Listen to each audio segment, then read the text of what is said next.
Hello. Welcome, everyone. Hello. We are Fresno Nomiku. Hello, Fresno. And Klaus. Hello. Klaus. And we are going to be your moderators today. So the two of us will be talking you through the day's event.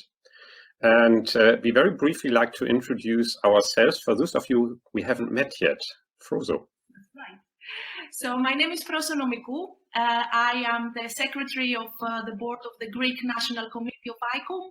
I am going to be your moderator with Klaus today.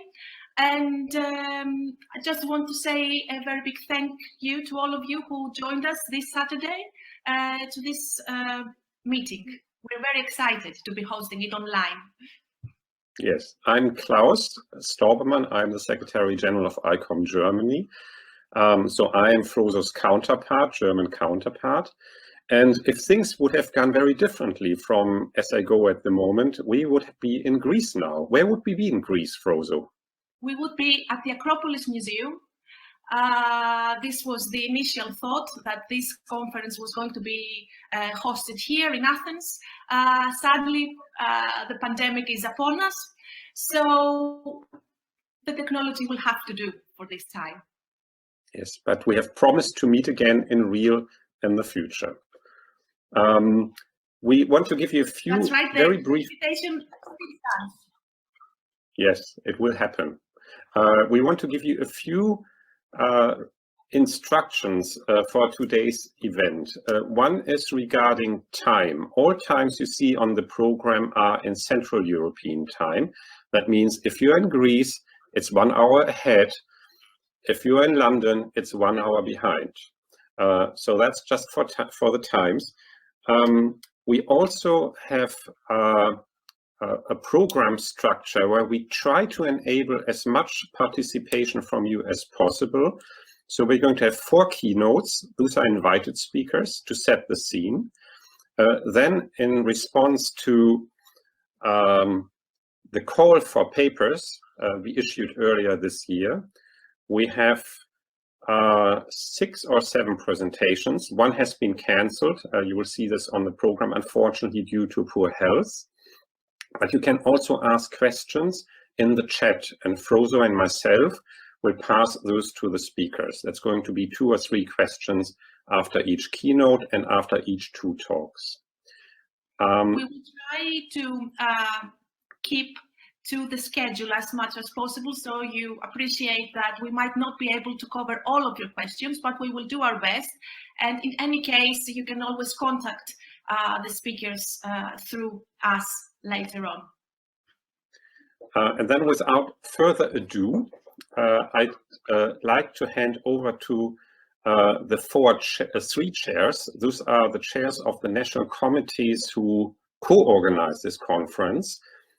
That's Germany, Greece, and Cyprus. And Frozo, do you want to introduce the chairs? Yes, of course.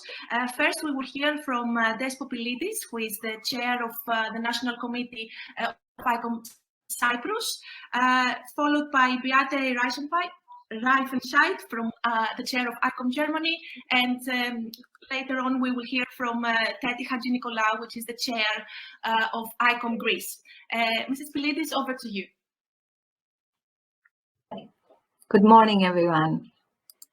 It is a great pleasure for me to address this online conference jointly organized by ICOM Germany, ICOM Greece, and ICOM Cyprus, titled Museums Facing a Planetary Emergency.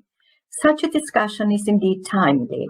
The issue of climatic change requires our urgent attention and immediate enforcement of appropriate measures. Our world is changing rapidly, as we are currently witnessing, living amidst an unprecedented situation with the COVID-19 pandemic.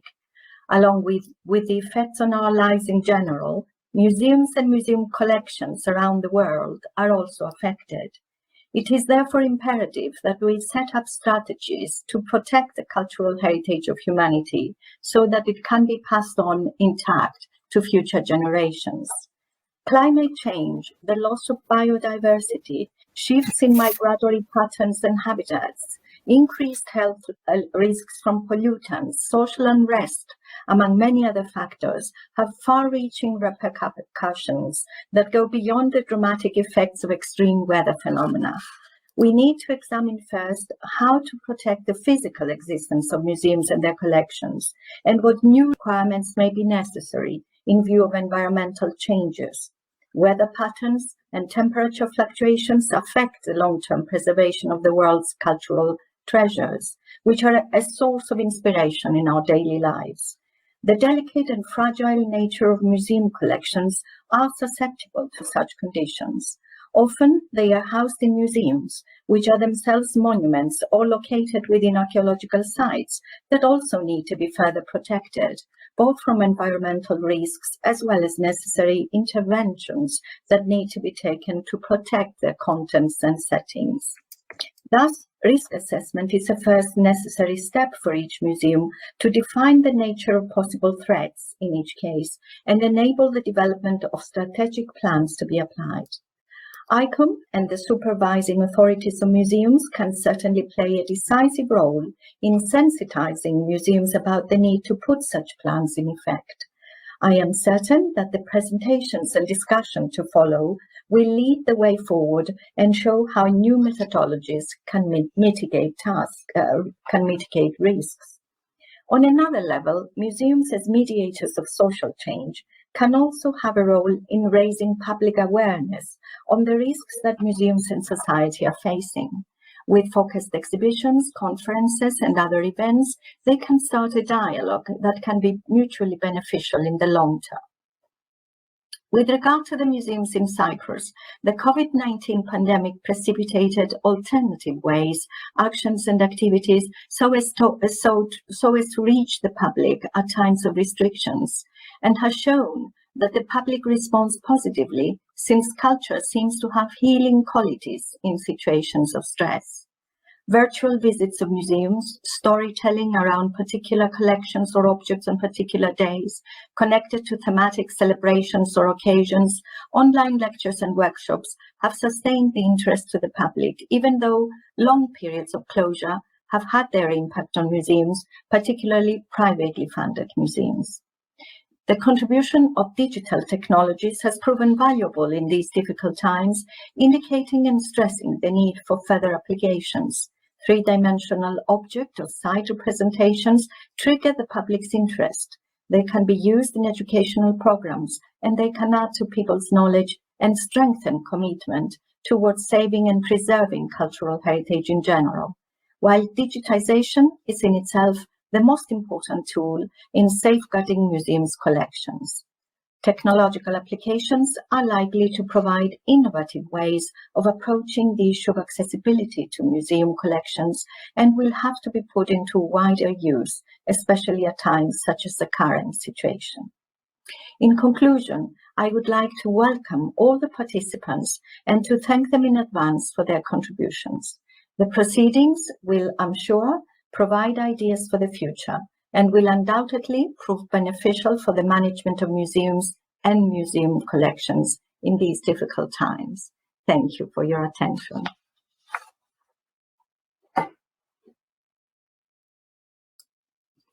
And our next chair is going to speak is Beate Reifenscheid from ICOM Germany. Good morning to everybody, and also a kalimera to Greece. So we are kind of very glad to join this conference online, at least, because of course when we started to think about the conference and to join with Greece, ICOM Greece and ICOM Cyprus, we thought that we really actually will meet in Athens, and that would have been really a great chance not only to be there but also to visit the museums physically and to join physically with our ICOM, I would like to say, family. These days are really very difficult for everybody of us personally, but of course, much more for the museums, for the culture. We are facing the pandemic, of course, everybody knows that, but we are also facing a huge discussion of the value of culture. nowadays. So to close the museum, what does it mean actually? And what does it mean for all of us to be not really involved into cultural activities anymore? So everything which we can do is going online. But this should not be the future for us. So reflecting our actual conference of today, I would say the topic couldn't be more precise and more actual and on the top as it is right now. We have not thought that we are really acting within a pandemic when we are thinking of how to deal with pandemic, how to deal with the loss of biodiversity, how to improve sustainability in museums. That was our task, and it is more than ever, it's our task. So I'm very grateful that we could have joined and that we're joining today, at least online. I think we have a good conclusion of a lot of very important keynotes for today, which reflect parts of the planetary crisis of today, which is reflecting the pandemics and epidemics, which are also infecting and affecting museums. But we're also thinking about how we can deal from physical collections and how to present them digitally. What we experience these days is that the digital tools and the digital communication is the only thing we can share, and we can share it even more than we have ever done before. So this is one good point of the experience of these days. So the answer should be, at the end of the day, if we have the chance to develop answers, but I'm quite sure that we will do, is how we can reinvent the museums in the face of planetary emergency. I think that's really the question, how to deal with answers. In times of multiple crises, not only the crisis of the nature, but also of the social changes, of numerous refugees influxes, religious differences and terrorist conflicts, the problems for our global community are growing exponentially. We need to develop common strategies for dealing with them and how we want to develop our museums for the future. As museums, we are part of the answer, as we are helping to address the challenges and problems and serving as a think tank for the societies. More than ever before, we are faced with the urgent task of protecting our museums and their collections and preparing them conscientiously for the coming difficulties and challenges, and moreover, developing the answers for future crises and changes. I believe we need to get closer, learn from each other, and to join more directly, thus strengthening our museums for the society. We have to serve the society, but we also have to deal with the answers, and I'm very hopeful that we will find some future ideas and strategies how to face these problems. So I'm really keen on listening the next following contributors to the conference. I would like to thank once again to my colleagues from Greece and from Cyprus. And thank you to the moderators to bring us through the whole day. Thank you.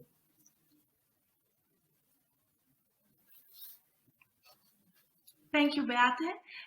Now we will hear from what would have been the host of this conference, the chair of ICOM Greece, Mrs. Teti Hatzinikolaou. Dear colleagues, on behalf of the Hellenic National Committee of ICOM, I would like to welcome you to today's conference that was initiated by ICOM Germany with the participation of ICOM Cyprus. As it is already said, we had planned this conference in a totally different way, under different circumstances and conditions. Our plan was to host it at the Acropolis Museum in Athens with the support of the Hellenic Ministry of Culture and other research organizations. This is why you see an image of the Acropolis in the conference publication material. In addition To complement the conference, we're going to host a special 2-day masterclass in the ICOM premises in Athens. The masterclass on integrative security, emergency and disaster management in museums will now take place online on 26 and 27 November. The COVID-19 pandemic forced us to change our plans. At the same time, the consequences of the pandemic forced us to think differently about the operation of museums in the immediate future and in the longer term. The pandemic is not the only emergency that we are called to respond to. Climate change, natural disasters, armed conflict, the demographic boom, mass immigration, food sustainability, and social issues are global emergencies that demand global solutions. Hence, international meetings such as this one are very important. Climate change is a serious challenge for both tangible and intangible cultural heritage. It does impact on the museum's microenvironments and transforms their energy needs. Under these circumstances, the museum community has to grapple with issues such as digital collection management, conservation, audience mobilization, skills development and lifelong learning, dialogue between international organizations, emergency planning tailored to local and regional needs, etc. At the same time, social disruptions demand the redefinition of the social role of museums. While the consequences of the pandemic makes us realize that the museum of tomorrow will be different to those of the past.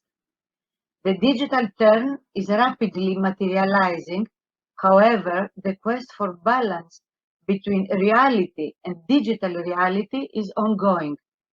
We, as museum professionals, have to negotiate the dynamics of the material and virtual world.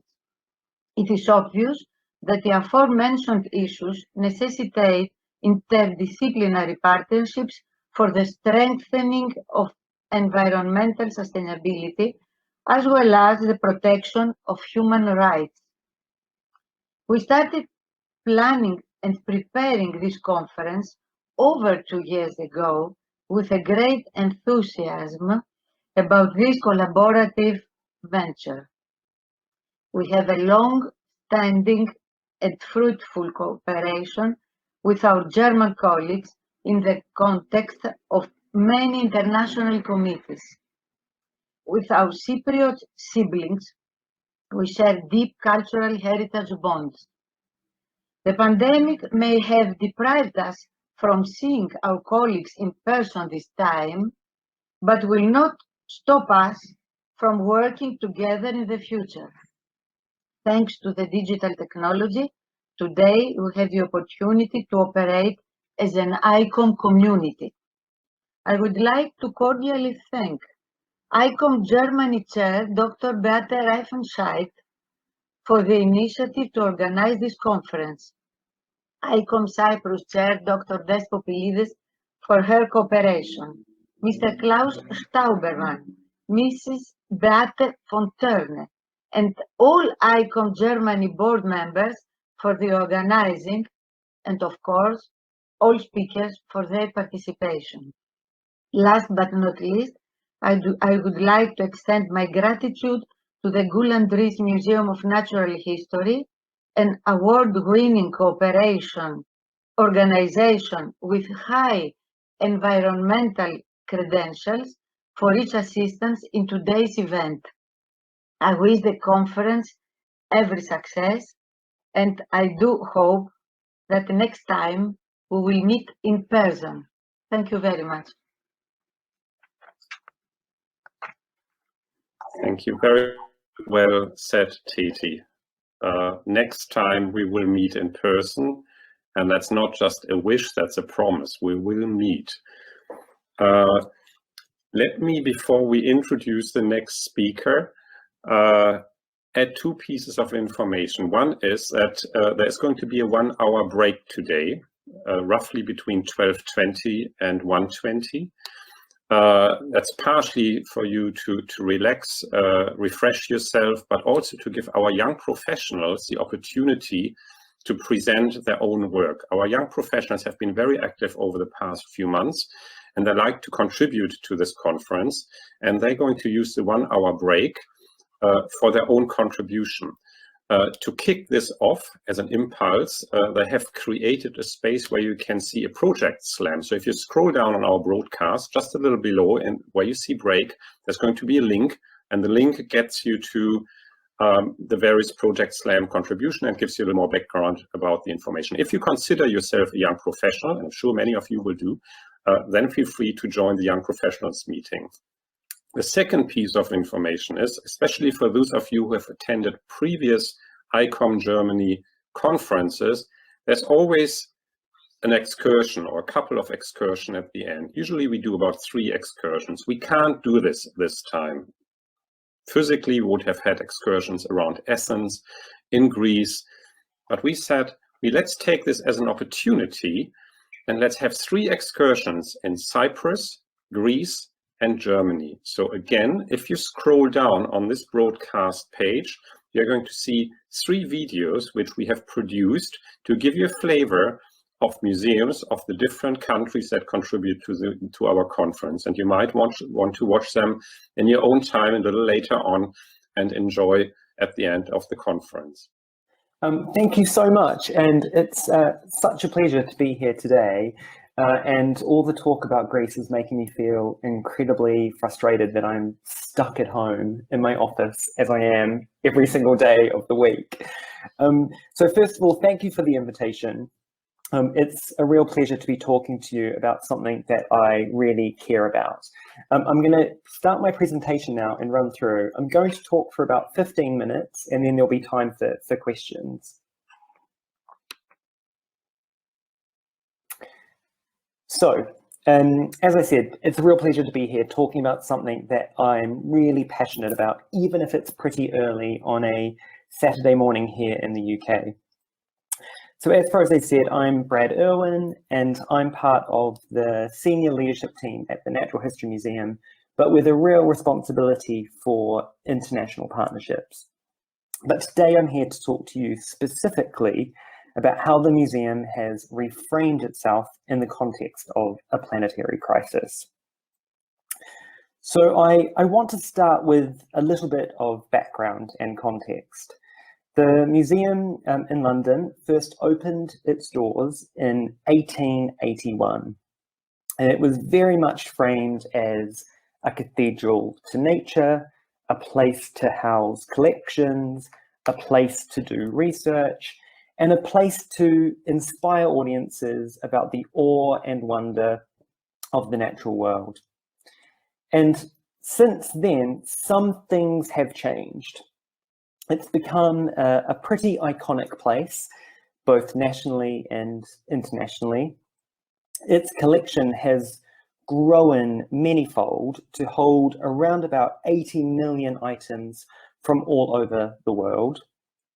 The science that is conducted both within its walls and in partnership with others has led to countless discoveries and new ways of thinking. And it holds a really special place in a lot of people's hearts. It's the place you go to as children, and it's the place they go back to when they're adults and they want to take their own children. But it's also become a place that is insanely popular.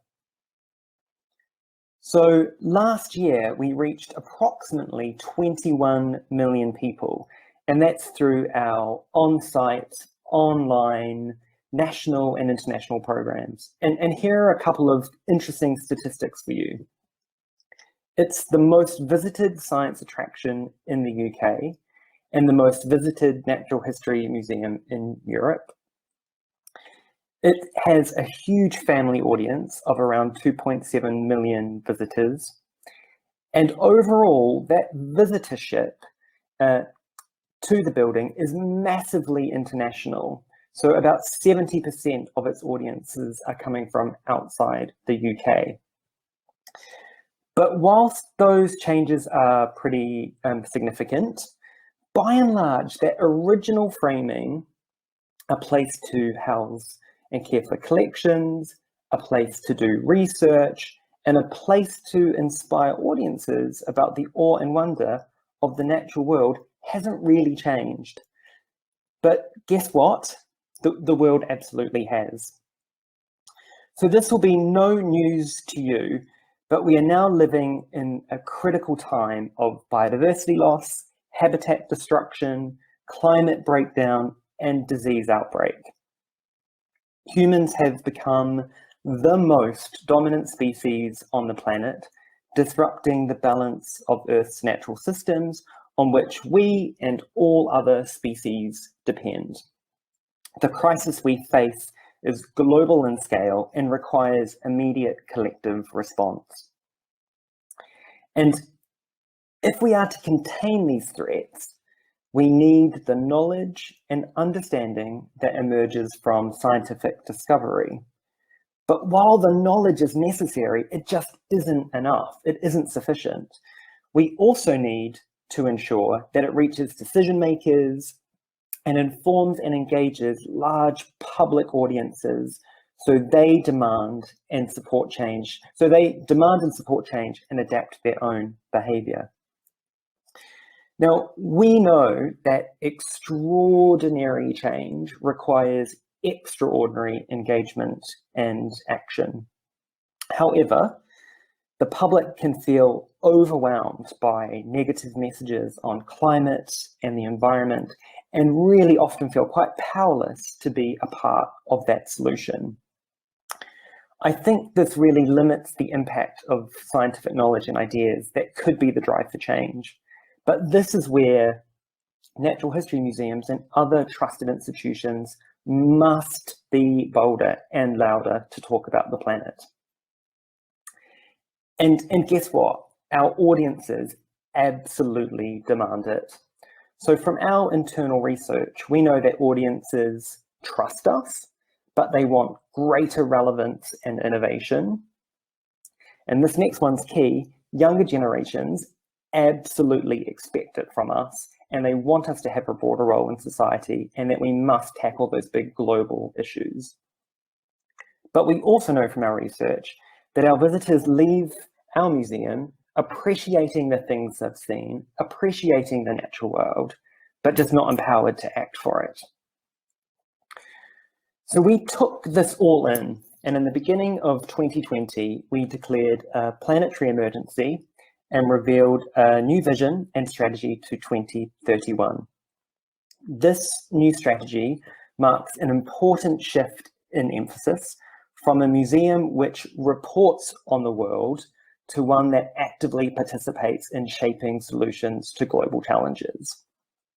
It includes a renewed focus on the impact we have through our public engagement and science activities, in raising awareness of and finding solutions to the biggest challenges facing humanity and the planet.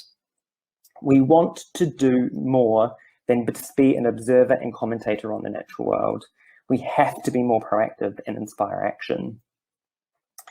So, our new vision is a future where both people and planet thrive. For us, that's a vision that's quite different. And having been there for quite a while, for me, it's a wonderful change, but feels really different from the past, as we're no longer just talking about ourselves, our science, our collection. We are placing what we do in the context of the world and what's happening today. And our mission is to create advocates for the planet. So again, no longer is our mission just about preserving the collection or inspiring people. It's 100% about action. So for us, a really big part of this strategic review was to figure out what are advocates for the planet.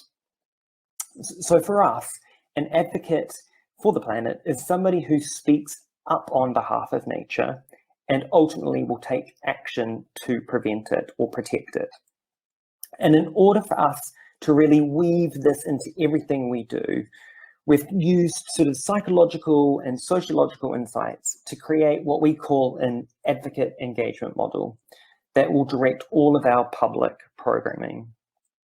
So in order to create an advocate, we first of all need to inspire a connection with nature. So we must create more memorable and emotional experiences. We then need to inform audiences about the natural world. So we will share stories that help people to place themselves in the narrative of our planet. And then we need to get our audiences to act for the natural world. So we will empower people so they can make informed decisions about their own behaviours and actions. And we have 5 key priorities that are a part of this new strategy that will really sort of drive our activity over the next 12 years.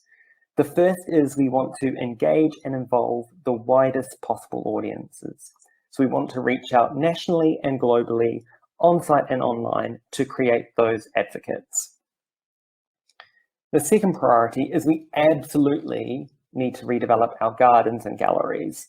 So we need to create new spaces that speak to this narrative, both inside and out, combining heritage and experiences to really connect to nature. We also need to do a huge amount of work to secure the future of our collection. So we need to ensure our collection is safe, accessible, and really, quite importantly, digitally available for future innovations and generations. We also want to transform the study of natural history. So we want to apply technological innovations to our collections, collecting in science, bringing benefits to people and planet. And we also know that we need to start to think about training the future generations of scientists. And finally, this one's become incredibly important, particularly now.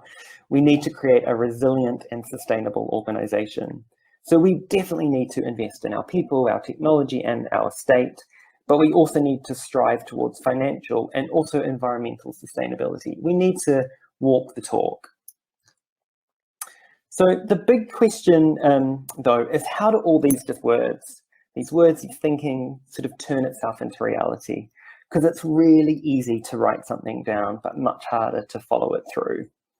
And I have to be kind of honest, having been at the museum for a number of years, I was really skeptical.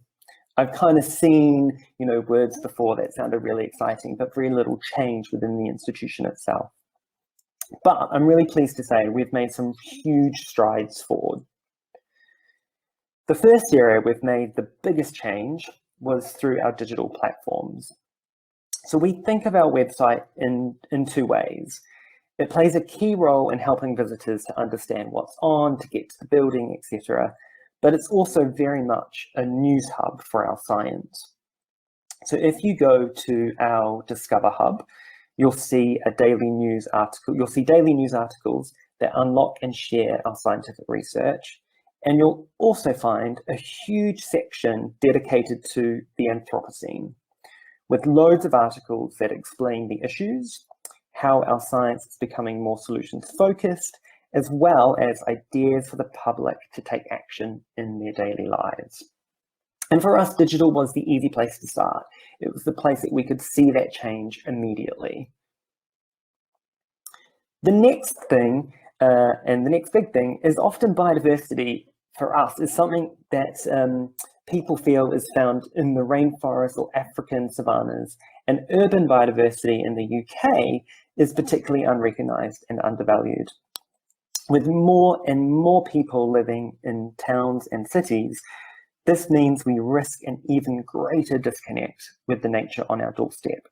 So to combat this, we've announced a huge new flagship initiative, the Urban Nature Project, which will transform the museum's 5-acre outdoor space into an exemplar of urban wildlife research, conservation, and awareness, helping to engage the nation with urban biodiversity. The ambitious project also convenes a UK-wide partnership which will tackle challenges facing urban nature or urban natural heritage and reconnect people to nature across the country. So comprising a coalition of museums and wildlife organisations, it's going to develop tools and skills urgently needed to understand urban nature and inspire diverse audiences to make a lifelong connection to the natural world, learn about its value, but again, to act to protect it. We've also made changes to existing exhibitions like Wildlife Photographer of the Year to address the narrative around people and planet and the Anthropocene. And actually, I would love to share a video that outlines just that. And in many ways, this video kind of sums up exactly where we're going institutionally. And to be fair, it probably does it so much better than I can ever do. So fingers crossed this works. I'm going to just escape from my screen a little bit, and hopefully the technicians are able to play that video.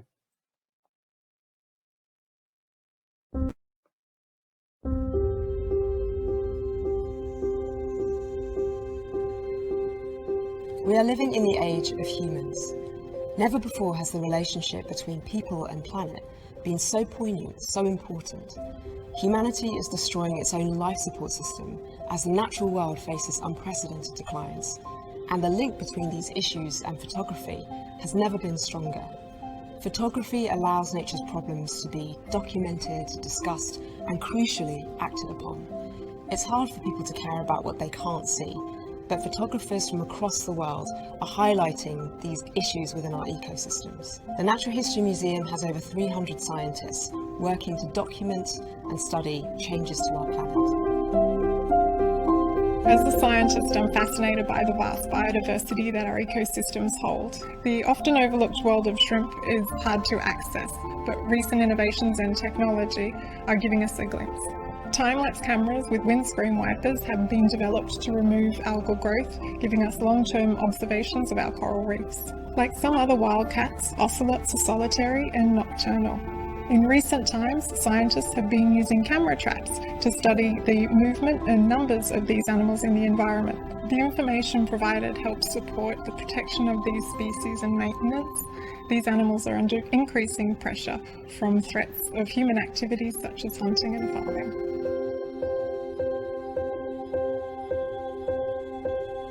This year's Wildlife Photographer of the Year exhibition features 4 panels highlighting people and our impact on the planet. This marks the beginning of a series of Anthropocene projects and events that the museum will be embarking upon over the coming years. Our species has caused huge changes on our planet, including global warming, ocean acidification, and habitat destruction. Earth's ecology is in a critical state, but we have the tools to understand what's happening and what needs to be done. Together, we can work to create a sustainable future.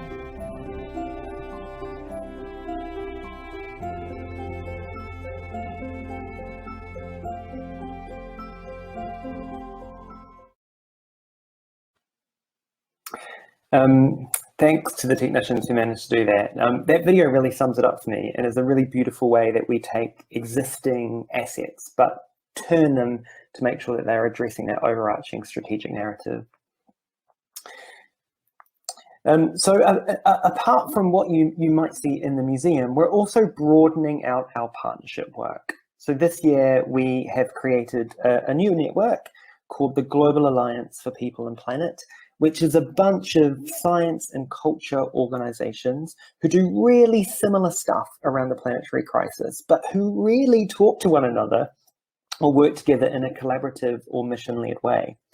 So we've convened about 35 museums or science centre or organisations from across the world to do just that. And the premise of the group is pretty simple. We just want to learn from one another. We want to just help each other out and be a support network. But I think the exciting bit is we also want to find ways in which we can find projects that we could all collaborate on. And this is all with the view that if we work together and amplify ideas that are important to us, then that global reach and impact of that activity would be huge. We're also working really hard to have a bit of an influence on policy and decision making. So whilst these pictures might look a little bit odd, it's us having a presence at the World Economic Forum's annual meeting in Davos, where we took our collections, our scientists, and some wildlife photography images to spark conversations with the very world leaders who make those decisions. And what was great about this is it gave us an opportunity to do what we do best, which is to use objects, use stories, and use an informal approach to really influence people about the state of the planet today. And there will be so much more. 2020 was going to be a huge year for us, but COVID has obviously affected so many of our plans. But you know what? It's also really fired us up. So 2021 will be even bigger and better. I can't say too much, but very soon we'll announce a year-long season of work that will weave all of this together in a way that feels like another big step change for the organization. This season will have physical components, digital components, and a massive international events program. And we'll also tap into some of the big things that are happening next year. So we've got COP15 on biodiversity in China and COP26 on climate change in the UK. So more to come, all will be revealed in December. So I wanted to kind of talk a little bit about the process of creating a new strategy. And so here are some sort of thoughts. First of all, this took a really long time for us. I think we started the process at the end of 2018. So it took about a year of thinking, discussing, sharing, writing, redrafting, checking, peer reviewing, etc. It was a long process. It also came, and I think this is crucial, at a time of significant leadership change within the museum. And I don't think you can underestimate what a new voice and a new perspective, particularly on our executive board, can do to change an organization. The process that we went through was incredibly open, transparent, and collaborative with all staff. And I feel that the organization was really embraced throughout the process, which has really helped, I think, to turn those words into reality. So there was so many different town halls, so many opportunities to reflect, critique, discuss, share, etc. And I feel that actually, as an organization, we really embraced what was going on. But you know what? There were also lots of bumps along the way. And there were many times I thought our trustees were not going to sign off that new direction because it felt too different to what we had done in the past. But I think that overwhelming support of staff really helped to push it through. And I think we were really aware that this was also happening at a time that organizations like yourself were wrangling with their purpose and the much contested sort of definition of what a museum is. But for us, the peer review process of sharing our working vision with other organizations and getting feedback was really important, as it gave us the confidence to move forward, as it was unanimously supported. In fact, if anything, I think our peer review group wanted us to be even bolder. So finally, I'd like to finish with a quote that has driven the strategic thinking by the legendary Sir David Attenborough. And he states, "The future of the natural world on which we all depend is in your hands."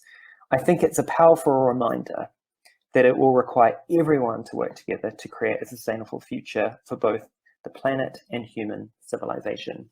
Thank you.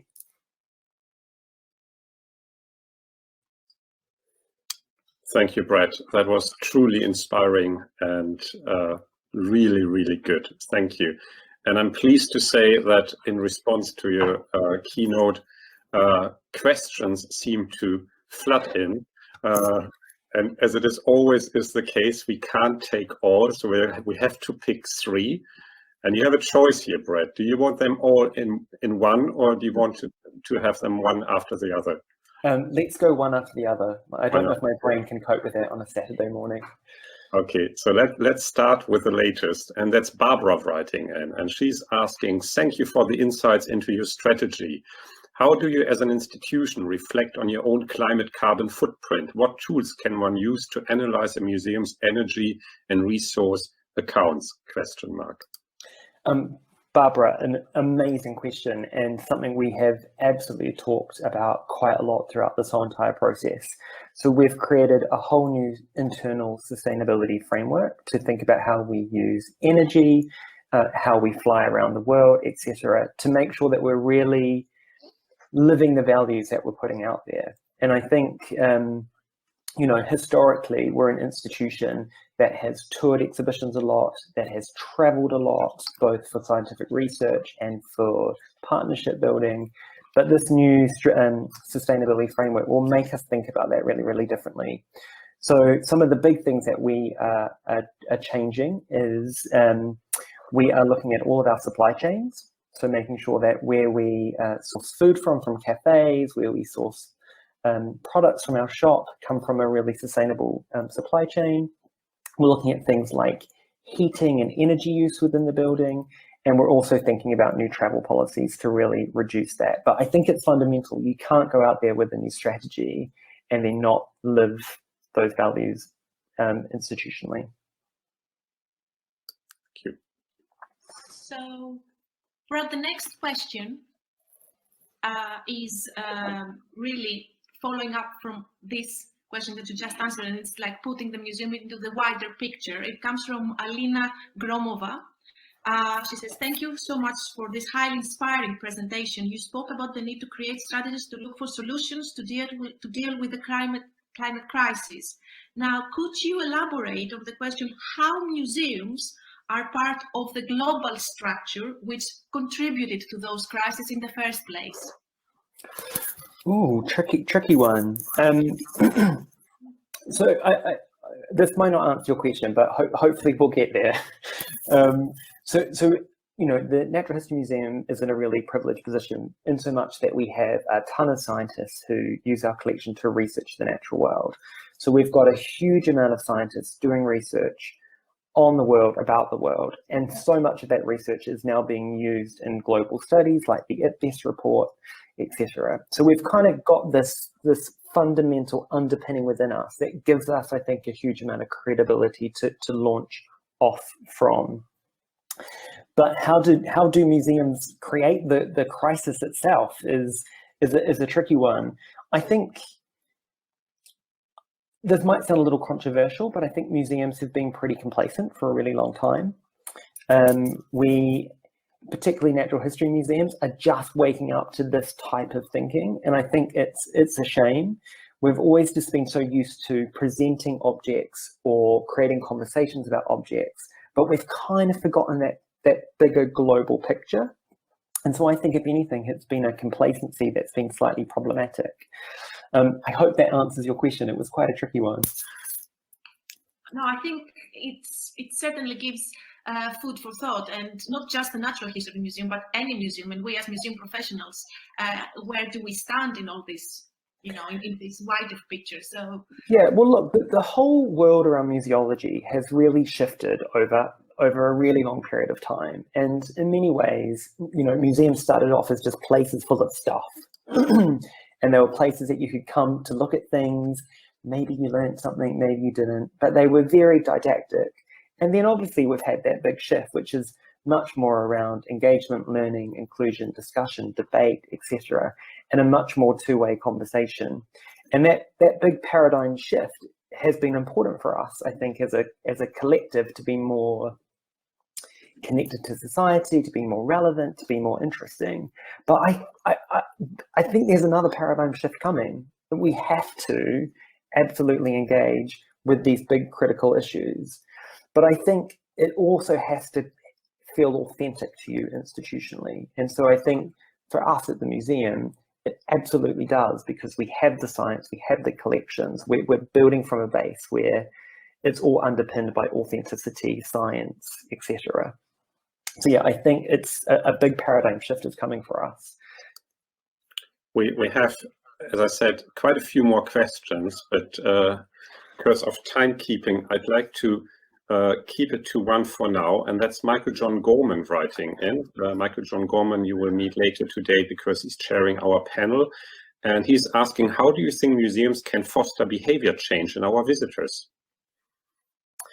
Oh, that is a really good one, I think, and it's something that we are still trying to figure out ourselves.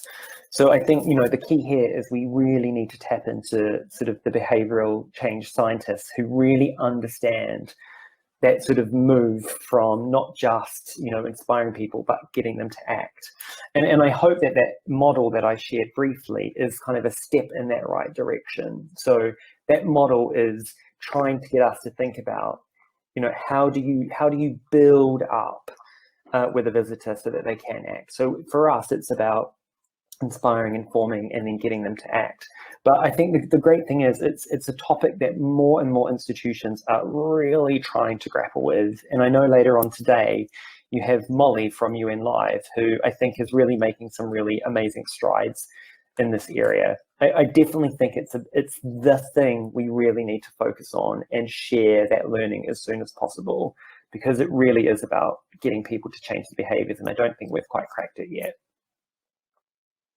Thanks, Irwin. That was truly inspiring. Thanks so much for kicking off this conference with such an amazing contribution. That was truly inspiring. Thank you. It's my pleasure. And thank you so much for inviting us. And I hope you have a really great day. You too, Brad. Thank you, Brad. Take care. So thank you so much. We're gonna share the screen right now. So thank you for the opportunity to share ideas and learnings in the context of this great conference. We will firstly clarify how we came to the issue of climate change, working with the Oceania collection of the Ethnologisches Museum in Berlin, how we plan to address it with a proof of concept using augmented reality technology, and which challenges we find in the low fidelity prototype we are currently developing. I would like to say a few words about our framework that may explain our approach. Museum für Pognol is a UN project funded by the Federal Government Commissioner for Culture and the Media in Germany, which brings together several museums of different sizes and scope. Framed in a sub-project of the Staatliche Museum zu Berlin, our model, called Strand Digital, focuses on new ways to narrate in the exhibition space with innovative digital media, such as virtual reality and augmented reality. Our background for this task is the presentation of the Oceania collection of the Ethnologisches Museum in its new site, the Humboldt Forum. We started to work with the collection and its display, trying to think ways to extend the discourses around historical exhibits like the South Sea boats, with contemporary themes that could offer a common ground to the future German or international visitors of the Humboldt Forum. We found in conversations with the curator of the collection and in our research that the South Sea boats stand for a close relationship between the Pacific Islanders and the sea. As this famous quote by New Guinean anthropologist Elli points out, "We are Oceania, we are the sea, we are the ocean." We observed that the main representation of the ocean in the exhibition space was this 11 by 13 meters long map, and that it corresponds to the European mindset, drawing the sea as an empty space, here as a black surface. But the Pacific Islanders understand the ocean as a full entity you can hear and understand. So we tried to figure out how to augment the Oceania map to bring the voice of the ocean into the exhibition space in a way that is not frozen in a specific state or moment like a graphic does. We looked for ways to understand and visualize the always changing voice of the ocean and came up to real-time data of weather stations, which we could use for augmenting the map. In doing so, we discovered that the main issue of the ocean in our days is climate change. We asked ourselves how to bring contemporary voices of Pacific Islanders to the exhibition space, as they are closely dealing with the follows of climate change in the ocean in their everyday life. All this brought us to this proof of concept I show in this brief video. Just to understand it, the blue and gray lines are the real-time visualizations of currents according to a database of the NASA. Oh, sorry. Exactly. The orange icons are placeholders for the voices of Pacific Islanders. After this proof of concept, climate change turned to be the main focus of the augmented reality project. Our aim with that was to highlight the local agency in certain areas in the South Pacific when facing impacts of climate change, but also to contextualize them with real-time visualization of open data collected by international research institutes. Looking for touch points with the main objects of the exhibition space, the South Sea boats, we decided to move from the Oceania map to place stories in the room linked to the boats. Furthermore, visitors should explore the stories augmented in their own smartphones. And my colleague Anna is going to say a few words on the stories. Hello, and thanks for having us. I'm moving on to our approach on how to bring local perspectives from Oceania to the exhibition, which we have developed so far. Initially, we held an interdisciplinary workshop with the curator, an ethnologist specialized in Oceania and climate change, as well as colleagues from education and outreach to define our key message and mediation objectives in order to shed light on the local perspectives. We identified 4 main topics from the scientific research. On this basis, we developed the following stories. In the first place, we chose to look at the Solomon Islands and the increasing salination of the sea, of the water sources, and extreme weather making access to drinking water more difficult. In this story, the goal is to show local measures to solve problems of water supply, for example, projects where they have installed water tanks to collect rainwater or setting up early warning systems to react to periods of drought.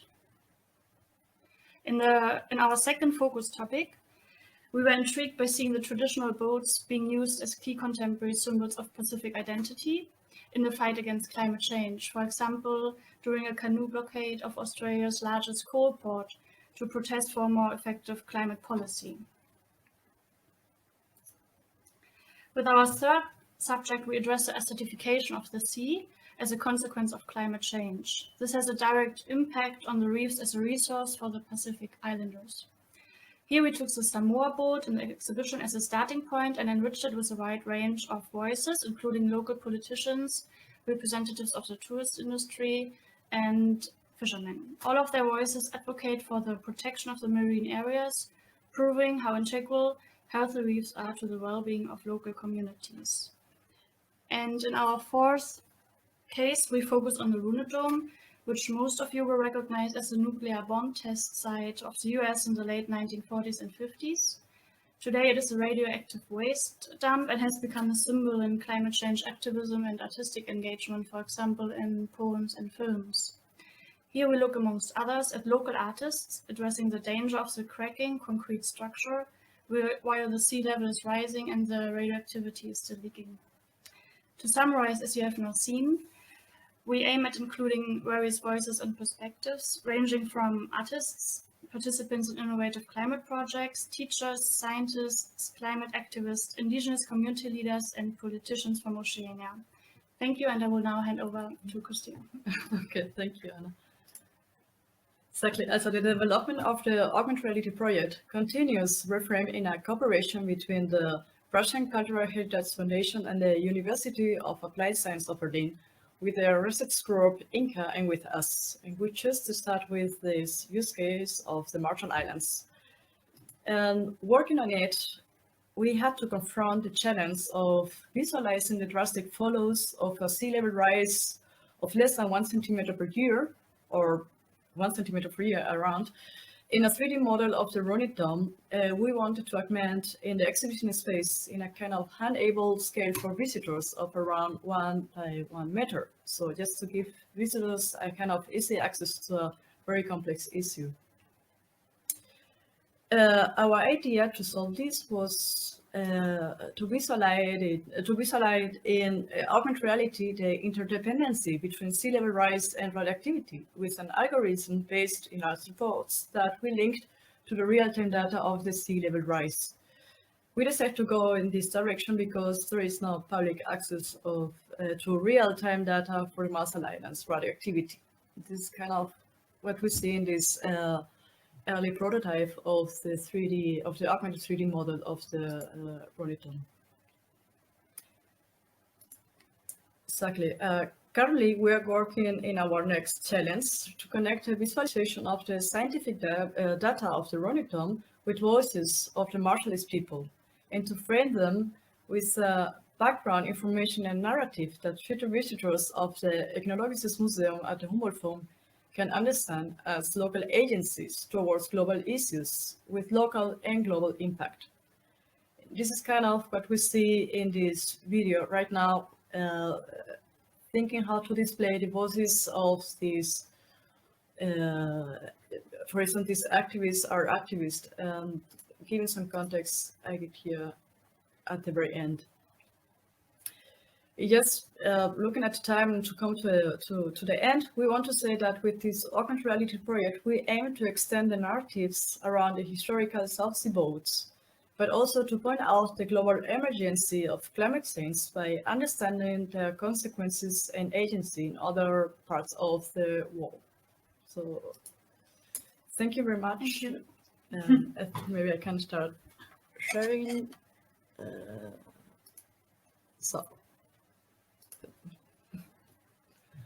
Thank briefly you and intense.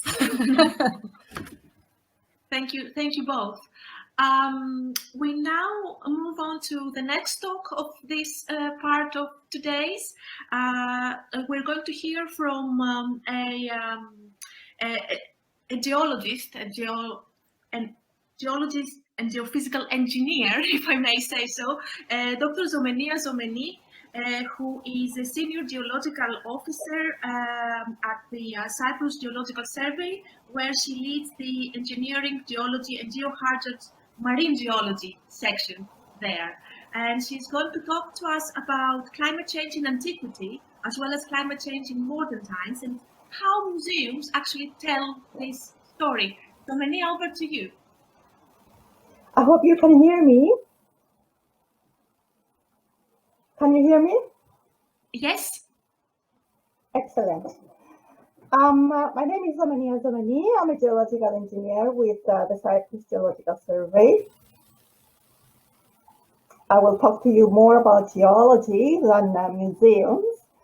And I'm so glad that you have a disaster resilient museum committee in ICOM established this day last year. I have more experience with managing risk with monuments, archaeological sites, and there are various management schemes on how we do this, very specifically, dealing with extreme weather events or increased surface water flow, biohazards, hazards from outer space, man-induced hazard, which is so big, climate change, but also geohazards. Geohazards are hazards from geology, from the earth itself. And since we're working in Europe, we have to deal with the big tectonic zone of the Mediterranean, with the African plate moving north, colliding with the European plate, causing the risk of earthquakes, the risk from volcanoes, which are created on the boundaries of these tectonic zones, and the risk of tsunamis, which are hazards induced by earthquakes again.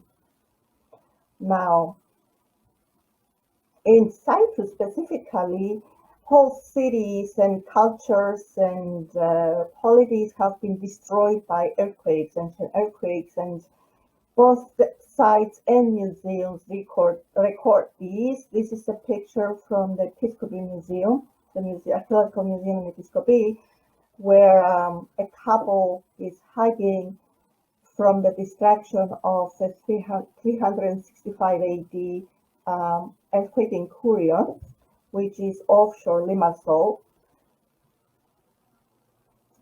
In the same way, we have earthquakes, we have tsunamis, and we have historical accounts of these tsunamis.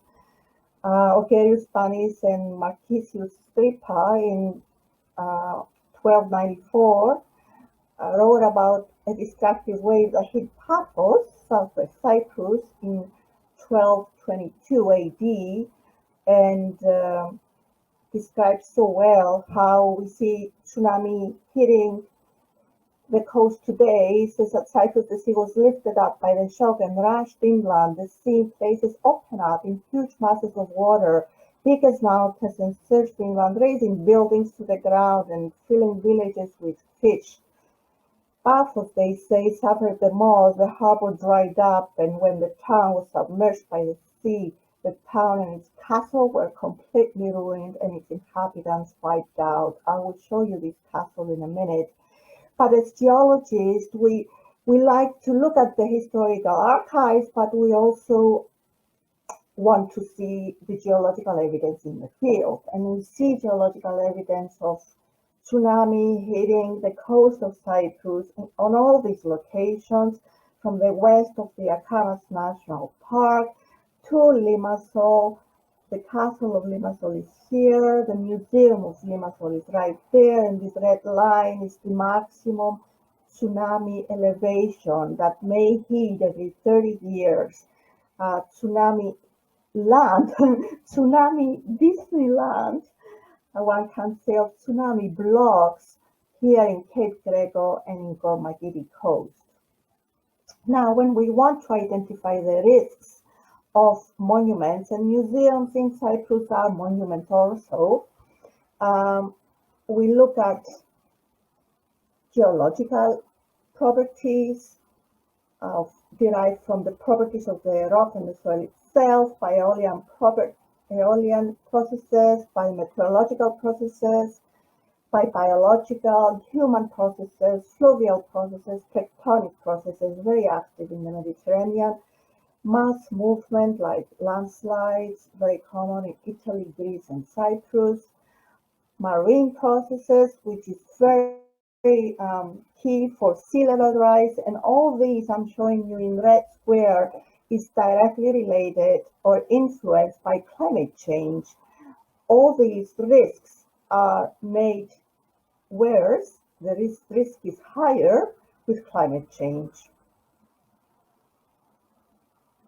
So what is climate change and why are we so concerned about the side effects? The Intergovernmental Panel on Climate Change of the United Nations body, this is the 2014 report. There is a 2022 report coming out, addresses the changes in surface temperature, the change in precipitation anticipated in the next 80 years, but also the change in sea level. I'm so glad the previous speakers spoke about sea level. It's a risk due to climate change, so important to islands like Cyprus and other Mediterranean islands or other islands like we saw previously in Oceania. Now, climate change has dramatically affected sea level ever since the Earth was created. In the future, it's anticipated that about 80 centimeters of sea level increase will affect the coast of the world, some less, some more. In the past, from the geological record, we know we've had sea level fall as much as 120 meters. So you can understand our globe is capable of changing its sea level by as much as 120 meters without human-induced processes. What is the risk from sea level change? We have seen many times monuments in whole cities, ports being either submerged by sea, like the port in South Cyprus, the Amathus port, 4th century BC port, which is now below the present sea level. We see the Gideon port in East Cyprus, 4 meters above sea level. And we see the whole peninsula of Aphrodite in southwest of Limassol, of an open sea during the Ottoman Empire on an Ottoman map, and now a salt lake. So we realize that we are living with sea level since antiquity, but now we have human-induced sea level change. So are our museums at risk?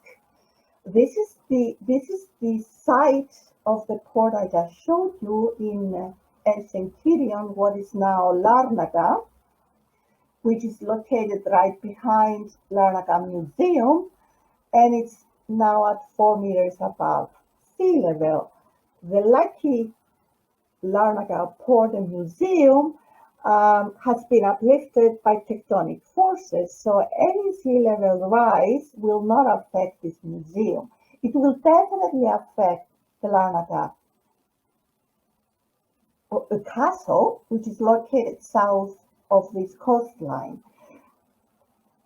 Now, this is the southwest city of Paphos, and you can identify a submerged structure of a port on this air photo, on this satellite picture.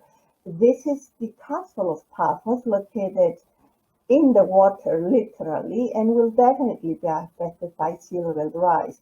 Actually, everything related to the area below this 2-meter elevation line will be severely affected by sea level rise and coastal erosion subsequently.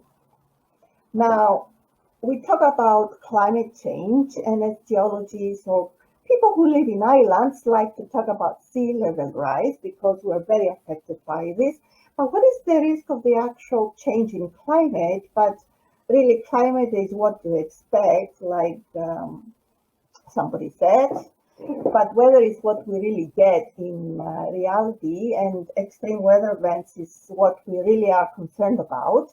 We do have in the geological record indication that our vegetation has changed drastically from the last glacial maximum 18 to 20,000 years ago to today. So what do we expect in the future? In the past, we've seen high lake levels in North Africa. We've seen the transition of the Younger Dryas and the global transition of human interaction with Earth and the beginning of cultivation due to climate change, due to better conditions.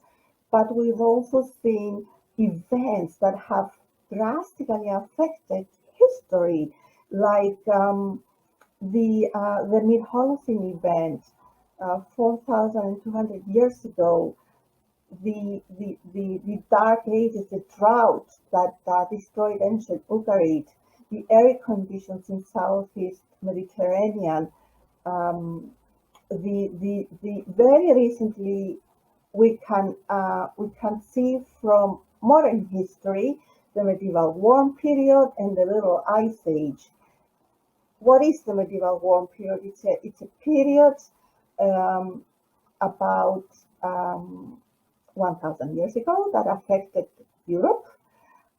We have melted ice ages. We have the cultivation of sugarcane on Cyprus, right here in Buklia, and then slowly we transition into the Little Ice Age, which is at the same time as the Ottoman period in Cyprus, where we know from paintings that the Thames River was frozen. The rivers in Cyprus were silted from increased rain, and a huge alluvial fans being built on the alluvial lowlands, on the coastal lowlands. Now, extreme weather events happen also inland. This is the river of Pediaeus. It originates from the Troodos Mountains. It flows north into the Nicosia urban area, and then it follows a fault line and flows east into what is today Famagusta, what used to be Salamina, what used to be Engomi. Now, we know from Leontios Macheras, who wrote in 1882, that he records a big flood in 10th of November 1330 during the Frankish period, where he describes how the river flew and flooded the city and 3,000 people died. Now, George Hill describes again how in November 1859 we have another big flood, but only 16 people died. If you really look at the map, the river of Beviers does not flow through the city. So the question is, how did the river flood the city when during the Frankish period? Apparently, the river used to flow through the city, and after the Venetians built the wall, they used the water in order to flood the moat, and then after that, the river, as you can see, was engineered to flow outside the city to the north and away from the city. So this river that used to flow through Famagusta, you can see the medieval city of Lefkosia right here. The river used to flow through Paphos Gate, through the city, through the middle of the city, and flow outside the city right by Famagusta Gate. Now, the archaeological museum is right here, right next to Paphos Gate. Keep this in mind. Now, we're dealing with a very big river system. So what we do is we investigate the past, so we can predict and cope with the future. So this river is flowing from the mountains in the south. It flows down. This is the medieval city. It used to flow in the city. Now it flows outside the city by human-induced processes. But we know that this river is capable of very big floods. All these are floods during historical time. We have pottery. We have an oven, a clay oven with goat bones in this oven that were dated to 1220 AD, very close to the date of what Leontios Macherat described. Now, what is the risk of flooding of this river? So this is the city. If the river floods, and this is the 200-year flood in light blue and the 500-year flood in dark blue. So what this really says, every 200 years you have a big flood, and this big flood will flood anything in this light blue if you don't take measures. So this dark blue will enter the city. So the river will overflow, the engineering works, and flow back into its original stream and flood the city. The light blue is what happens every 500 years. So there's the possibility that this river will flood the broader area of the museum. And this is the archaeological museum right there, and this is the new museum that the government of Cyprus has been planning to build in the next few years. And we know the archaeological museum of Nicosia has flooded before, from Pelidis in 2009. Zomenia, this is a kind reminder on time, so you need to slow. This is my last slide. This is my last slide. So in wet weather, there is a sort of flooding that pours down the road in front of the hospital and into the museum. So in conclusion, we need to have knowledge about the past, and this is done through geology and studying the earth processes that leads us to better understand the future and plan a safer environment for the humans, the environment, and our heritage. This is all I had to say.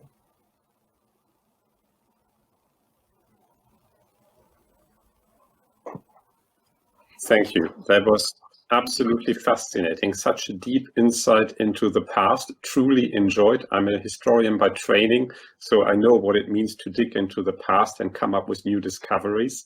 Well done. Frosso, are there any questions for both or three of our speakers?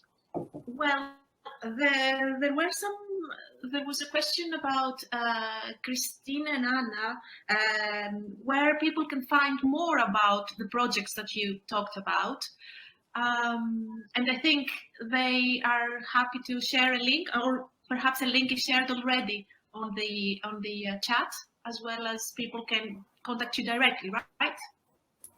Yes, thank you. We are very open and happy about questions and further development in chains with other people. Yes.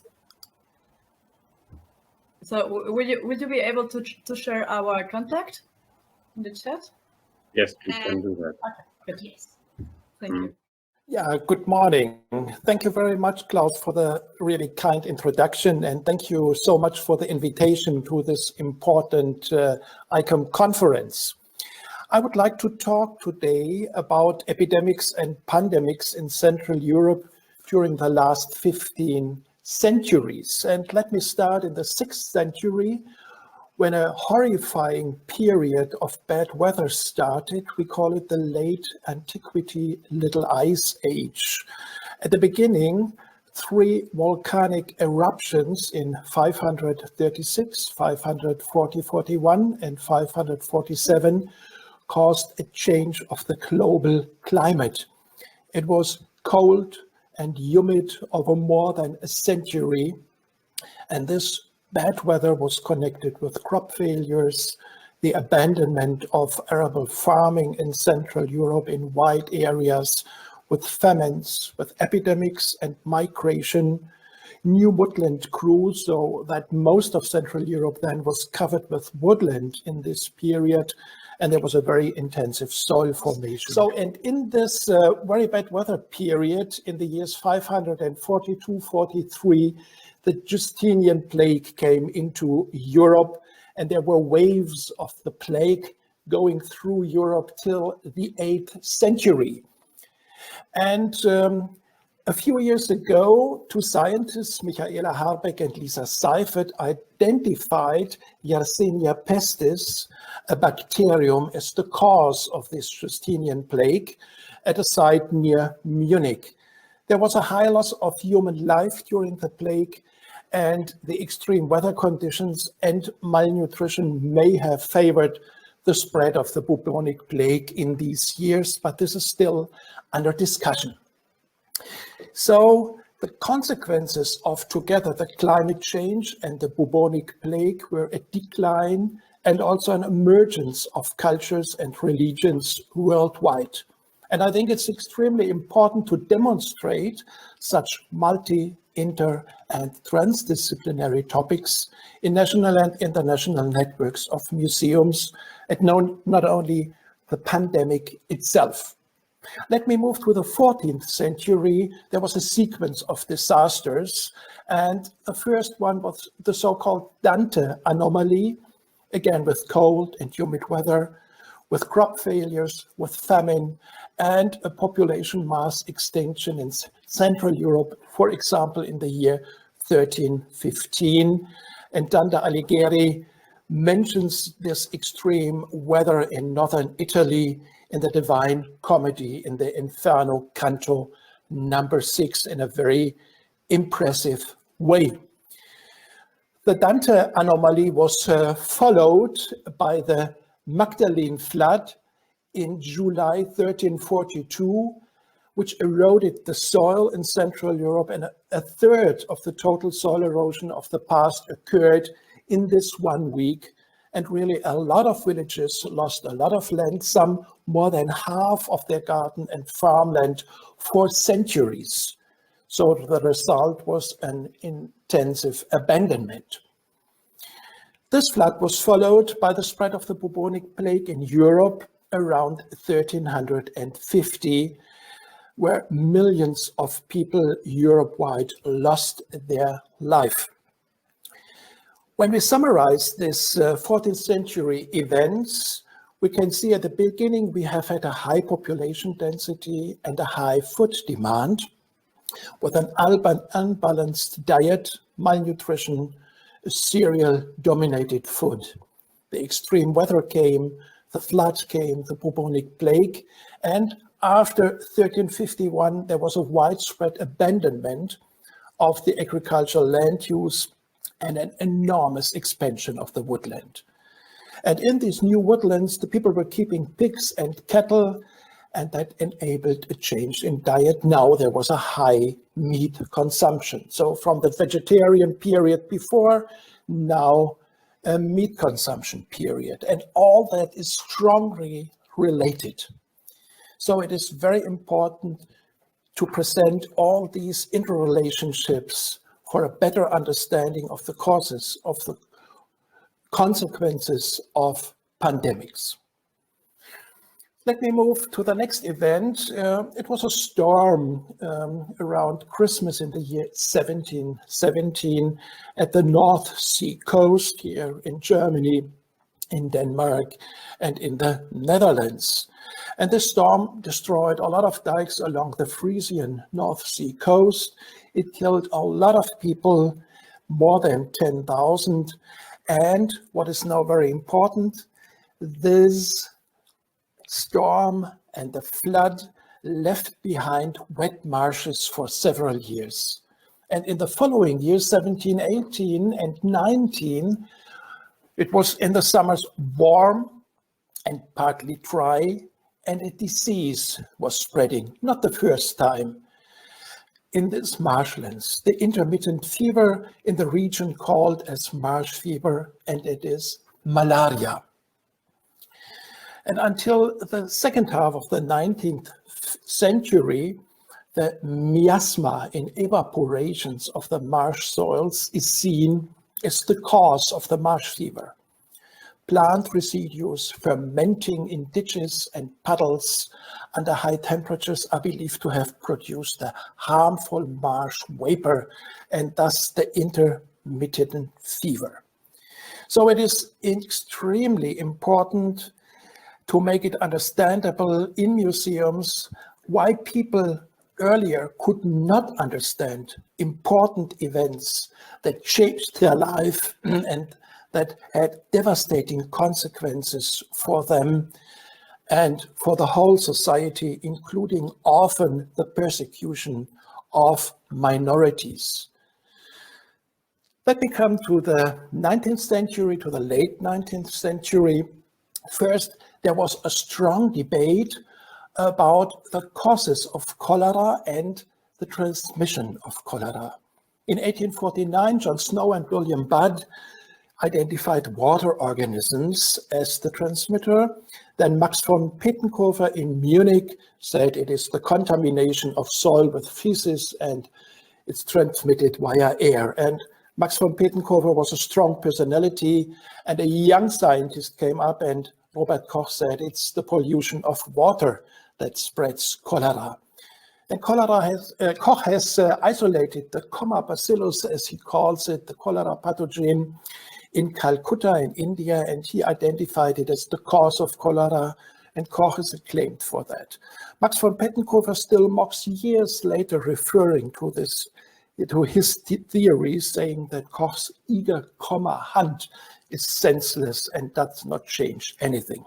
So we have to conclude old school ideas against modern knowledge. And it's, I think, very important in museums to illustrate how scientific disputes function, how important they were for a society also today as we face it with the COVID-19 pandemic. What happened late in the 18th century with cholera? Let us move to Hamburg for a few moments. The first death in mid-August 1892, and then more than 8,000 people were dying in Hamburg by cholera. And we have to thank Robert Koch that the numbers were not higher. He came in August to Hamburg, visited the hospitals, the poor areas, and he was so disappointed, horrified by the misery, the poverty, and the unhealthy living conditions in that town at that time. And remembering his research work in India, he uses the well-known phrase, "Gentlemen, I forget that I am in Europe." That's what he said in Hamburg. And what did he do there? He demands the acquisition of tank trucks to provide the population with good drinking water, the creation of public facilities for boiling water in streets, the sanitation of infested buildings, the closure of public baths, the closing of all schools, think about COVID today, a ban on all dance events in restaurants and bars, the distribution of posters with recommendation for the people, and the distribution to all households a leaflet entitled Protective Measures Against Cholera. And the Senate approved all these demands by Koch, and the cholera ended soon. And Richard Evans identified the causes of this cholera epidemic. It was the transmission of the pathogens from the Elbe River through water pipes into almost all apartments in Hamburg. And it was the overcrowding, the malnutrition, and the poverty of the people, and most important, the delay and the ostrich effect of the Hamburg authorities. So it's very important how politics react, how the society reacts. There's no doubt about these reasons. A very short remark to the last malaria epidemic that we have had after World War II, which German researchers brought in. Soldiers returning from the war, displaced people from some parts of Europe brought it into the marshlands of Schleswig-Holstein. It was a chaotic post-war situation there. And then for some years, malaria was autochthonous again in Germany. And what was done against this, the drainage systems in the marshes had to be repaired. The bomb craters where the mosquitoes were living in were closed, and at that time DDT was used in stables, living rooms and bedrooms, and maybe all that together let malaria disappear finally in Germany. So, dear colleagues, today we have a lot of presentations of epidemics and pandemics in German museums, with focus on tuberculosis, on AIDS, on medical texts, on roll seals and papyrus, on plague and cholera, and on many others. Very often, these exhibitions really concentrate on the epidemics and direct causes, and I would just bring in the idea that it is very important to look at all these aspects much wider, because very often, as it is today too, we don't have only a pandemic, but also a lot of other catastrophic and problematic situations, as the biodiversity loss, as it was mentioned earlier, or the climate change, the global warming that we have today.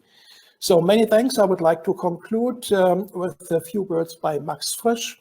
Only human beings can recognize catastrophes provided they survive them. Nature recognizes no catastrophes. Thank you so much. Thank you, Professor Bork. This was fascinating. Thank you very much. And one has to really reflect on, I mean, personally, I find it quite reassuring that these big things have been happening throughout the ages. At the same time, you know, this pandemic, this challenge is here in front of us. Are there any, Klaus, are there any questions you would? Well, we had one from the chat room, which was a technical one. How can this talk be seen in the future? I said it will be made, I mean, all the presentations will be made available online. And then, of course, we also publish our proceedings. Again, this will be made available open access through a platform we share with Heidelberg University. So yes, there will be opportunities for you to enjoy these presentations in detail at your leisure. I have a question myself, of course. The question is, of course, museums and everyone really at this moment ask, what can we learn from the past for the future? So if you had to give advice, and from what you have learned and understood from the past, what advice would you give us with regard to the current crisis? Yeah, it is very simple, my advice. Just to present our state of the knowledge, what we really know, that people are convinced of our knowledge, and to present that in an easy, understandable way. Also the debates we have in science, so that is not a narrow tunnel that we are in.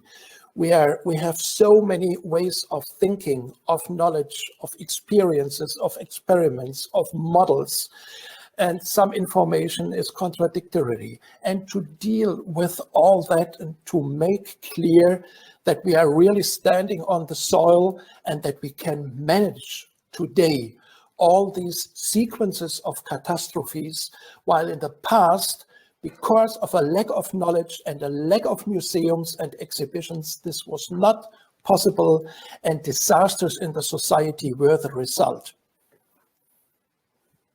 I mean, I cannot help wonder what a future museum exhibition on COVID-19 will look like, say in 100 years' time, not in the near future, but when all of us will not be there to tell the story. Perhaps they will point out that the mass hysteria, I suppose. I mean, I don't know.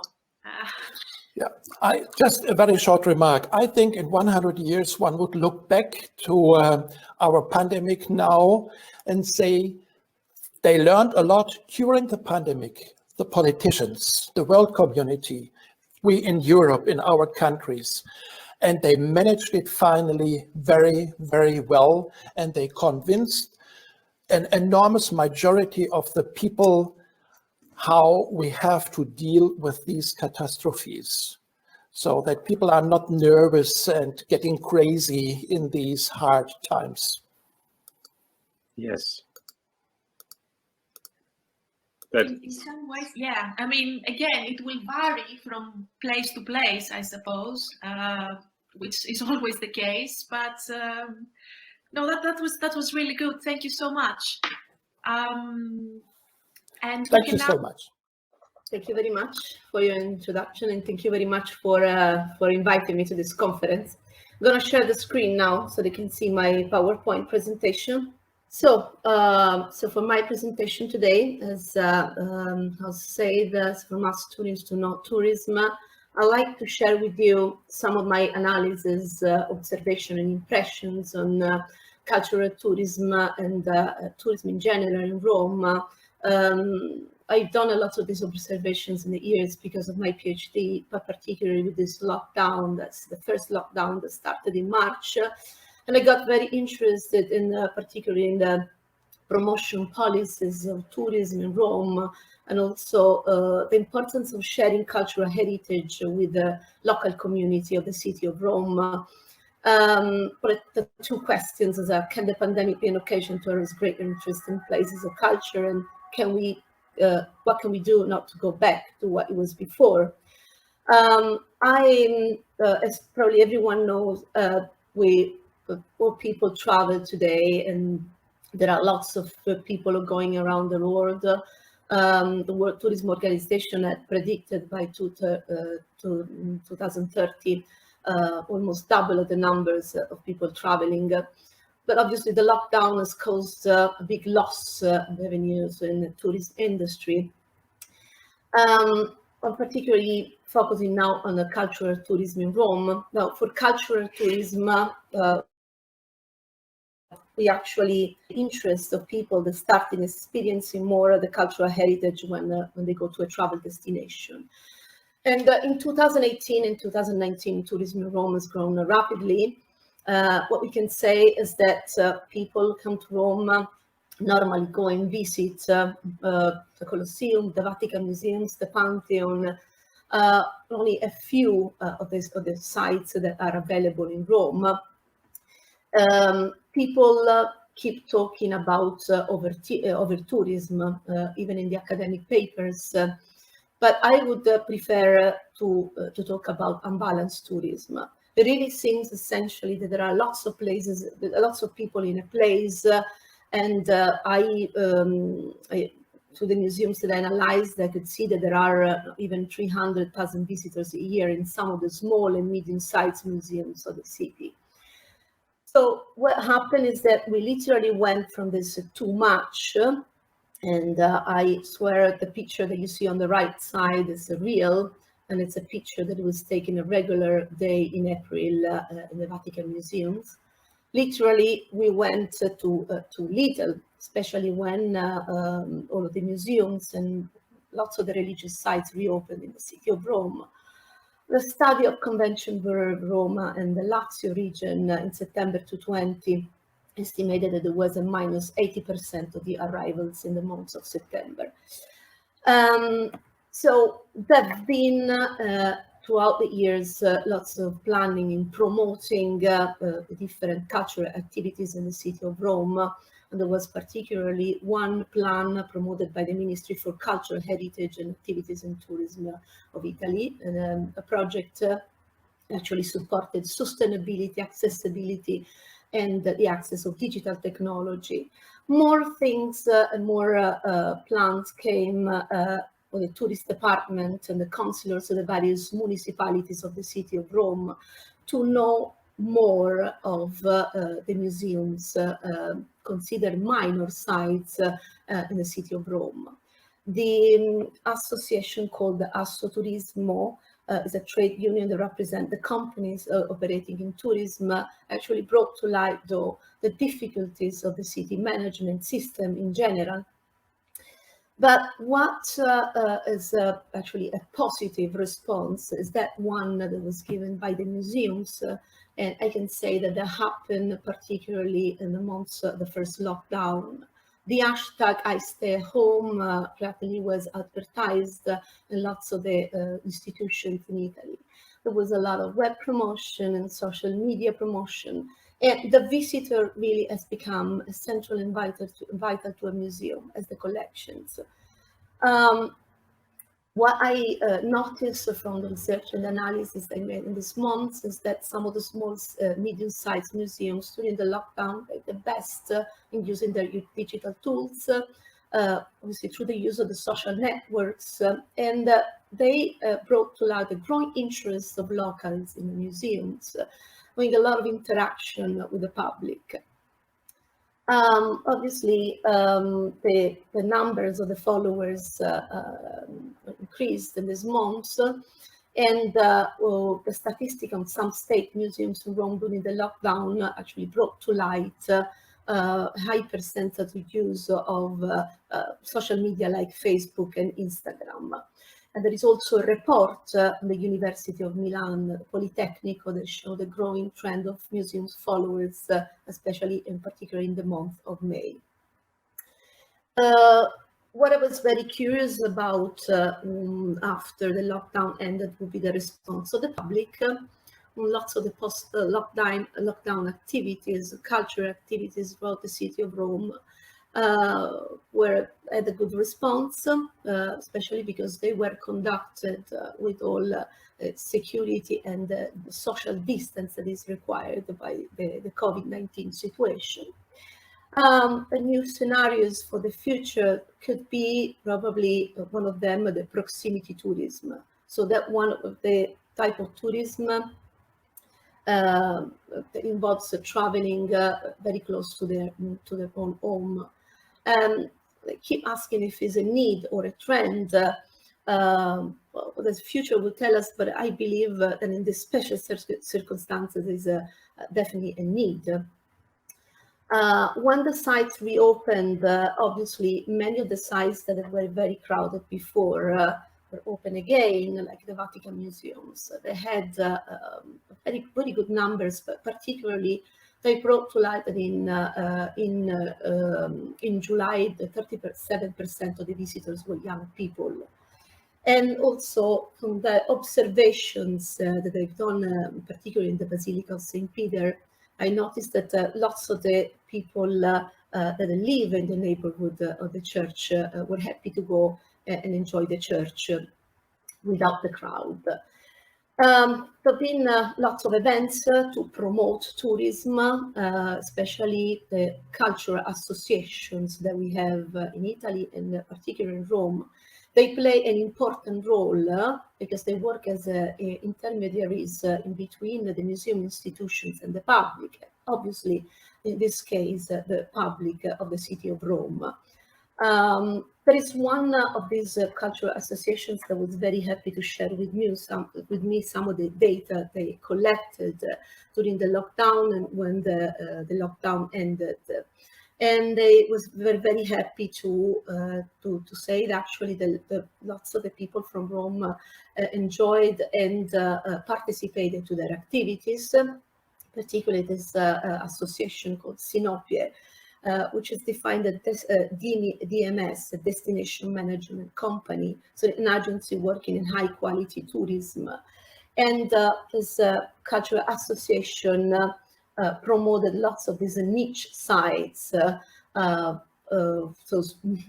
what we call minor sites, even if they're not really minor, because they are as important as the others, but probably less famous.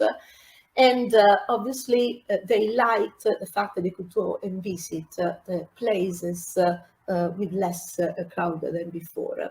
Now, in conclusion to my presentation, I'd like to say that actually there is the willingness to improve tourism strategy for the future and promoting so a responsible tourism to balance the presence of the visitors in the different sites through the city cultural management, the museum institutions, and also the cultural association that I just mentioned.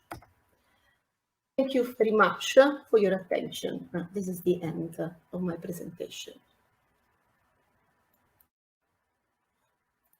Thank you, Caterina. Thank you very much indeed. If there are any questions, we will ask them all at the end of this part of the schedule. So we are now ready to move on to the next presentation, this time coming from Greece. We have Professor Anastasia Chourmouziadi and Polyna Xiradakis, who are going to talk to us about the COVID-19 challenge in Greek museums. I must say that Anastasia Chourmouziadi is a professor of museology at the Department of Cultural Technology and Communication at the University of the Aegean, where she also leads she's the director of the museology laboratory there. And I have to say that just adding to the interdisciplinary theme of today's speakers, she has a very interdisciplinary background in both chemistry, architecture, and archaeology, and so is her team, I believe. Over to you. Well, good morning. I'm really glad to join you. Actually, we are 4 of us, but we just, you can see just me and Polyna. But I can assure you that Anna and Elli are also active in this presentation. Well, apart from the obvious technological innovation that they have been facilitating, digital technologies are offering to the museums a radically new way of communicating with their potential audience. Even if we do not take into consideration the frantically evolving field of social media, the easily navigable world of the internet makes museums' digital headquarters, their websites, an effortlessly, even accidentally accessed destination. The burden of planning and supporting large-scale promo campaigns. Can I briefly interrupt? Polyna, can you press on hide on your presentation? Thank you. Okay. The burden of planning and supporting large-scale promo campaigns using the wide spectrum of traditional communication tools, poorly undertaken by the majority of the museums as relevant research has established, is being replaced by the creation and support of just one website. Although this kind of digital presence seems an old story already, only recently most museums have decided to seriously invest in it. The continuously changing image of museum websites field makes it very difficult to make solid observations that can retain their value for long. Still, we can say that some of the major problems of museum websites stressed by relevant research have been successfully faced. Aesthetic quality, originality, and overall attractiveness have significantly ameliorated. Content is being enriched, and technical problems are rather uncommon. To put it in another way, all factors that websites evaluation models maintain as critical for a website's quality have been taken into consideration by museum site developers. However, we can argue that all these praiseworthy efforts are based on a more or less unchanged assumption that physical visit to the museum is paramount, an indispensable experience, and consequently the digital visit is either a useful preparatory stage or an acceptable substitute when a physical visit is out of the question. The latter being a sort of charity for those who cannot afford the physical visit. On the other hand, the blurry term virtual museum, used for a great variety of endeavors, promoted the idea that a museum visit realized in the digital world is always rooted in the physical one. The virtual is regarded as the opposite of the real, and consequently a virtual visit can be nothing but a simulation. Nevertheless, nowadays numerous transactions, education, conferences, and many more other activities digitally accomplished show us that very real things can happen in the internet world as well. The reluctance of the museums to systematically explore this field and offer self-contained digital experience in their websites can be related to the fear or in the prospect of losing potential visitor clients. On the other hand, the audience's mistrust of digital museum products is certainly stemming from the belief that the quality of a museum experience is mainly based on the authentic object's aura. Interestingly enough, the Louvre has launched a virtual reality application related to Mona Lisa, having observed that the physical visitors could not even slightly enjoy the painting, standing in front of it for a few seconds, squeezed in a crowd of tourists and deafened by hundreds of camera clicks. The COVID-19 pandemic made physical access to museum exhibitions difficult or even impossible for everyone for the time being. The bright side of this unexpected situation is that it can make us think, among other dystopian scenarios, of a future with no physical museums. So, considering the lockdown as a dress rehearsal, we decided to examine whether Greek museums are ready to present a satisfactory digital self. In other words, we examined whether Greek museums use digital tools and products to keep the relationship with their visitors alive or even reach a wider audience. In order to answer the above questions, we refer to the Hellenic national cultural portal Odysseus, developed by the Greek Ministry of Culture. Data have been retrieved concerning 272 Greek institutions that are officially acknowledged as museums. We focused on the first lockdown period in Greece, namely from March the 20th, the date when museums closed or their on-site operation, until May the 4th, 2020. This official list helps us build the general image and trace potential differentiation among museums as far as their digital activities are concerned. Since Odysseus portal offers minimal information and does not include multimedia and interactive content, we checked whether the above-mentioned museums had their own official website. Those that fulfilled this criterion underwent further analysis concerning online activities during the lockdown period. Social media were excluded from our research since they constitute a different means of online communication, which will be approached in a future research effort. Activities housed in the museum's websites were further categorized on the basis of qualitative traits as follows: simple announcements concerning the museum's closure, general announcements, online participatory events, educational programs, virtual tours, and pre-existing or new multimedia content. Excel and SPSS statistics software have been used for descriptive data analysis. The results are quite enlightening, though not surprising at all. The sudden and unexpected COVID-19 lockdown created a challenging opportunity for museums to develop and deploy the significant potential of digital application. However, our research results show that Greek museums were unready for this challenge. Ad hoc digital material is not easy to build up, especially under pressure. Instead, it has to be established in time depth and demands a long-term investment and relative experience. The majority of Greek museums lack its own website.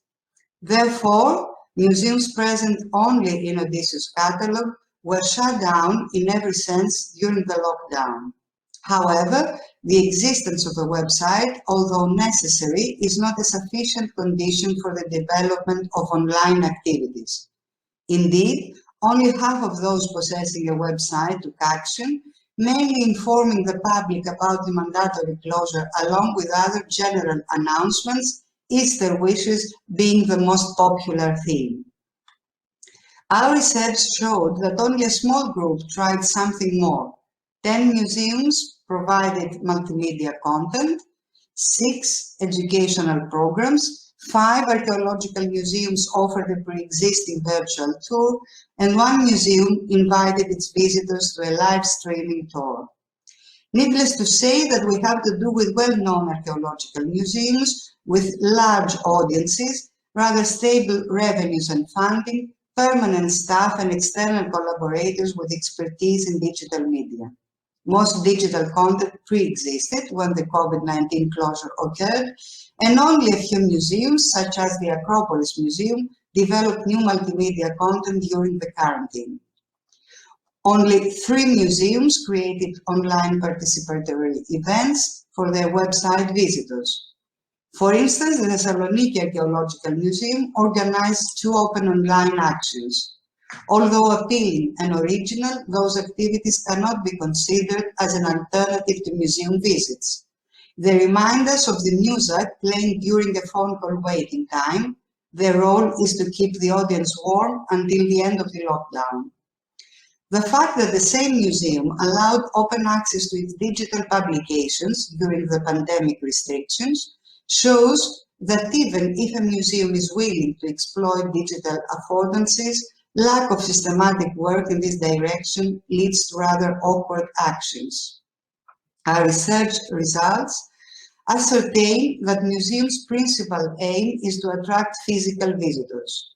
However, we argue that it is time for museums to develop comprehensive digital experiences, not only for cases of social crisis like the present one, or for other cases that definitely deserve our attention, such as people with disabilities or people from remote areas. Of course, there are many institutions worldwide that think beyond their established modus operandi, catch the spirit of the times, bring into play innovative technological applications, and develop alternative experiences in the digital world. They invest time and resources for the digitalization of their collections. They offer virtual tours, they even create VR exhibitions. But is this enough?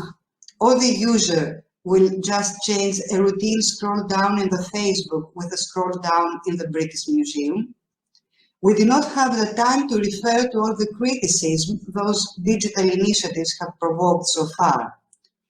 But we can argue that technical affordances are evolving disproportionately to the evolution of museums' theoretical frames and methodological tools. We are still breathlessly running to catch up with technological innovation, hoping that digital wonders incorporated in our traditional practice will be enough. Hopefully, the pandemic will soon be over, leaving us with significant psychological issues and the realization that, locked or not, we live in a hybrid world. Museums should therefore take care of their web premises, as they constitute a promising field offering extra time and space to fruitfully interact with their audience. What is really challenging is to determine the activities that can differentiate the digital from the physical museum experience and enhance, not just support, the already established museum's social role. How many Greek museums will have the financial means to work in this direction in the post-COVID-19 era is another tricky question that I'm afraid no museological scrutiny can answer. Thank you very much. Thank you very much indeed for this first, let's say, analysis of the situation, of the real impact of the pandemic in the Greek museums. I think it is really needed in the sector in Greece. Shall we start with some questions for Caterina first, and then come back to Nasia's presentation? There have been quite a few questions about your presentation, Caterina, and I will try, in the interests of time and keeping to the schedule, I will try to summarize them in two big categories of questions, into two questions, basically.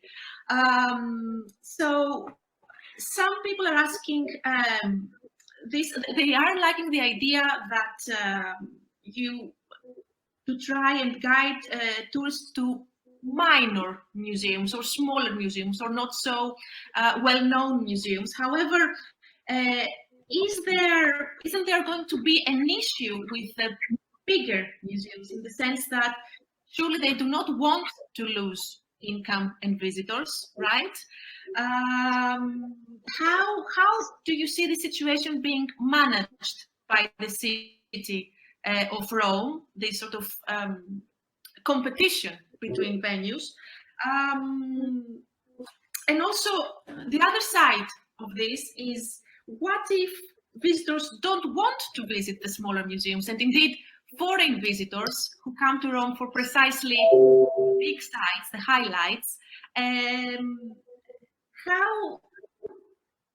How do you see that? How would you convince them? I mean, what's the right balance? That's the question, I suppose. So if I might say, these are like multiple questions, I believe, and so they need to be answered. Trust me, there are multiple questions in the chat. Okay.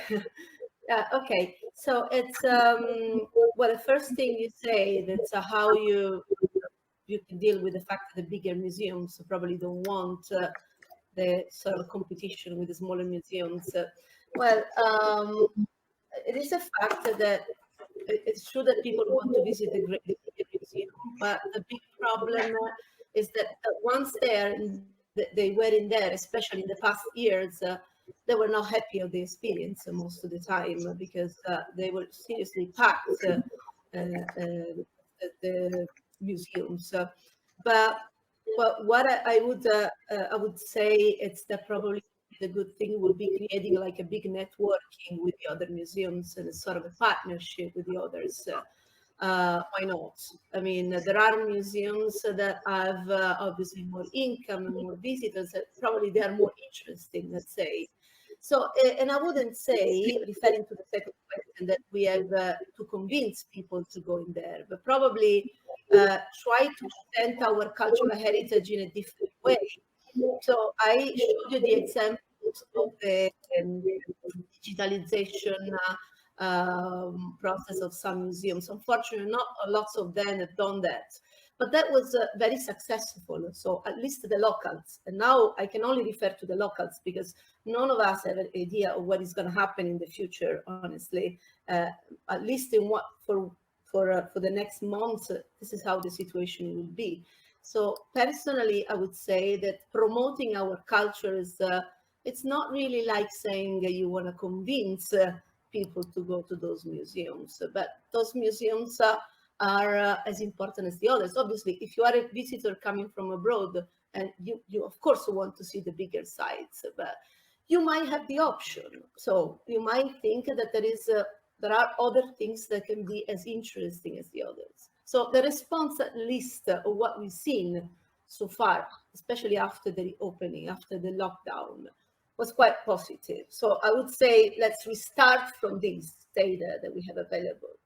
I don't know if I answered that question. Hopefully I did. Well, at least that's what I can tell you from my analysis that I'm doing in these years. But I like those questions and definitely keep in mind for the following of my research, for sure. Thank you. Also, another point that is it's been made in the comments is that some people actually welcome this, break from the usual millions of visitors in Rome, in the Roman museums. And they say actually Rome has regained some of its calmness back. And as a follow-up to this, how would you say that you could, looking forward, you could facilitate a sort of a more responsible tourism, if you like? You mentioned in the beginning that the problem was the unbalanced tourism, okay, in the sites and the museums of Rome. So how would you see the future going forward with a more responsible model of tourism? A more responsible model would be not consuming the place. So if it has to be sustainable, it had to be limited, unfortunately. That doesn't want to be like excluding people, but there must be some limitation if we want our cultural heritage to be surviving in the future. So what I see in being responsible is definitely limitation in the access to the museums, at least as a first step, and see how it goes. So that's what I see for the moment. Thank you, Caterina. And You're welcome. I will move on to a couple of questions for Nasia and her team.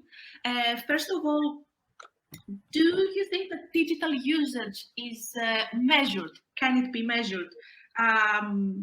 Do you have insights into usage of the different digital informations and offers by the public?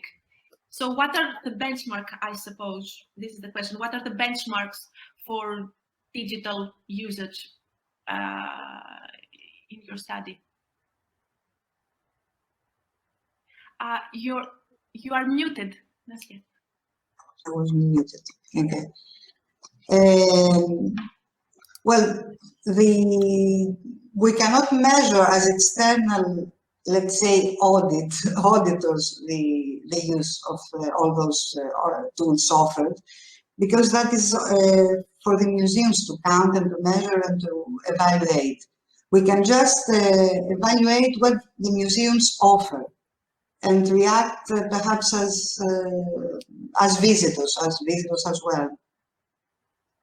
No, but we cannot measure the impact. Mm-hmm. And there is another question about whether there should be, in your opinion, a strategy, like a wide strategy by the government, perhaps, for the digital transformation of the museums in Greece. And if so, what such a strategy should entail? Do you have a couple of days to discuss all that? Perhaps this is something we can facilitate during the Greek ICOM channel. Well, just to make a long story short, I think that digital technologies can be exploited in many fields in the museum work. So leaving apart the internal, let's say, field, helping the management of the collection or treating things or employing other tools, as far as the exhibition is concerned, which is my specialty field, I believe that we have no policy at all for the time being. So whatever we can discuss and put onto the table, it will be a useful start. For instance, I believe that we are still in the first stage that we offer digital miracles just to impress the audience. But we have to move on to discuss and decide on what exactly tools we need and for which reason. And so that is a beginning for a strategy. That's a good start, I think. Yeah, it's a good start, yeah. Yeah.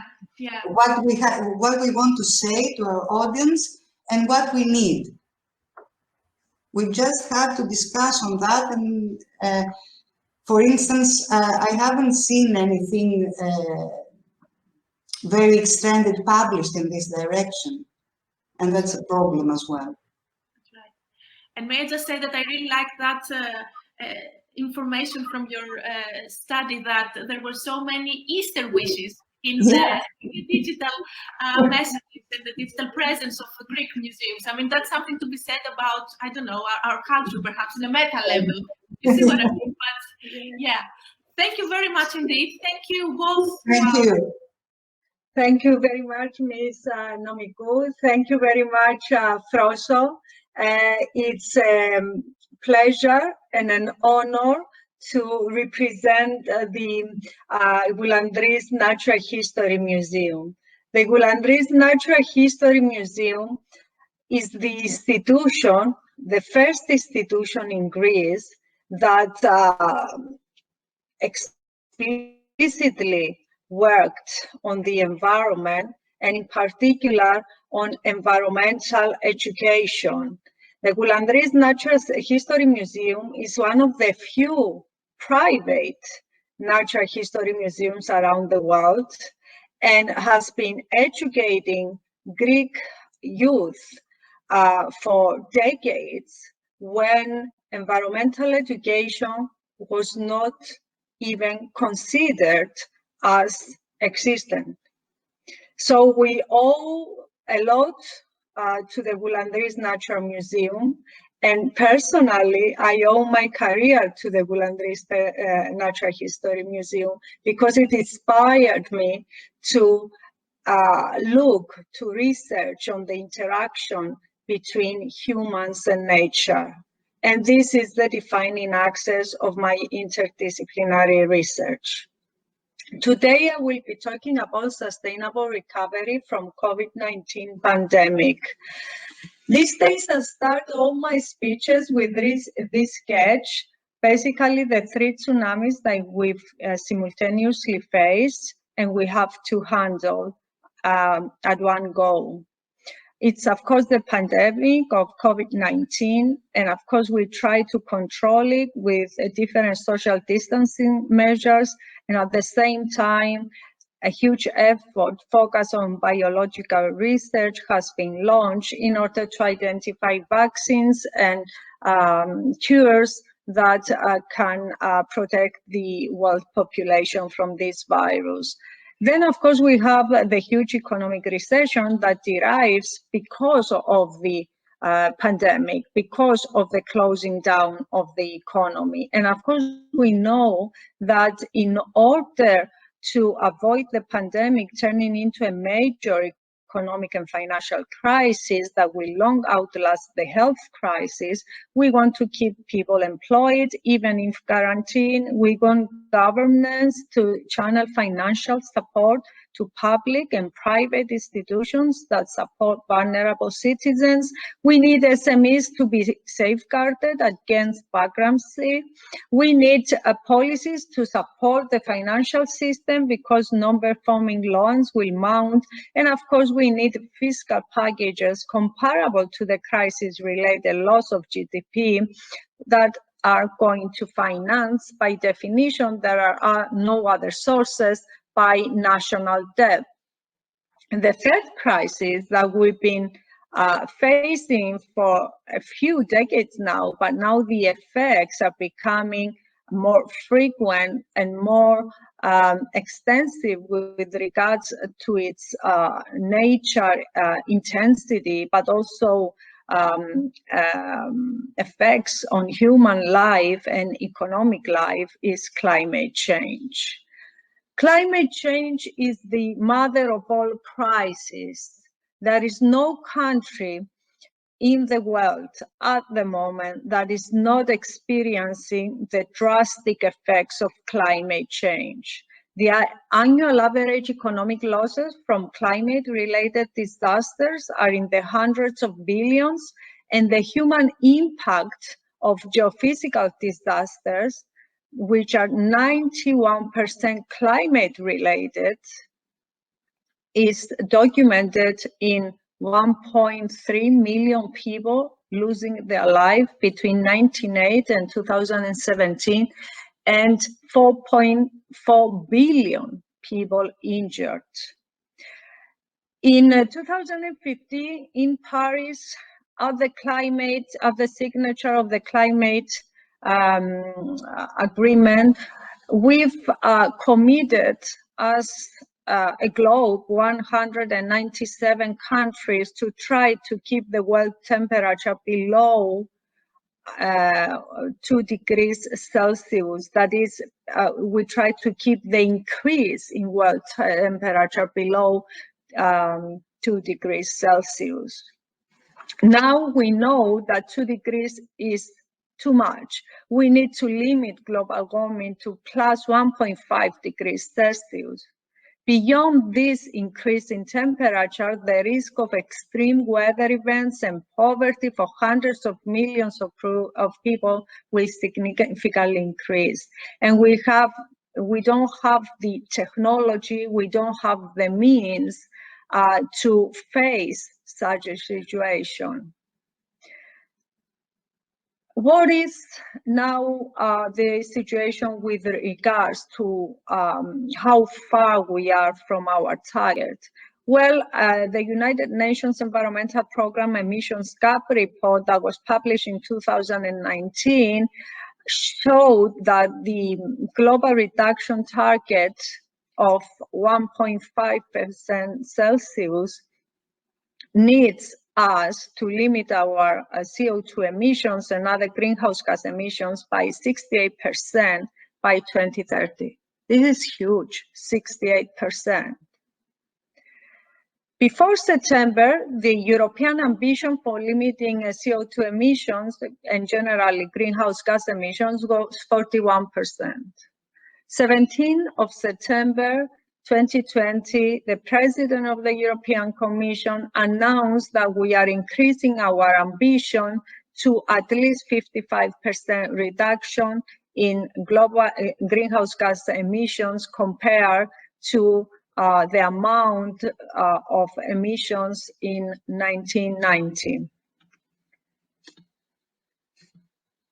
And in general, there is a lot of top-down mobilization that can allow us to at least have a blueprint for identifying the pathway towards recovering from the three simultaneous crises that we are facing: the pandemic, the economic crisis, and the climate change crisis. And at this point, I should mention that there is intensive scientific speculation that the pandemic is one of the effects of climate crisis because and biodiversity loss, because the deforestation and the loss in biodiversity has brought humans very close to wildlife, and this made it easier from zoonotic viruses to make the cross species live. Let me briefly give you the sustainability policy framework, that is what we have now in place that allow us to build on and try to face these three crises and try for a sustainable recovery from the pandemic. Of course, we have the 2015 Agenda, United Nations Agenda 2030 with the 17 Sustainable Development Goals that cover all that have to do with people, planet, and people's prosperity. Same year, a few minutes later, the Paris Climate Agreement that I referred to before, another global agenda, 197 countries signing and agreeing to limit global temperature to well below 2 degrees increase. 2018, the Intergovernmental Panel on Climate Change announces that 2 degrees increase in global temperature is too much. We can only afford 1.5 compared to pre-industrial levels, which basically implies zero net emissions globally by 2050. In 2019, the United Nations Sustainable Development Solutions Network that I have the honor to represent in my country announces the 6 major transformations to achieve the SDGs. This is an operationalization framework for the 17 SDGs. 17 are too many for being efficient governmental goals. Politicians need fewer goals, and they need them to be respective of the way the governments are structured. That's why we structured the 17 goals into 6 transformations: education, health, decarbonization, sustainable food, land, water and oceans, sustainable cities and communities, and sustainable digital revolution. December 2019, the European Green Deal enters the pictures. This is a global leadership example for a pathways towards sustainability. The European Green Deal has 4 major axes: new CO2 neutrality by 2050, European clean tech leadership, protection of biodiversity and human health, and reduction of pollution, and just transition.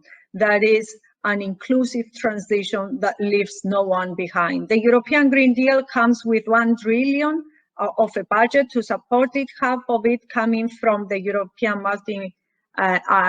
multi-annual financial framework, that is the EU budget, and the other half aspire to be mobilized by public and private partnerships.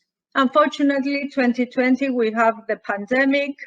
Flattening the infection curve steepens the macroeconomic recession curve, and Europe, as well as many other multilateral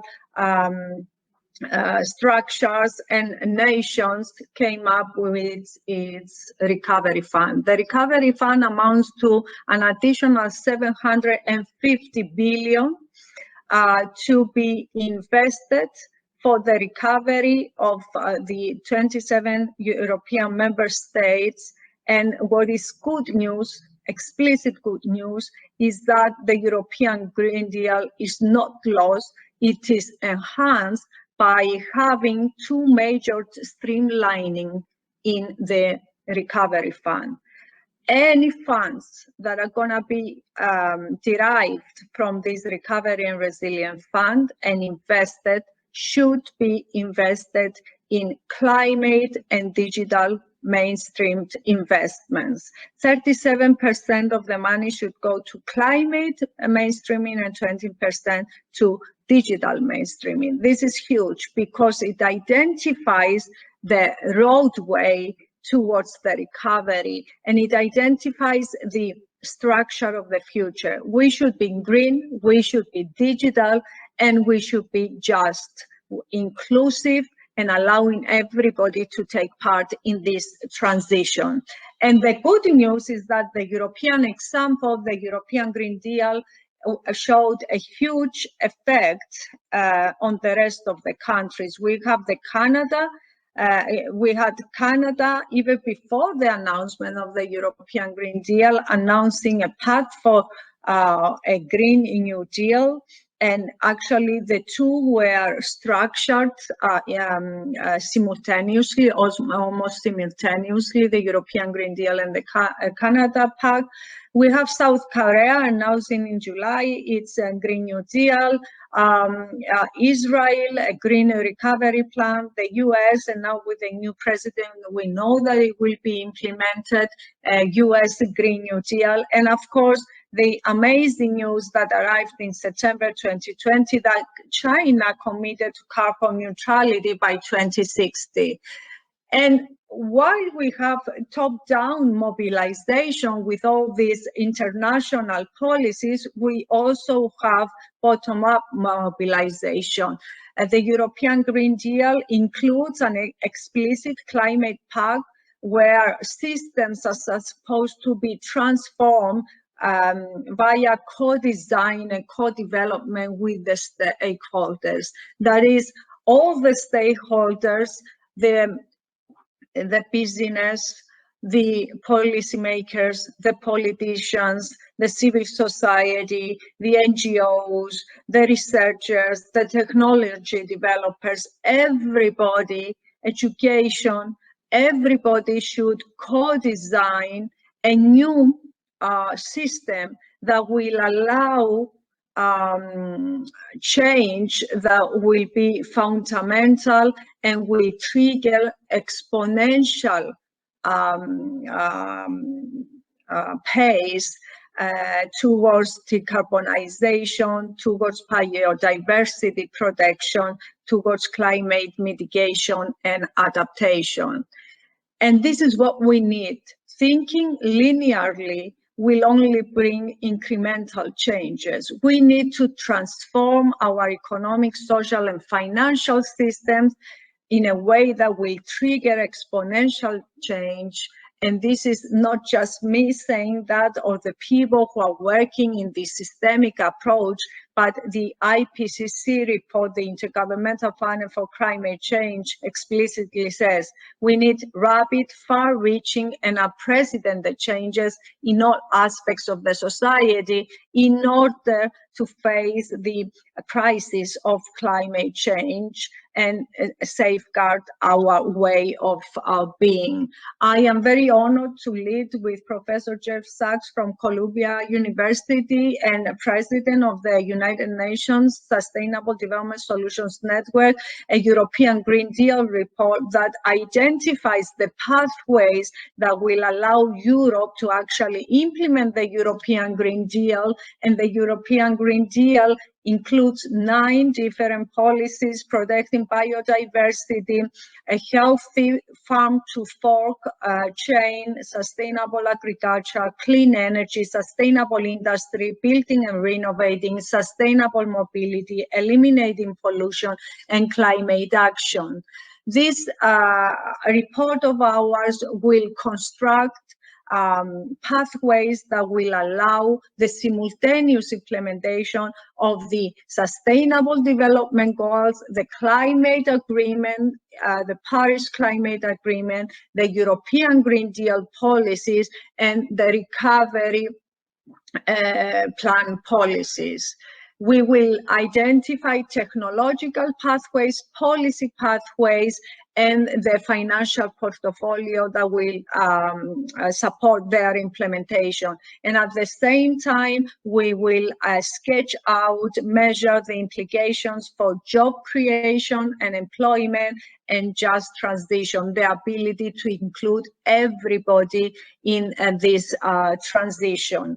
The results will be at country level, but also at upscale at European level, and we aim for giving a blueprint, a manual to politicians and decision makers in order to facilitate identification of investments that will allow a build back better, that is, will allow a sustainable recovery and will also allow the creation of cross-country alliances for the sustainable recovery. It will also facilitate public-private partnerships and at the end of the day, create a climate pact manifesto to engage together with politicians and policymakers, all other stakeholders that need to be engaged in order to achieve an inclusive and real transformation and transition to sustainable development. Obviously, major drivers are decarbonization,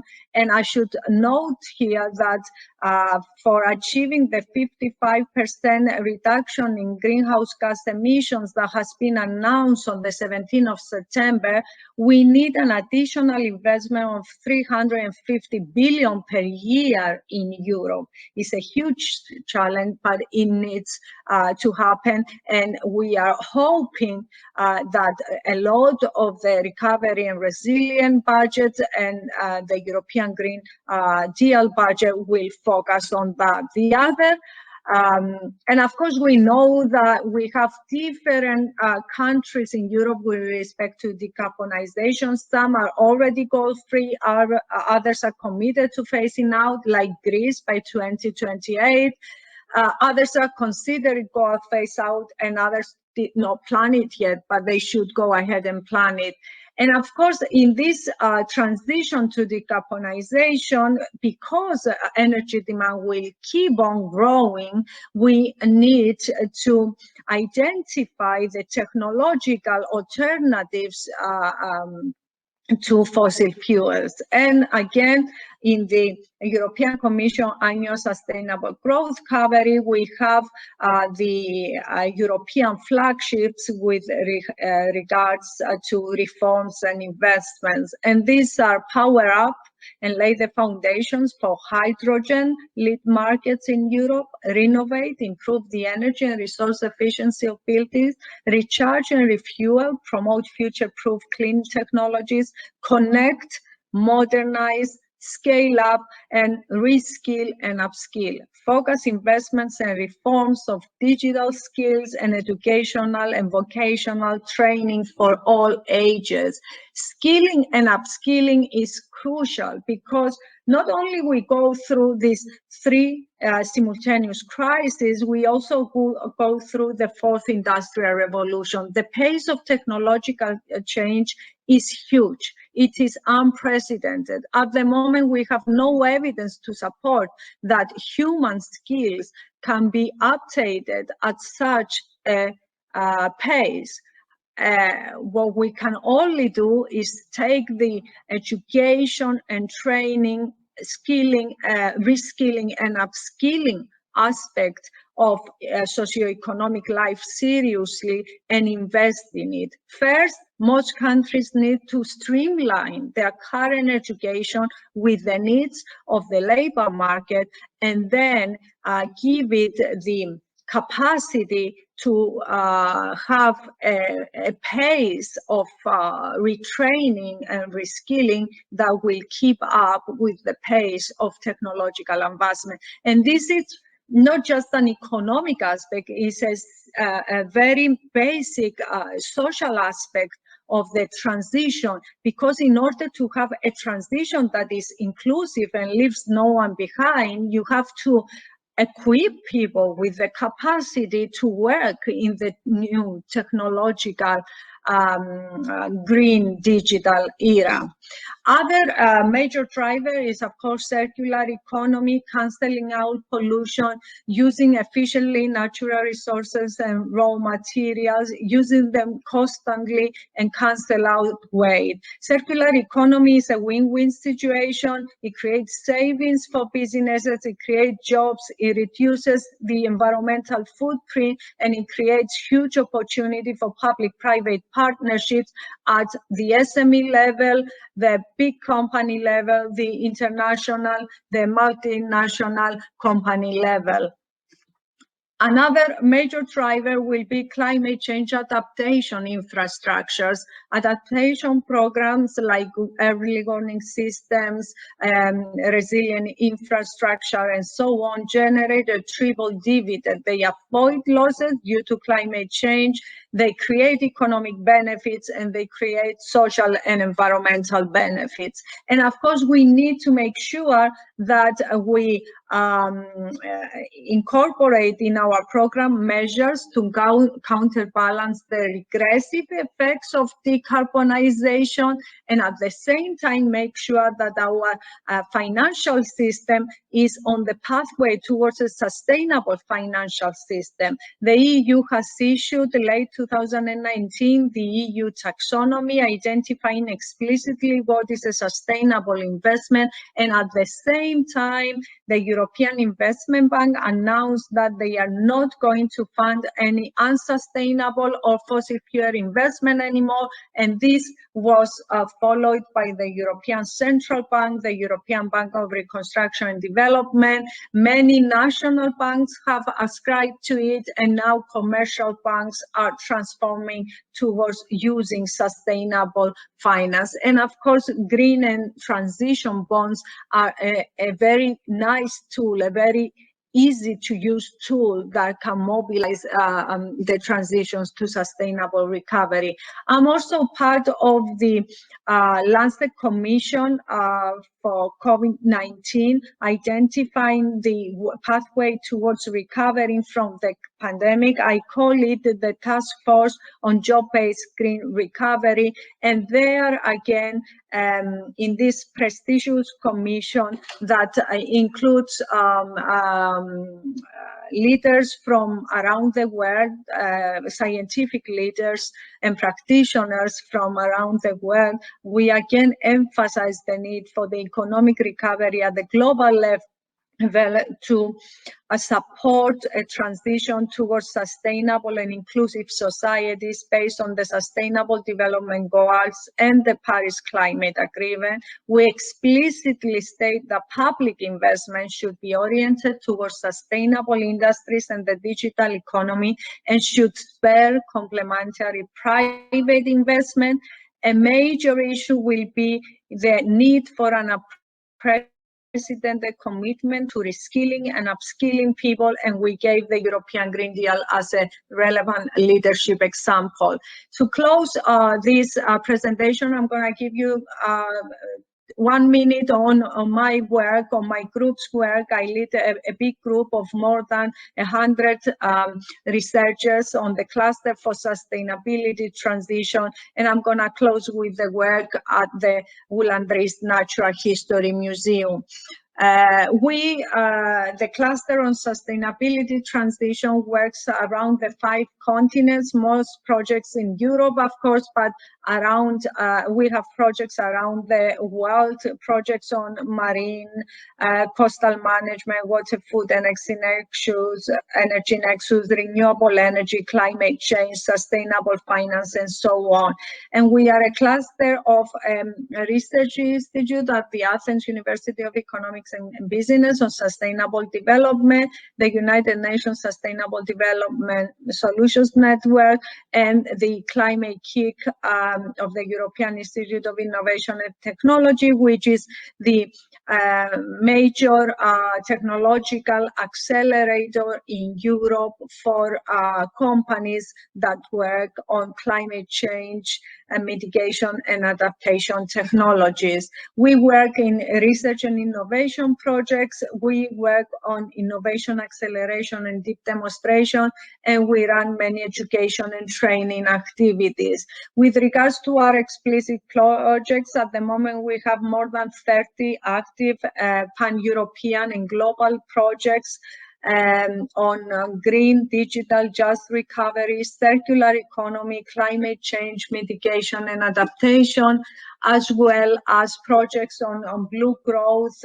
We run a global roundtable for sustainable shipping and ports, trying to put together all the stakeholders around the issue of sustainable shipping and sustainable ports in order to identify pathways for zero net shipping and ports by 2050. We also lead a 4Cs initiative for blue growth in the Mediterranean Black Sea, the Aral Sea, and the Caspian Sea, and many other projects, of course. And one third theme is smart agriculture and water, food, and energy nexus, and smart urban water systems, which is, of course, water is one basic natural resource, and the main reason for building civilizations, the location of civilizations since ancient times was identified by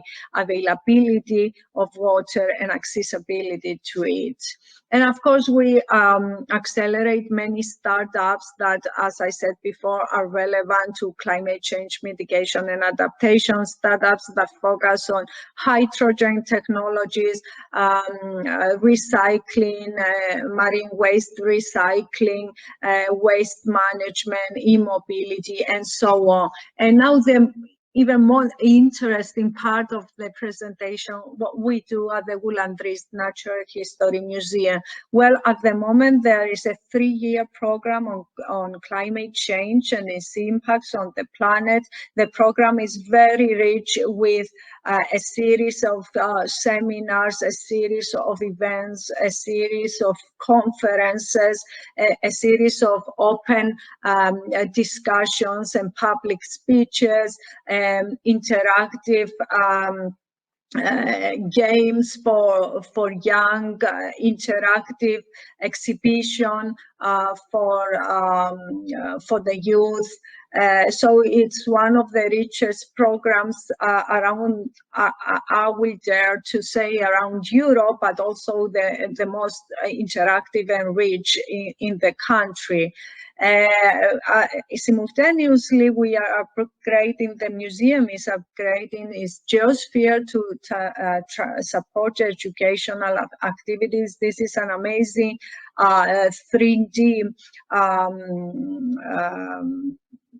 exposition of the history of Earth and the effects of the interaction between humans and nature on each other.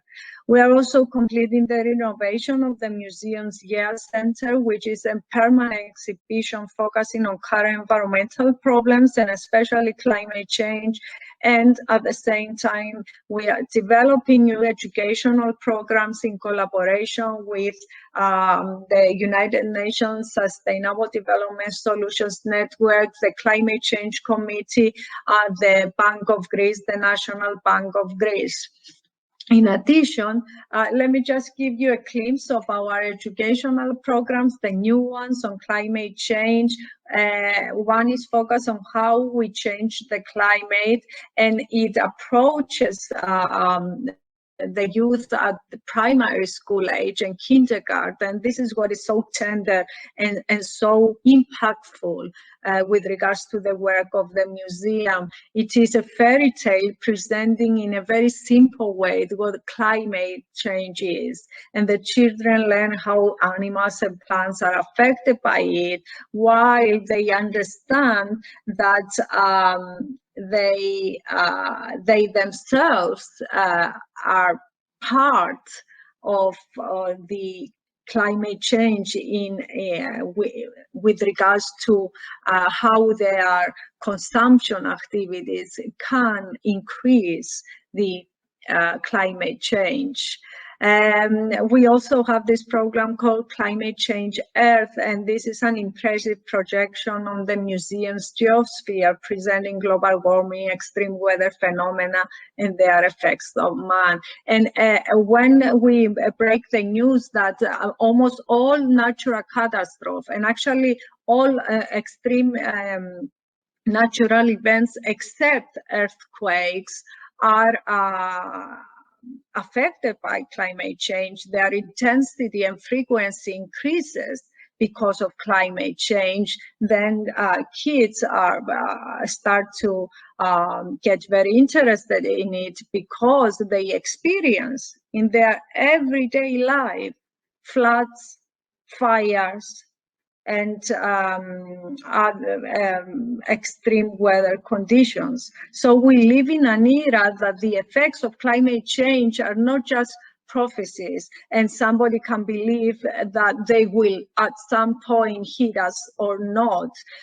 The effects of climate change are here, they are known to kids. So to attract the interest of kids is becoming easier, not just kids, of course, grown-ups as well. But kids are the future, the youth is the future, and they will be the ones that will have a decisive footprint on climate change. Whether we manage to handle this crisis together with the pandemic and the economic crisis that is coming with it will be partly a management that will integrate the youth.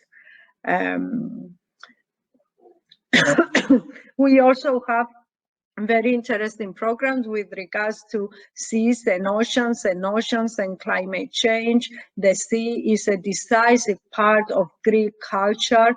and Greek economy. And we have, again, two different programs for primary school children that are interactive and use myths and truths that can control the knowledge of children with regards to how we affect climate change and how climate change affects this valuable resource. This is what I had to say to you. We are doing much more, and we hope one day you will be visiting physically, but at least today you can visit virtually. Thank you very much. Thank you very much, Koundouri.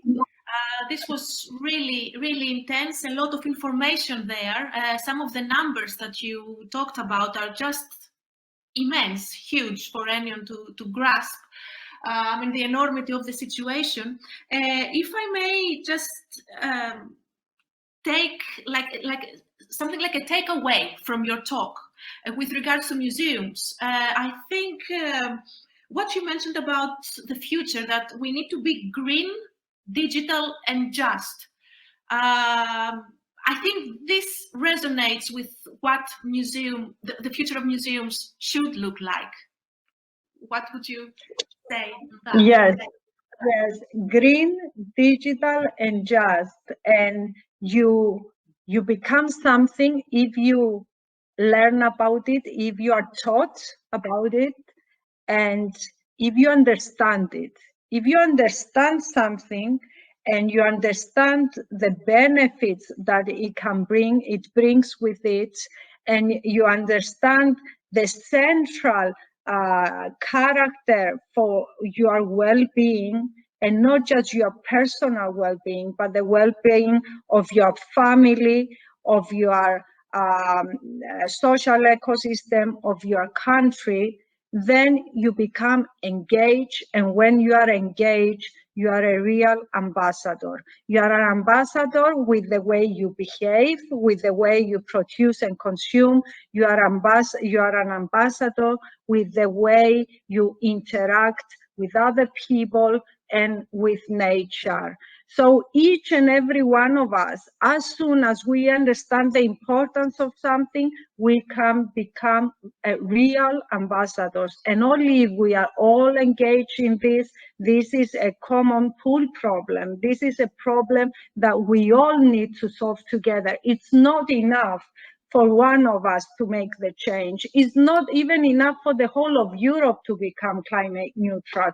It needs to be the whole of the world. Otherwise, the externalities are huge on others and nobody can be saved. So because this is a really common pool problem, this is the tragedy of the commons. Unless each and everyone is engaged and becomes an ambassador with the way he behaves and lives, the problem will not be solved, and the problem is existential. Dear colleagues, on a Monday in May 2019, thousands of tourists were standing in front of the Louvre's closed doors. Security personnel were on strike against the unprecedented worsening of conditions.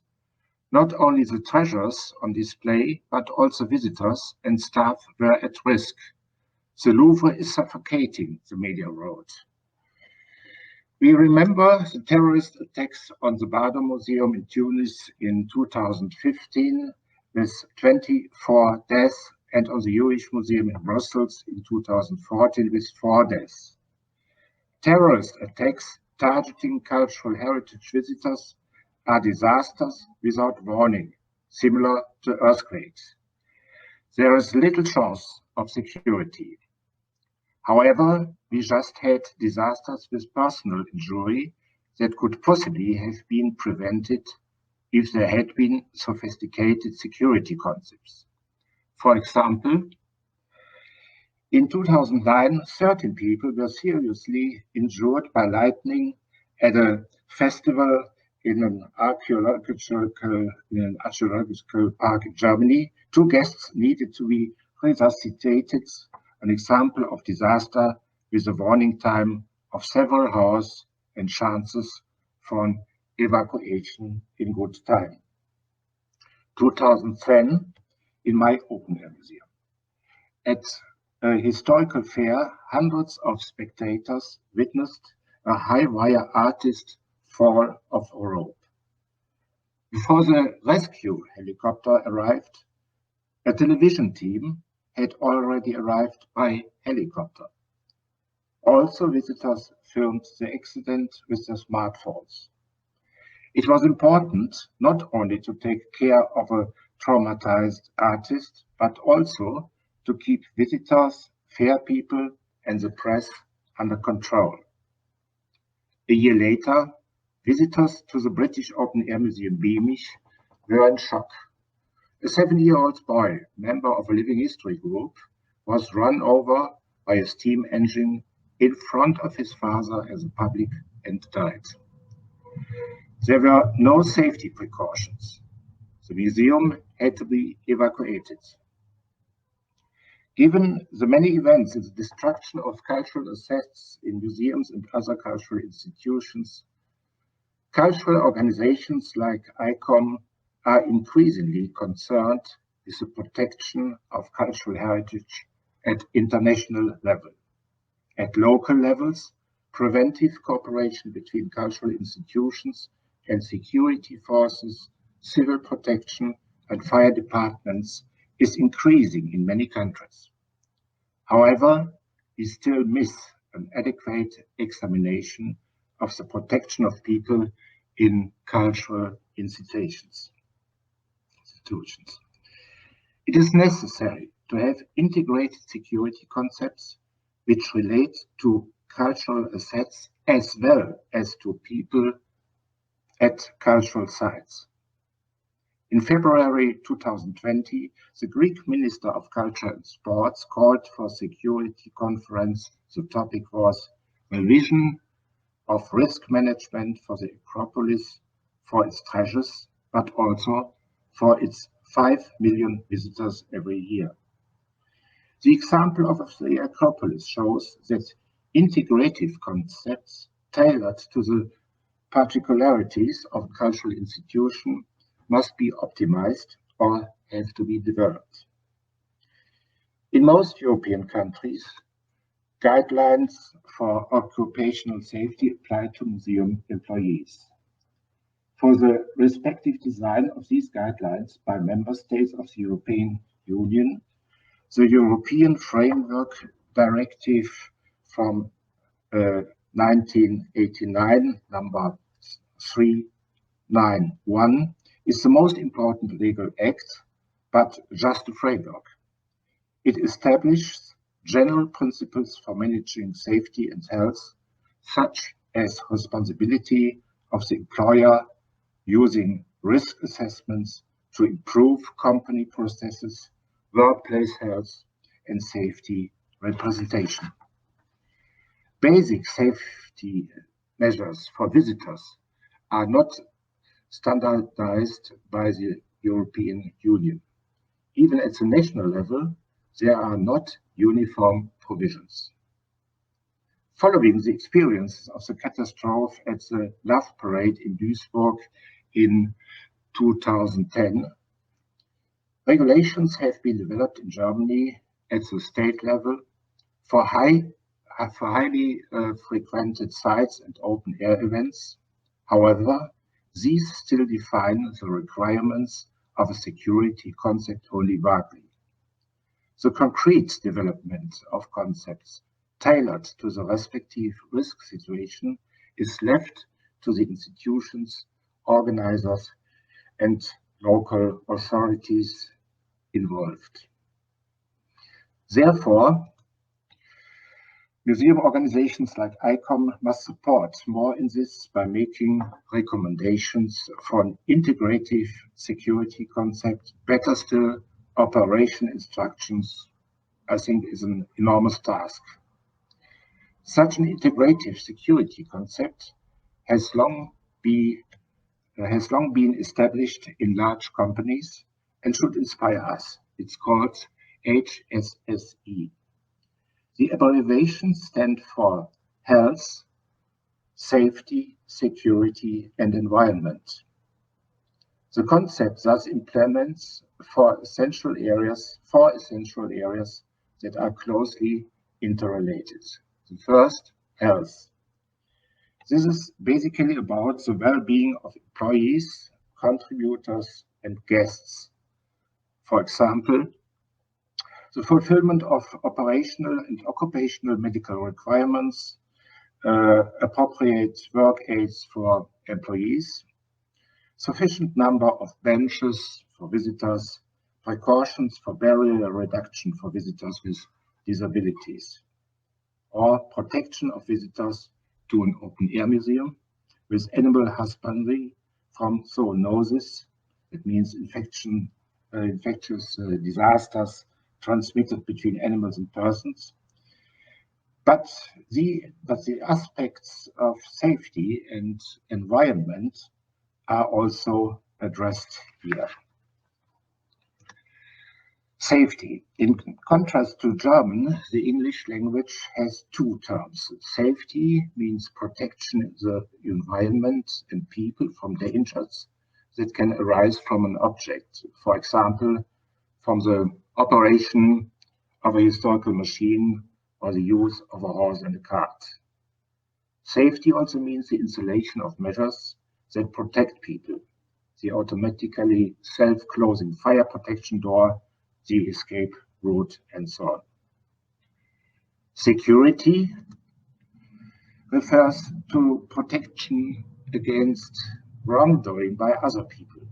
An example of wrongdoing, the self-closing fire protection door is open, but jammed with a wedge due to the high frequency of people passing. Security also means appropriate, safe use of security systems and objects. Finally, environment. Museums, as a recent discussion about our definition of museums by the International Council of Museums shows, not only have to participate in environmental protection and sustainability here. For example, open-air museums are not allowed to use pesticides in the maintenance of their historic gardens and fields.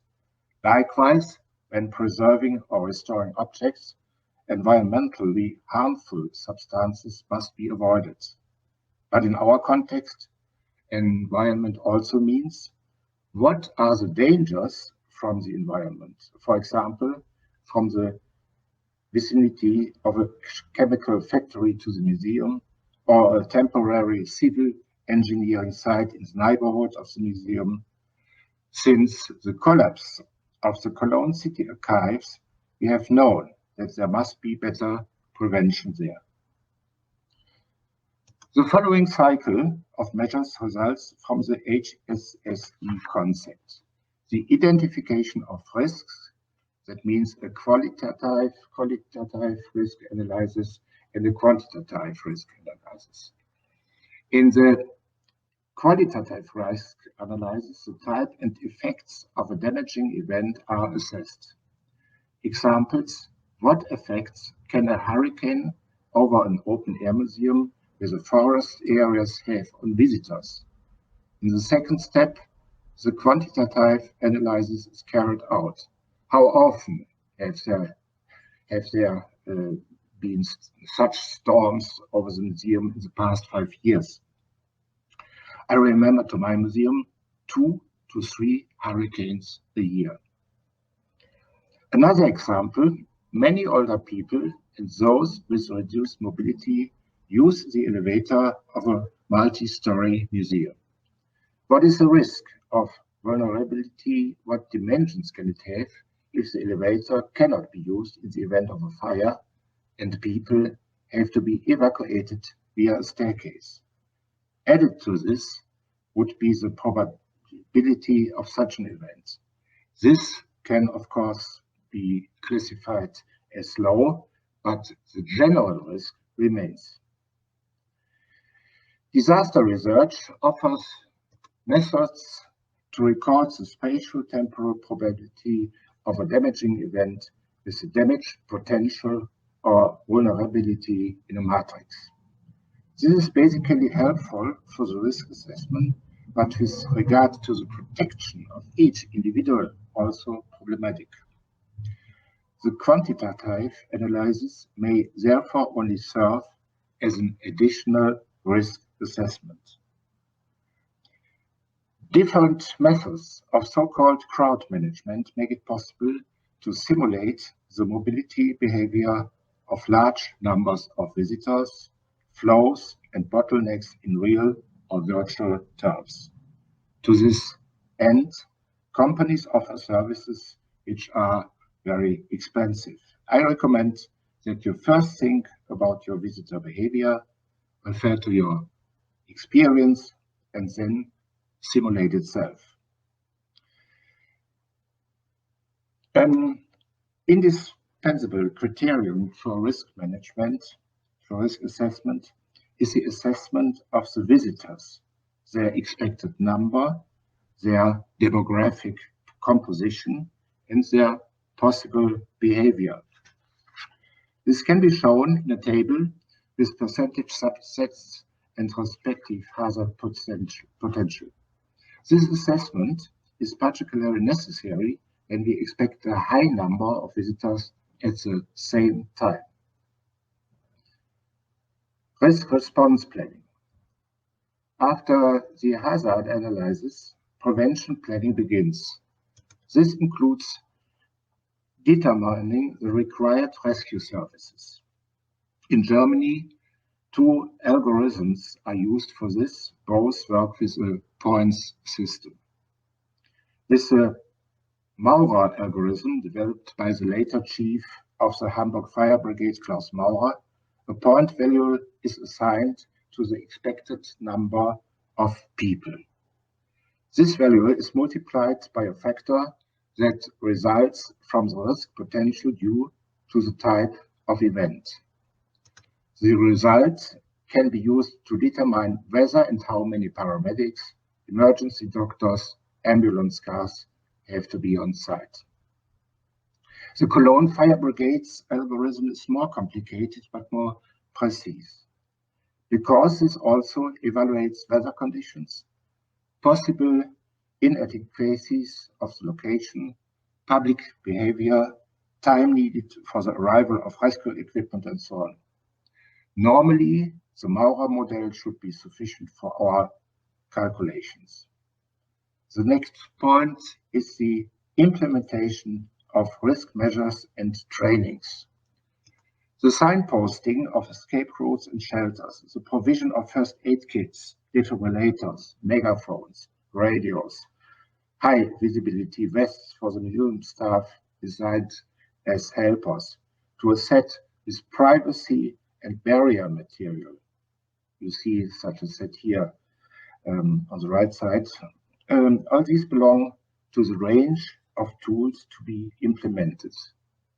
For large events, an operational site plan may be required, showing the placements of such material, but also directions for the ambulances and fire cars, areas for a mobile accident assistance station, or the landing place for a rescue helicopter.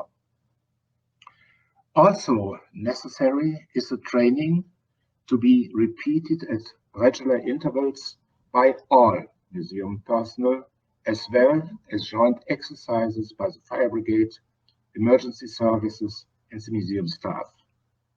The museum switchboard may have, like in my open-air museum, the special task of communicatively coordinating all risks, analyzing and all emergency measures. Accordingly, its staff must be specially trained. Monitoring and control relate to the review of training results, operational readiness of the equipment, and the assessment of implemented measures. From this, the last point in the chain of risk management can be derived: the identification of insufficiently recognized risks. Dear participants, Corona has shown us how complicated the process of restarting museum operations can be when it has been shut down. Damaging events can also make a lockdown necessary. Considerations leading to find the way back to normal after a disaster event should be part of an all-encompassing risk management. Thank you very much. Thank you. Thank you, Michael Faber. That was not an easy presentation, can I say. To be faced with how things can go wrong in a museum is not an easy feat.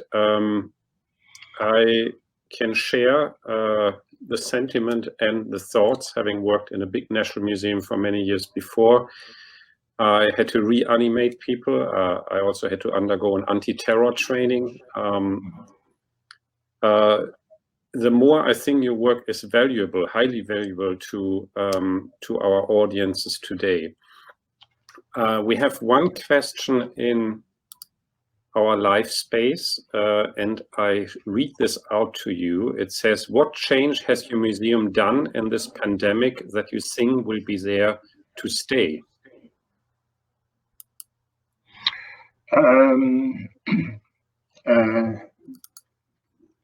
Do you mean my museum, the Open Air Museum, or?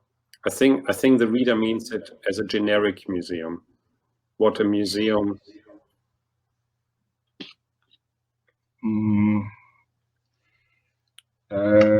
Can you repeat the question, please? Yes. What changed? I think it means your museum is meant as a generic museum. So what changes have museums done or seen in this pandemic that you think will be there to stay? Yeah, I think that the museums, I saw it in my open air museum. There was a lockdown, of course, in the first months of the pandemic. Then we had a reopening under very difficult conditions. It was only the reopening of a part of the museum. The Open Air Museum, informed day by day the public via social media, via its website, what was going on, how to use the museum offers physically, and of course also the offers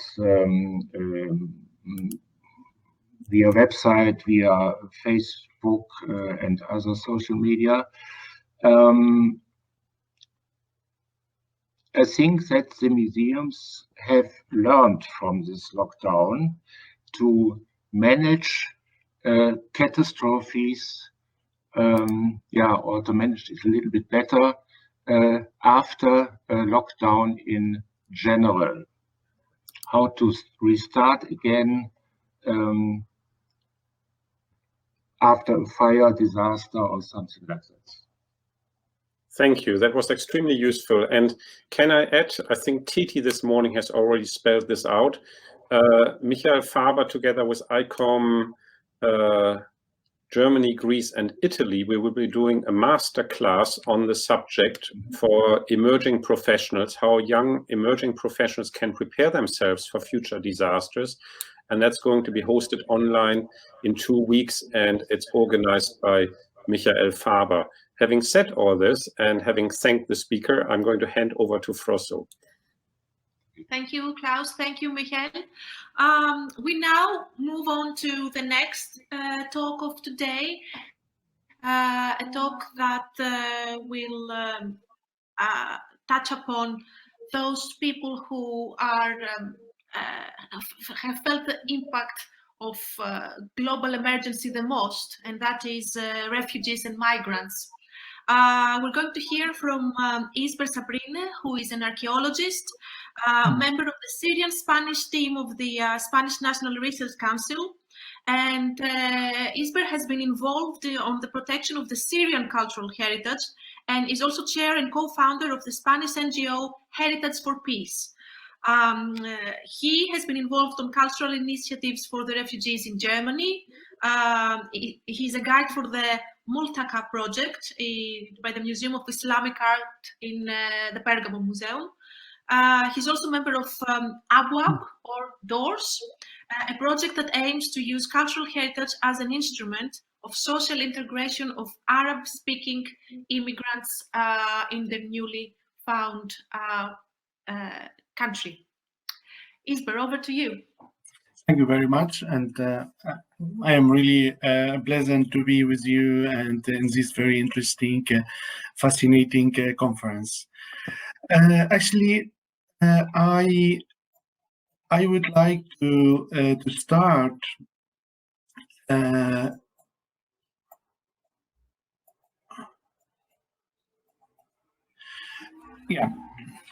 giving a little bit. Hello?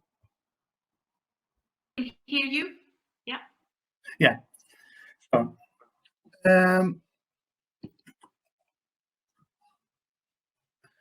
sorry, I am having some problems to share the we can see your screen. Okay. So okay, I think we're good to go. Yes. Good. Good. So yeah, actually, I would like to share some stories from my stories working with this subject. And we nowadays in Europe, we are facing so much problems regarding to the crisis with new immigrants and refugees.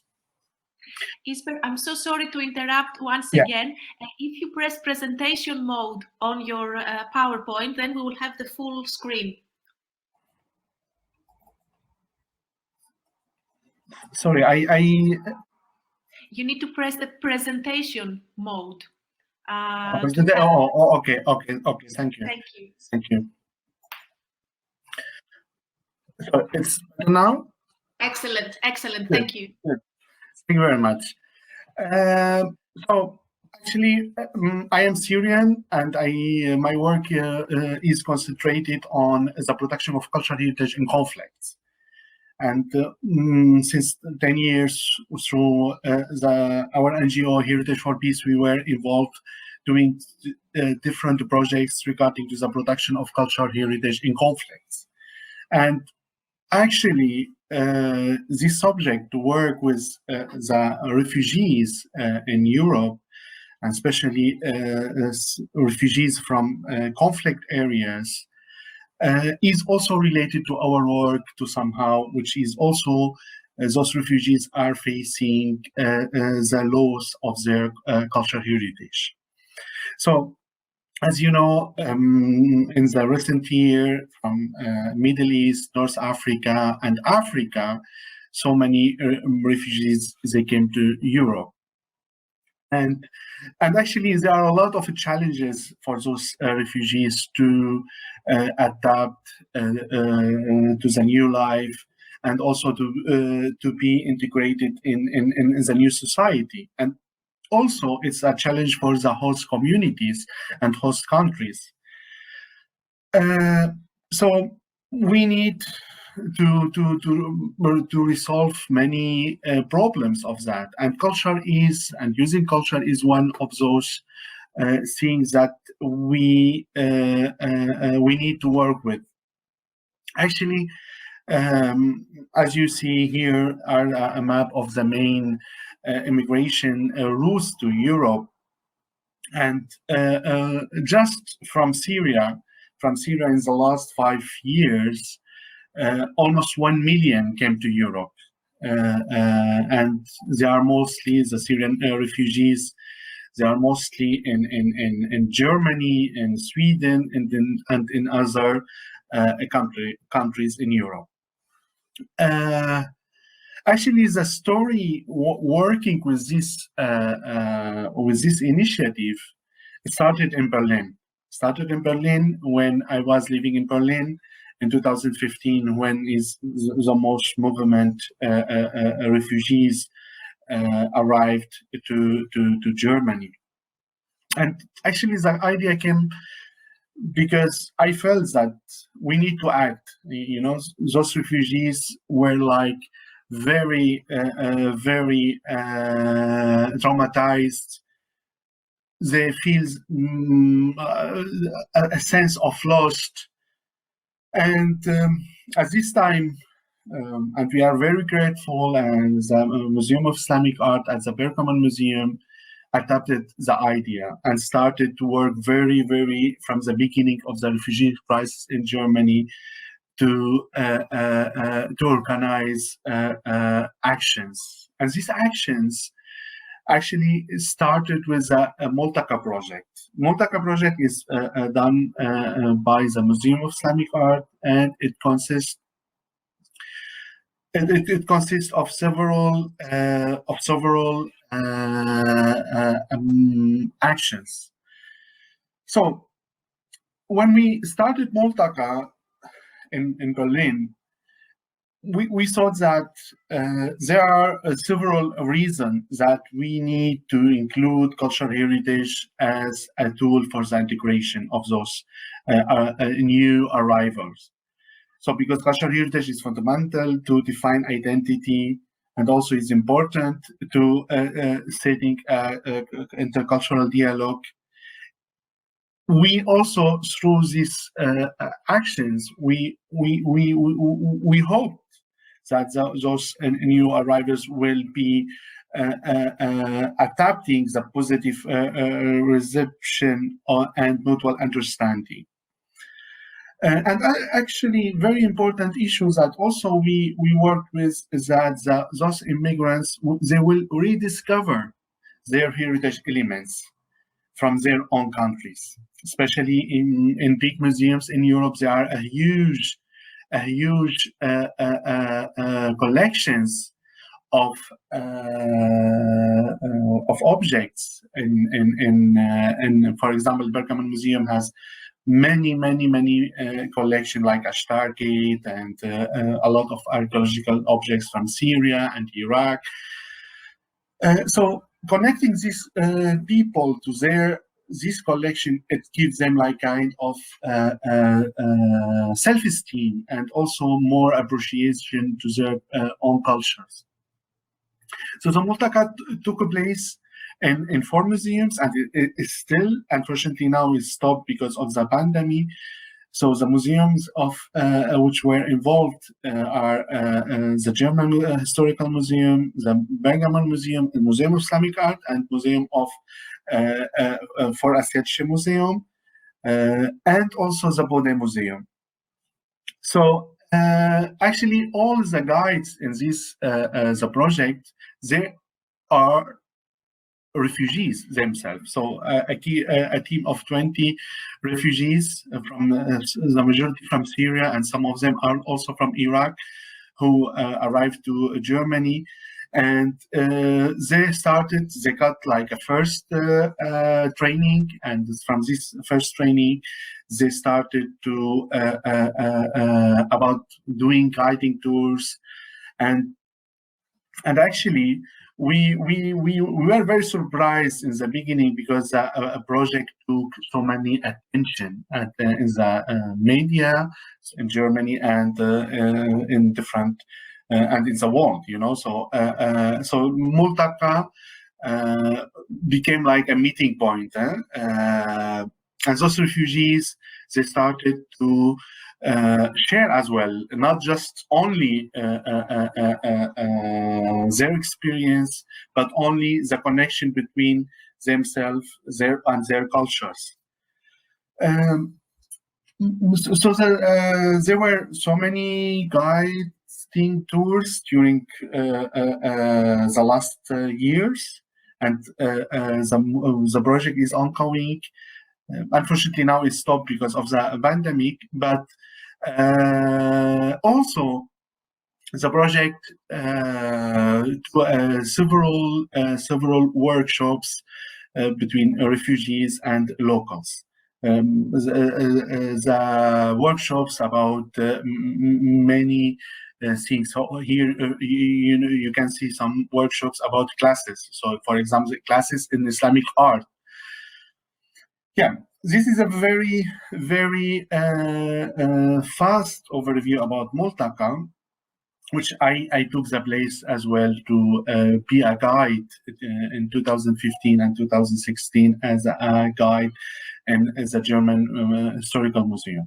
And we felt at this moment how those refugees became like more and more attached to the German culture, especially, you know, when we compare, for example, the destruction of cultural heritage, and especially, you know, the old cities like Aleppo, for example, to Berlin. And we show how Berlin or Dresden, they became like rebuilt after the World War. So it gives a sense of hope to those refugees.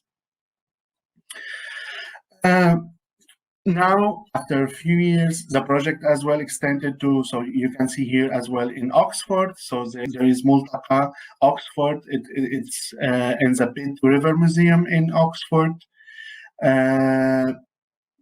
So we can see how is potential to work on this idea as well, in not just in Germany but also in other countries. Now I will talk about another experience, which also now we are doing it in Spain. It's the Abuabu project.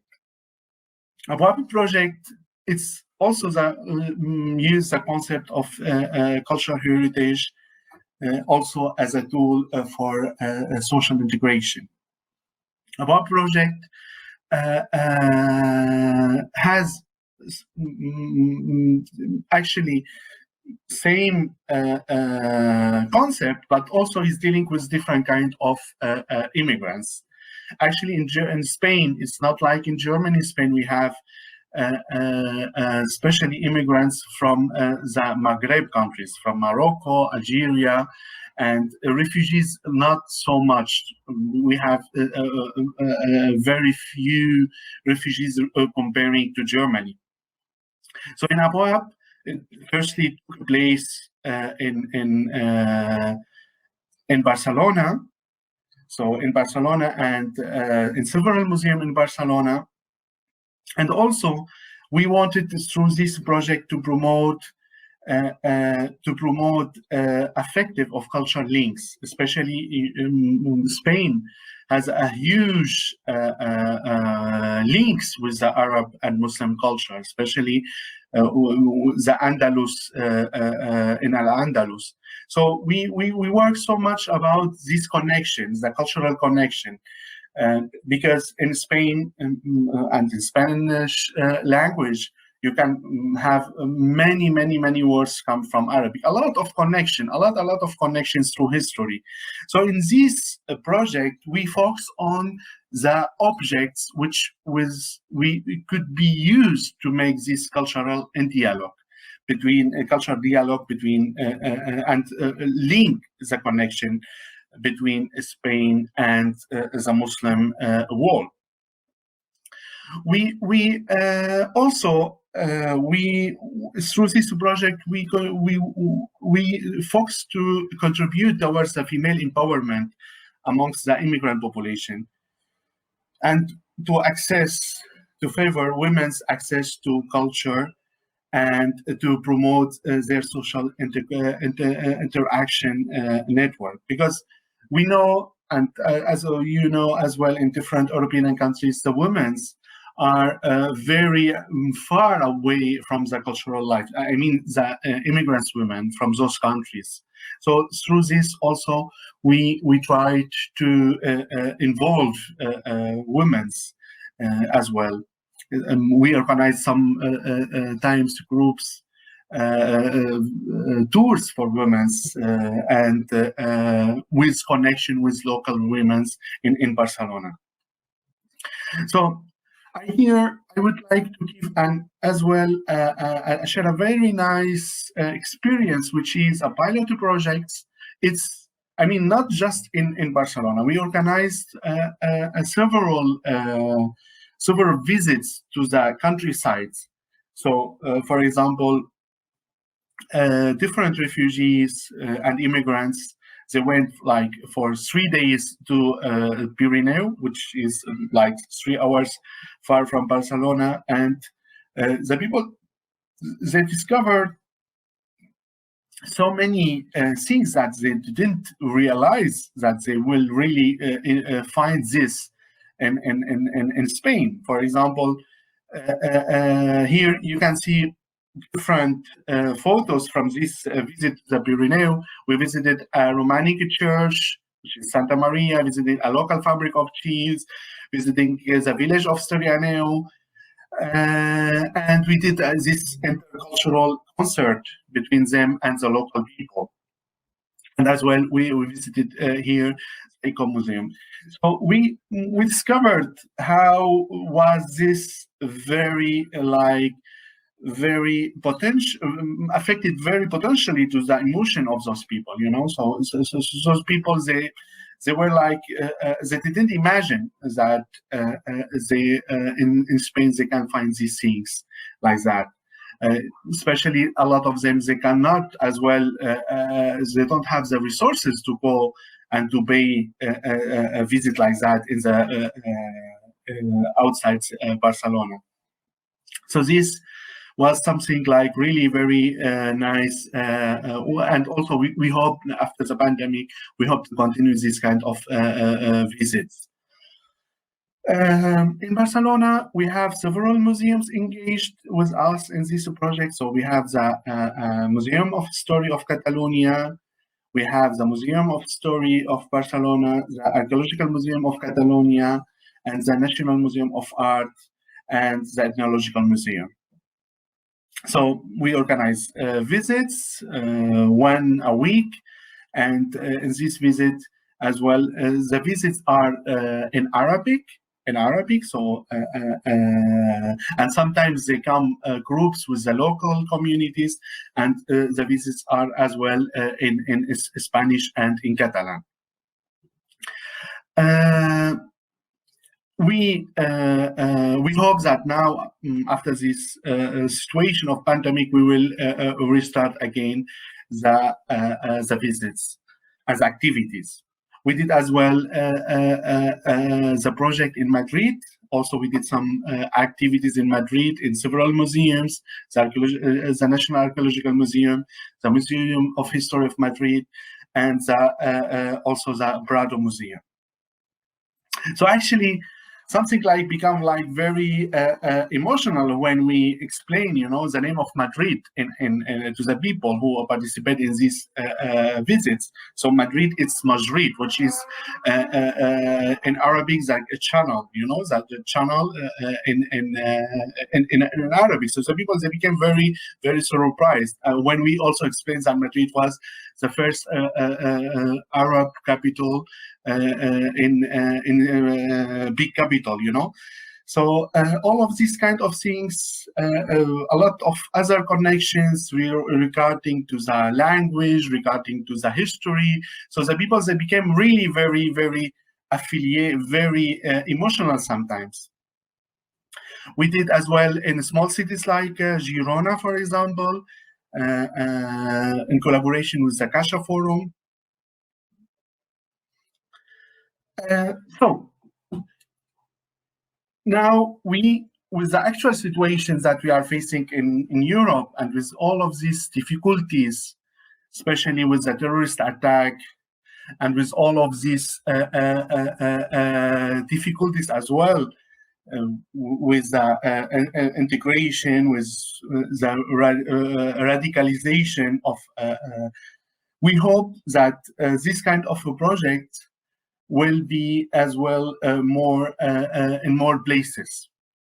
So, for example, last year in Italy, in collaboration with Professor Giuseppe Maino and Donatella Maino, we organized a conference as well, and we discussed the possibility as well as how we can collaborate to do the same project in Italy.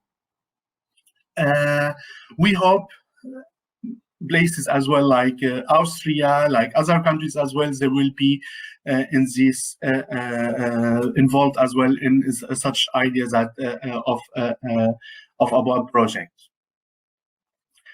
Very briefly, we think that Abwab is now needed for all the actual situation, because we need more the museum to be a more social place. So the museum for everyone, not just for the elite. I mean, I can share with you how the people they feel, you know, when they really come to a museum and discover new things which they are not used to see in their countries, because those people they have another situation, so they don't really in their countries go to museums like that. So they feel like very positively. You can see how they happy are. So, and this is a human right, So, I mean, recounting to the Article 27 of the Universal Declaration of Human Rights, culture is for everyone, and everyone has the right to enjoy the culture. With the pandemic, now the pandemic shows that we need more solidarity in our society, and culture and museums and is also we should use them as well for a tool for solidarity for the people who are in need. So yeah, we hope in the future that this activity and other similar activity will extend and will be more and more active in Europe and in other places. So thank you very much. Thank you so much. And Isber, it's wonderful to be able to take questions with you, because I think actually our presentations have so much in common. Thank you everyone for having me. It's a delight to be with all of you today, even virtually. So we all know that we are at a critical moment in the world. The last two presentations that I've had the privilege to listen to epitomize that, right? We're at a critical moment. And I think what's so lovely about this conversation is that we all know in our bones that our institutions have the ability to respond in this critical moment. I just want to take us back really quickly to 75 years ago, when the world also faced a strong moment of devastation. And that really what happened 75 years ago with the creation of the United Nations, which now is an enormous organization and an enormous bureaucracy which really can respond to the world. Let's just think back to 75 years ago, when it was really a group of people who sought out an outlandish mission, right? An outlandish mission to secure global peace and security. And the way that they decided to do that was with hope and with grit and resilience. And so the Museum for the United Nations has come out of that same spirit of hope and grit, optimism and resilience. And our mission is to inspire billions of people to take action to save our planet. And that's not just ecological planetary issues, but also, as we just heard, to address issues of human rights, of gender inequality, of inequality writ large. And I think given the fact of where we are right now in a world, you know, when I joined the Museum for the United Nations about 2 years ago, a little less than 2 years ago, I was really clear that given this critical moment, the last thing the world really needs is a museum about the United Nations in Copenhagen. What we really need is an institution, and this is what we were founded to be, to help us build a new sense of a global we, right? That we are all in this together. That surprise, as you heard from Isber, the name of a city in Spain, Madrid, comes from Muslim roots, comes from other cultures, that we have connections and we need to find those connections again, because if we don't, we will not be able to address these issues. In coming together with this global we, it's also really important for me or seeking out this global we, for me to remind all of us, and I can't see your faces, but I'm wondering how many of you remember this face of Greta when she was at the climate summit a little over a year ago in New York City. When she was looking like this, the words that she was uttering to the audience was, how dare you? How dare you put this on our shoulders, on the shoulders of young people, to solve these big issues? I keep this photo printed on my desk at work and now at home because I think it's really important for us to imagine and to internalize the urgency in this space and to take this "how dare you" to heart, to push us out of our comfort zones, to say, how do we not play it safe anymore? How do we make sure that we are essential institutions for the world? So what I've been doing in creating a new museum for the United Nations, not about the United Nations, is to think, how in the creation of this new institution can we create services, can we create ideas and incubate ideas that enable all of us, all of you who are with me today, all museums in the world, all cultural institutions, to pivot radically to respond to the "how dare you" notion, to be effective and essential institutions for the world. So I'm going to talk to you about 3 areas that we're now playing with, incorporating into the formation of this new museum for the United Nations, my hope of which actually is that it will become useful tools for all of us. And so this really is an invitation to hear what we're currently thinking about, and I would really love your feedback and your ideas either today or in the future. So the first is, how do we not do traditional audience research? And we can't keep thinking about our audiences in the same ways and expecting radically different outcomes. So Mahzarin Banaji is the world's leading thinker on implicit bias, on mindset change, on those deeply held beliefs that you can only see in an MRI machine. And she, in conversation with me and CEOs of other major cultural institutions, she shared, the only way that we're going to speed up long-term mindset shift on the big issues that matter, like climate, she pulled through, is through culture.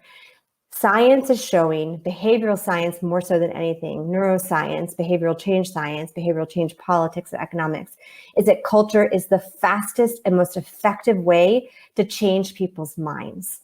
And so that's what we're going to double down on.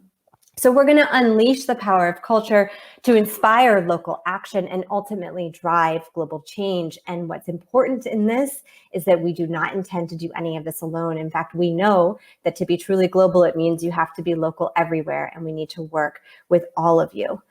So how are we doing this?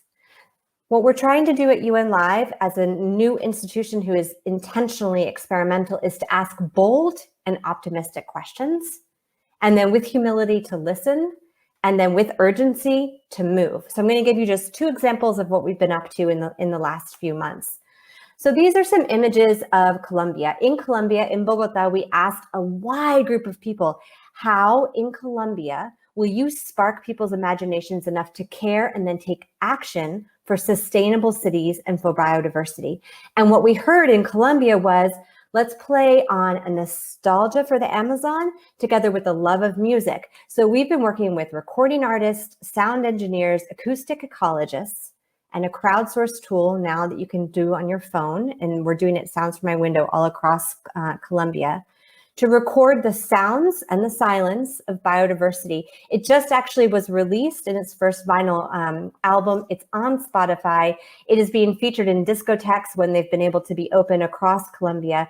And this coming spring, music from the sounds of biodiversity will be incorporated into the Catholic Church's first ever ecological mass all across Colombia. In India, just a few months ago, river water rose with rising sea levels and flooded out massive areas of India. This is one example of immediate impacts of climate change and how they're impacting. So our partners in India said, what do we do to get people to care and to feel that they can do something about this? Well, let's pull in the power of Bollywood. So we're working with Amitabh Bachchan, who is the superstar of Bollywood, with a film production company, with UN scientists and climate change experts and biodiversity experts, and also with nonprofit organizations across India to create the first ever climate thriller that will be hosted on Flipkart, which is the Amazon of India, available to approximately 150 million subscribers and watched in a gamified series on your phone. How are we going to spark people to care? So whether through music, blending acoustic ecology and a love of biodiversity into concert halls and dance halls and the Catholic Church, or whether now climate science and climate NGOs working in concert with Bollywood, what we're hoping to do is to create something entirely new. And this creation of something entirely new, we're now working with IDEO, the world's leading human-centered design organization, and we'll be announcing this soon, on a methodology that takes this work that says, now's the time to say we can't play it safe anymore. Let's take creative collisions of cultural organizations with heritage, with food, with music, with sport, with art, all of it. And let's mix it up and collide it with other disciplines so that we can create new cultural experiences, which we know can change people's minds and get them out into the world at scale. Let's start working really quickly so that we can learn, and let's do it together. So this is an invitation to all of you. This is not something that we intend ever to do on our own, always, always in partnership. Recently, we hosted a conversation during the United Nations General Assembly Week with a number of museum leaders from around the world who all agreed that the time is now that museums need to be agents of change. But I also understand that it's often difficult, having come from from the world's largest complex of museums, the Smithsonian Institution. I understand the very fine line that many of us, especially as leaders, walk between our educational missions and an advocacy role. And that is a very delicate line.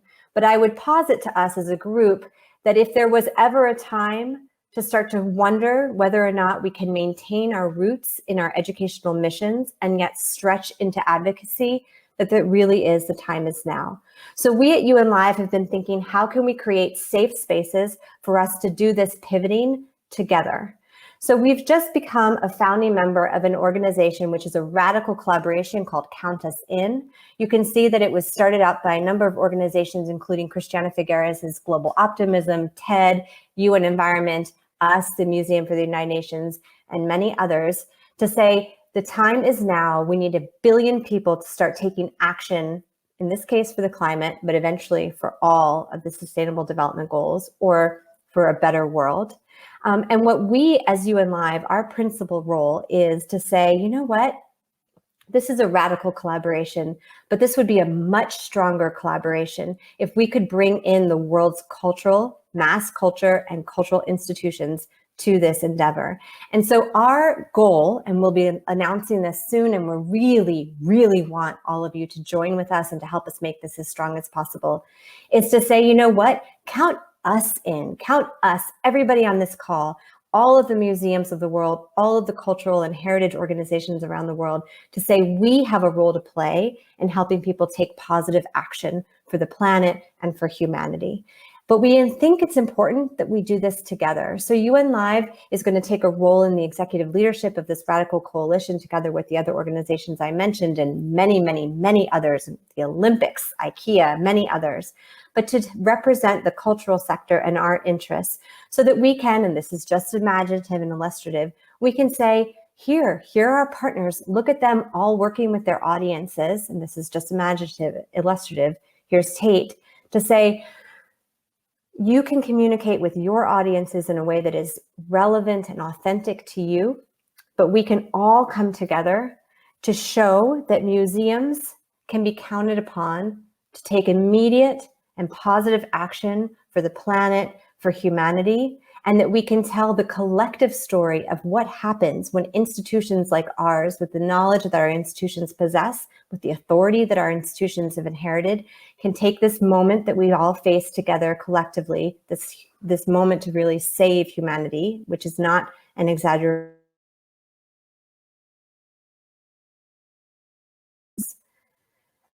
So I would just say, and I really want to leave time for discussions and for hearing your questions, that we've heard from all of you, and I know from having worked with many of you that we all believe that the change is now. We all believe we cannot wait. And I would just say that what that demands of us is that we have radical collaborations, that we figure out how to work across borders, that we figure out beautiful ways of linking the different subject matters of our institutions, and that we use our institutions to be real beacons of hope, of ambition, and safe places to take risks and become more effective global institutions in that regard. So with that, I would ask you to please join us. And by join us, please join us in conversation. We really, really are excited to learn from you and to hopefully work with you in the near future. So thank you. Thank you. That was very inspiring.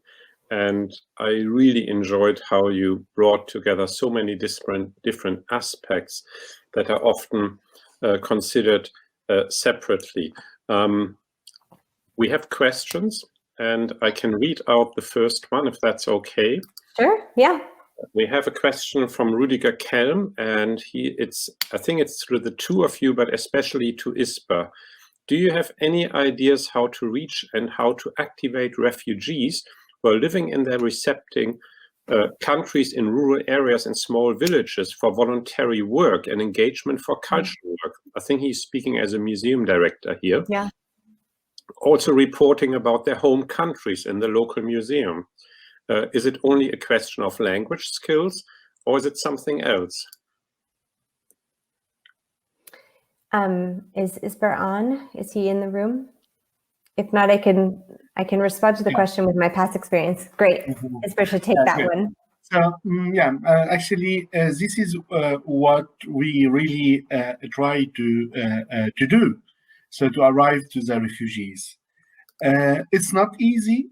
So we, through our work, we work so closely to NGOs like who take care about refugees. For example, we work with the Red Cross, also with another NGO like who are doing the hosting of them.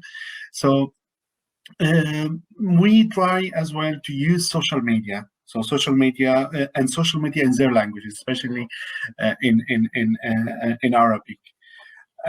So yeah, actually we in the beginning for a lot of them, I mean, as refugees being involved in culture is very new thing to a lot of them, you know. So and actually when we start, we can see how later they can also tell their stories through the visits. So for example, when we talk about whatever, when we talk about a Roman site, example, for example, refugees from Syria, when we talk about Roman sites in Spain, they start to talk about Palmyra, and they share their vision of Roman site through Palmyra. So, and this is very fascinating for the people because the people, especially locals, they don't have, even they read about Palmyra, but they discover Palmyra and how is important Palmyra through the refugees talk.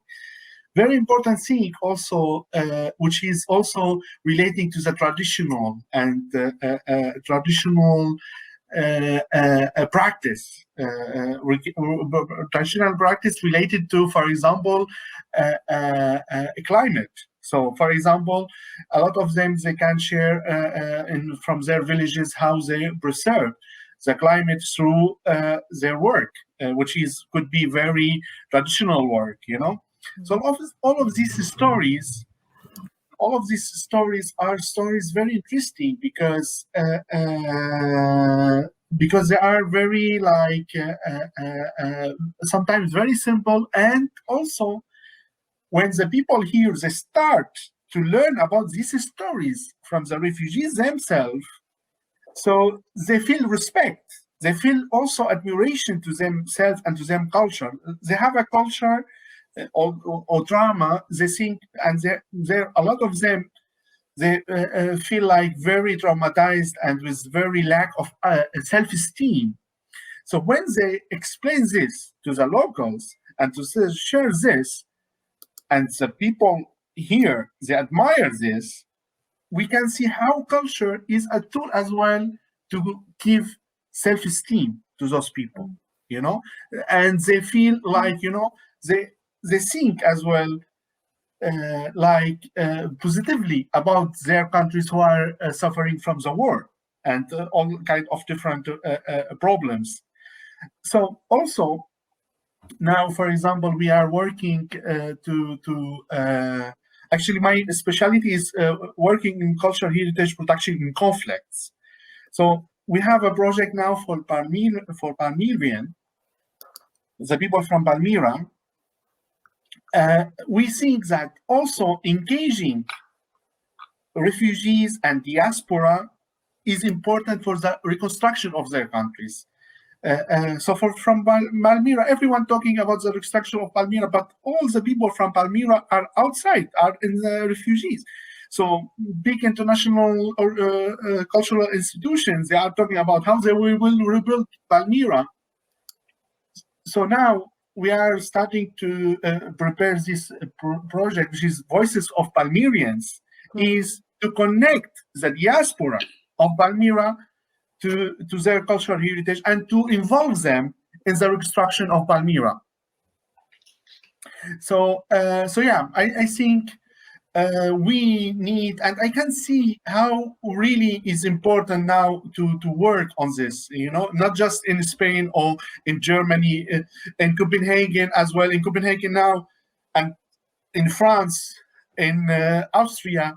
We need as well, you know, to face the far right movement in Europe through these activities. So the people, a lot of people now, with what happened when they and with all the media talks about terrorist attack, and so some people, they can be manipulated by the media, and they think all of those coming from Middle East and North Africa, they are terrorists. So really, I think now it's a necessity of our society and of our governments to work and to involve more the culture in facing these actual challenges nowadays. Good. Thank you, Isber. I mean, I don't know if Molly want to keep in with her. I think I would echo Isber. I think it's so important that a museum is asking, how can I involve refugees in my community, within my museum? I think the invitation to come in, not necessarily just as or simply as an employee, but to come in and share their stories, their resilience, their culture with others, is a way of building bridges between people. And also of showing where resilience is. So Isber, it's such an important point to say climate strategies of people who've come out of conflict, who've come out of really tough situations, often have solutions and a level of resilience and a level of grit that frankly the rest of us have a lot to learn from. So I think our institution is trying to do the same thing by going deliberately to places that are often not included at the big decision-making tables in the world, and going there first to say, how would you activate people here in this culture, and bringing that up to an important stage. And I think all of our institutions need to do that, and need to do it at different scales and at different levels, because it is so important that we tell a counter narrative of who has something important to share with the world and how they can be a helpful contributor to society. And we do have, as museums, we have the power to make a difference in the way communities perceive difference, and the tolerance that communities have, and the desire, frankly, to welcome in difference. So I just want to echo the great work that Isber's referencing and that's happening. Can I ask also both of you about the impact of the pandemic and how I presume that locality is quite important, like having a point of reference, which is an actual place to go or start from, be it a museum in this case. Now, how the not being able to be in that place of reference has affected your work, your outreach work? I don't know if you cut off just for me or for everybody just a little bit in asking the question. Sorry. How has not being able to have a physical space? Yeah. Yes, exactly. That's the question. Like how has this affected what you're doing with the communities you want to work with? It frankly hasn't affected just as a matter of just mere facts, our institution is at the starting point. So we don't yet have a physical building here in Copenhagen where we're welcoming in visitors. So we have not had to shut anything down. But yet our partners around the world certainly have. We've been working with partners to say, how would you like to use this moment to pivot into new ways of working with audiences? So I use the Colombian example of sounds from my window, where people are now recording sounds of biodiversity from their apartment windows in Bogota and contributing to this soundscape that you can walk through. You can still walk through it in the Major Science Museum of Colombia, but it is closed right now. I think the main sense, I think, too, is two issues. One is that this coronavirus, and other people have said it and said it more eloquently, is demonstrating the lengths to which we will all go as individuals to take collective action for the benefit of all. And I think in that regard, it's a very positive story. It's not often told as a positive story, but we're all sitting in our homes working together to protect everybody in the world. And that is a personal sacrifice for the whole. And I think that's something that we need to start telling the story about, that if we can take these great lengths, we can do other things. I think the other important element that we're trying to think about with coronavirus is it's not often thought about as an ecological issue. It's thought of as purely a public health issue. And the fact is that coronavirus is an issue that's directly tied to climate change and deforestation and biodiversity loss. And it's incumbent upon us as institutions to help humans become aware that what we are experiencing right now, it is an issue of climate change. It's a real live issue of climate and ecological systems damage happening to each of us in our personal lives. And that should be a wake-up call to all of us to understand that this is not a foreign issue that's about to happen. Maybe someday, it's happening now. And if we don't take the steps we need to, we will only suffer more of these sorts of consequences of inaction. Thank you, Molly. Yeah, regarding to your question, actually, yeah, the pandemic affected so much in our activities, so we were not really able to do the normal activities that we do normally. So actually, we had a lot of plans this year as well, you know, to organize like gastronomic meetings, you know. So we organized like a tour in the museum between local and refugees, and then we make after that like a gastronomy event, which is include food from the country of those immigrants. So unfortunately, we had a lot of plans to do this, but now we are waiting. We are waiting to see what happened, and then to start the activity again. Actually, I just want to share something about the pandemic, which we are working as well. We this last 4 months we did a guidelines to cultural heritage protection during the pandemic in conflict area.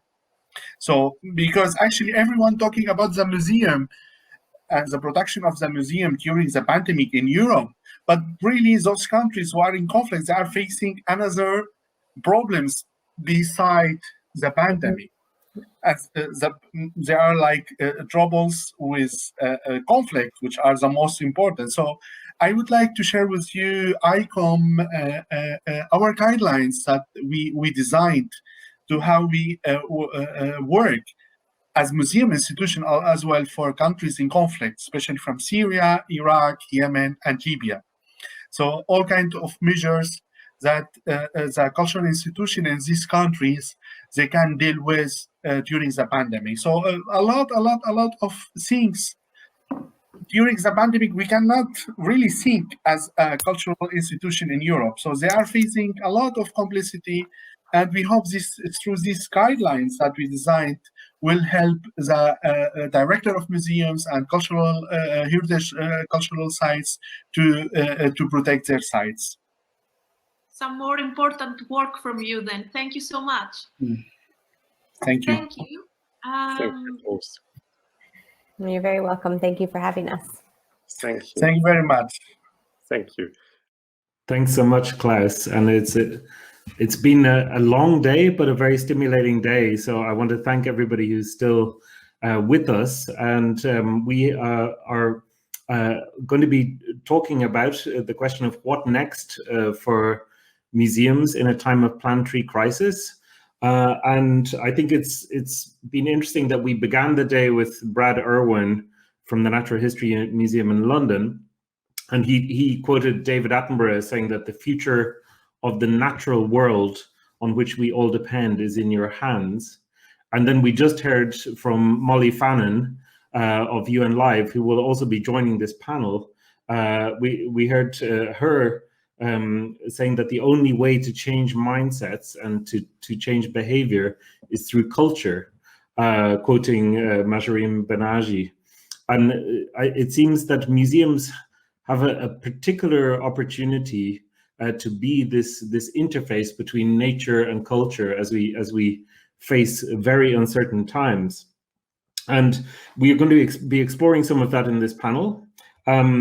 We are, as you all know, and has been discussed a few times during the day, facing a number of crises, not just a single crisis. On the one hand, we have the global environmental crisis, we have the climate crisis, we have the biodiversity crash, which is something that we at Biotopia are particularly occupied with.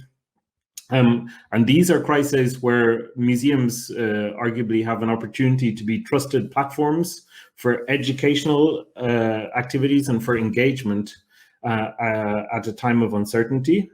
And this is a really important role of the museum, as Klaus referenced previously.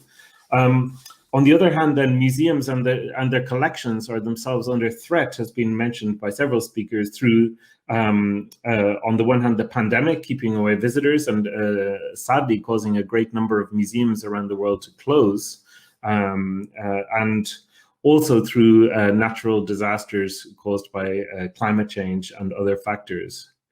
So I'm hoping that at the end of this day, this long and but inspiring day, that we will now have an opportunity to find some inspiration amidst these many challenges that we face, and that we can be hopeful as we go back to our museums or our home offices, however it may be at the moment. And we have a really interesting group joining us on this panel.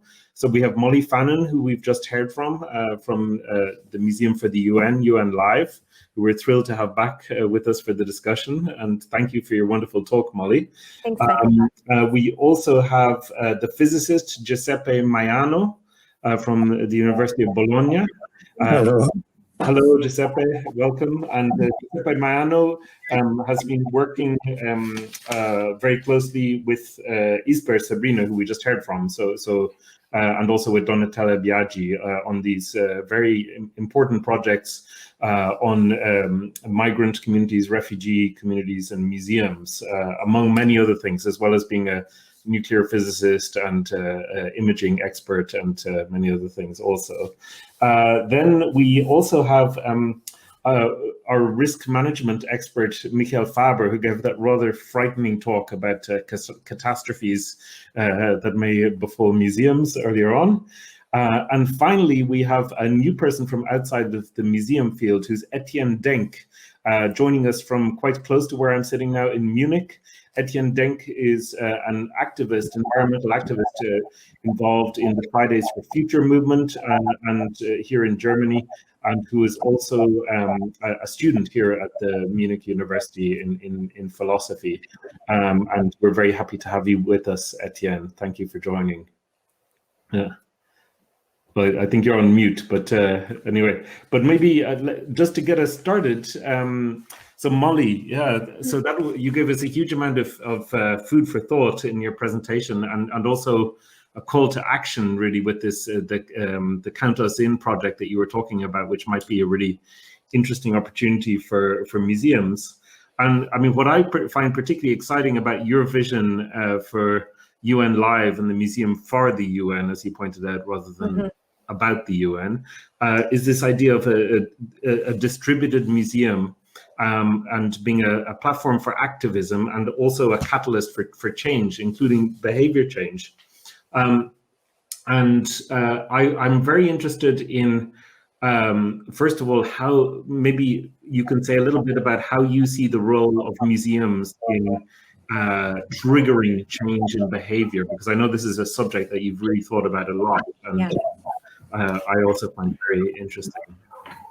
Thanks, Michael John, and hi to the rest of the panels. Actually, could everyone mute the text? Are telling us that we should all mute if we're not talking, or everyone's going to hear that. Thanks. That was a lot, Michael John. So I'll just respond to say that I think that we as institutions have the capacity to really be a catalyst for further change, but that requires that we get out of our comfort zone. And there are a few institutions in the world, certainly, that are doing that, like yours, that are really taking risks and stepping out of educational missions and into advocacy that I think I would imagine Etienne would urge us to do. But I do think it requires basically that we take greater risks faster, and that we jump in and figure it out later. Our museum, I moved from Washington, D.C. to Copenhagen to help build this institution, but not to build an institution for Copenhagen and for Denmark. It's to build an institution that enables museums and cultural organizations all over the world to work together in ways that they before couldn't, and in order to pivot people into change. One of the ways I think that we can most effectively do that is to work with the behavior change scientific community, and to bring the leading findings from that discipline into our organization, so that we can engage in new ways with our audiences.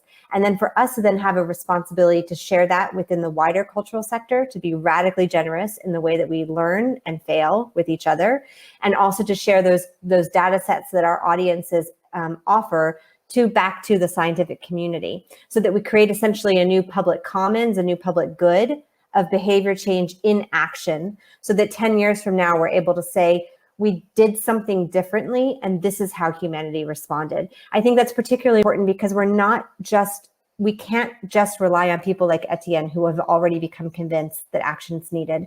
We need the 60 to 70% of humanity that are essentially the swing voters on these issues, who do care deeply about the planet, who do want a better world, but who feel relatively isolated and alone, and that we as institutions probably already have connections to. So if we can figure out how to speak to the group that hasn't yet become activists in all of these issues, and help them understand how they can do that in their everyday lives, and that if we start to echo up, everybody can make their mark collectively, that I think is the goal. So we can't do it alone. We have to work with other institutions around the world. And I think that's the only way, because the way to move people to care is going to be different in different cultural contexts. And that's the beauty of it. Yeah. Yeah.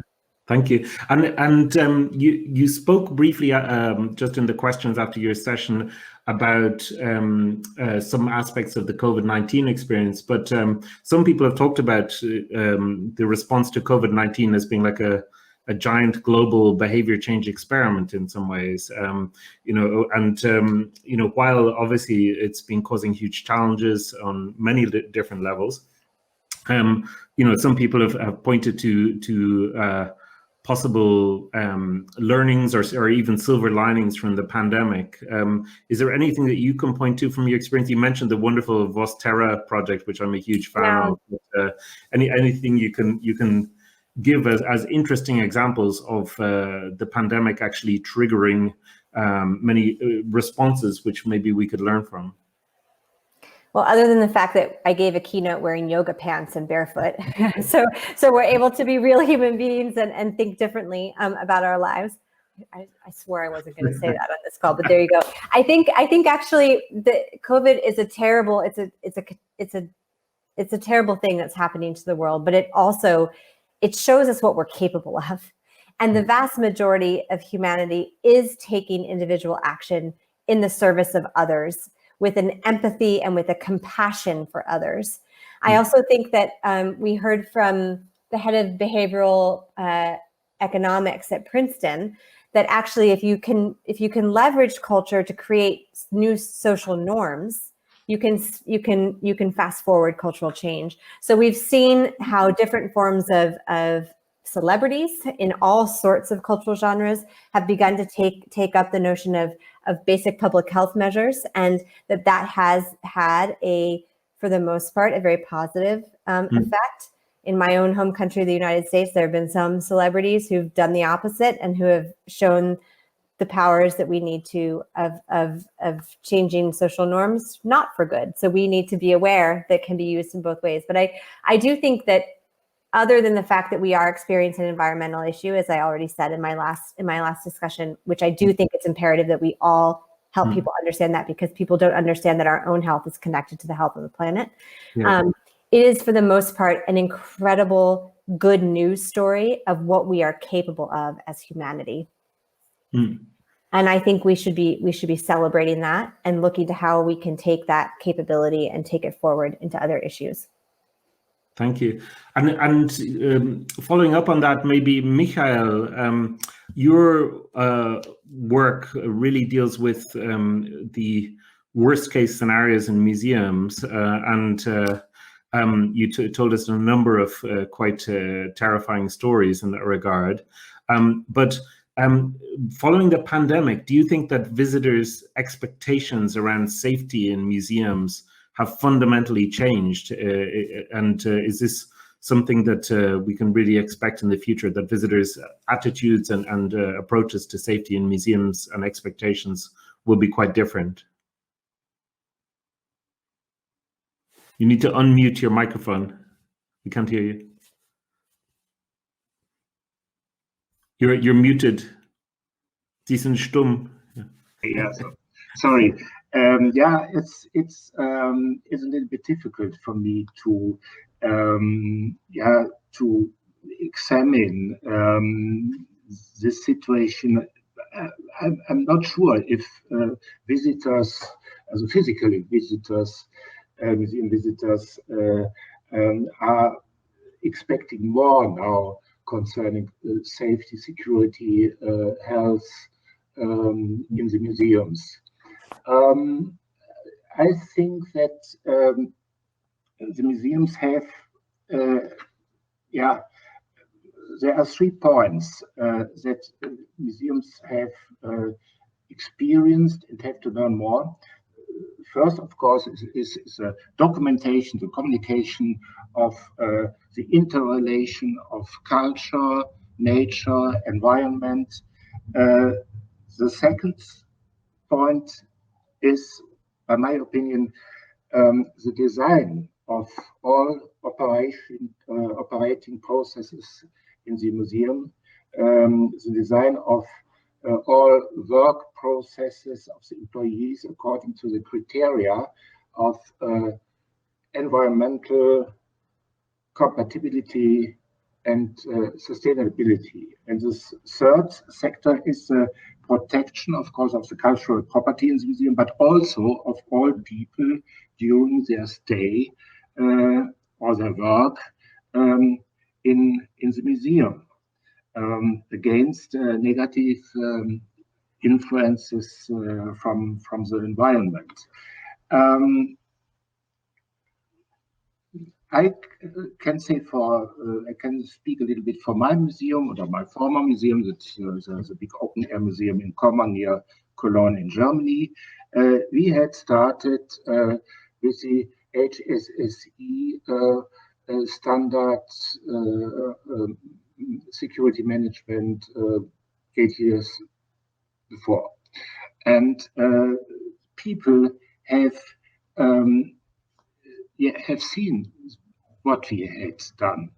They have seen, for example, the benches for the visitors. They have seen the automatic doors, the elevators, the rescue equipment, the automatic defibrillator in the defibrillators in the whole space. A lot of them have seen our interventions done by members of the staff itself. Yeah, I don't know if there is a change of recognition by the visitors. But it's quite interesting. Yeah, I mean, we're both in Germany right now, and also Etienne. And I mean, we just had to close all of our museums about a week ago or 2 weeks ago because of the new lockdown here. I'm not sure if your open air museum also had to close. Did it, Michael? Did you also have to close the open air museum because of the lockdown? Wir hören Sie nicht. Of course, we had a lockdown, totally lockdown in the first weeks. Then we had the chance to open, particularly in the summer months, with reduced entrance fees, with a very different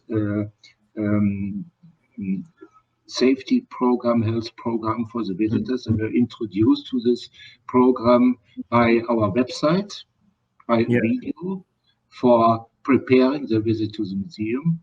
And they got a lot of information how to manage their museum visit by the security staff in the museum. But I think it's quite interesting that, you know, here in Bavaria, for example, we have these rules where museums all have to close at the moment, but out of school learning places can be open. So I think this comes to the point that museums maybe need to be perceived more as these, not just as platforms for education, and also, as Molly was saying, for activism. And I think there is also something very interesting, this point about the new focus that people have on health. And if one links environmental issues to health issues, maybe we have a chance to make these more relevant and urgent to people. But maybe I can move to Giuseppe Maino, and speaking to us, I assume from Bologna right now. Yeah, maybe you can unmute your microphone. Yeah. So yes, I do, Bologna. Yes, and we greatly enjoyed hearing from your colleague Sabrina about this important work on the cultural integration of migrants into museum activities. And I know that you yourself have worked very much on the ground in the Middle East, in Syria, in Asia and Africa, around these questions about integrating migrant perspectives into museums. You have thoughts about how museums can work better to integrate migrants and refugee perspectives as we face these future crises of migration, which are also deeply linked to environmental problems as well as war. I mean, climate change will also produce many millions of refugees in the coming years. Yeah. We are faced, of course, with planetary emergency that are all linked together. Environmental, food crisis determine migration, war, and the relevant destruction of cultural heritage, as in Palmyra, as in Mosul, create migrants and the problem of socialization, of inclusion in our Western societies. But the demographic problem is a problem well known by demographic people, statistical people, from a long decades. A big problem we are faced is the difficulties of communicating between the two cultures, as defined by Snow many years ago. So generally, scientists ignore historians, conservators, restorers, and in general, the humanities. And vice versa. For instance, 50 years ago, the Club of Rome, a non-profit organization founded by Aurelio Peccei and a Scottish scientist, Alexander King, realized a report on the limits of growth. were many, of course, with many mistakes in the predictions and so on, but many of the problems now we are faced with were already discussed and presented in that report.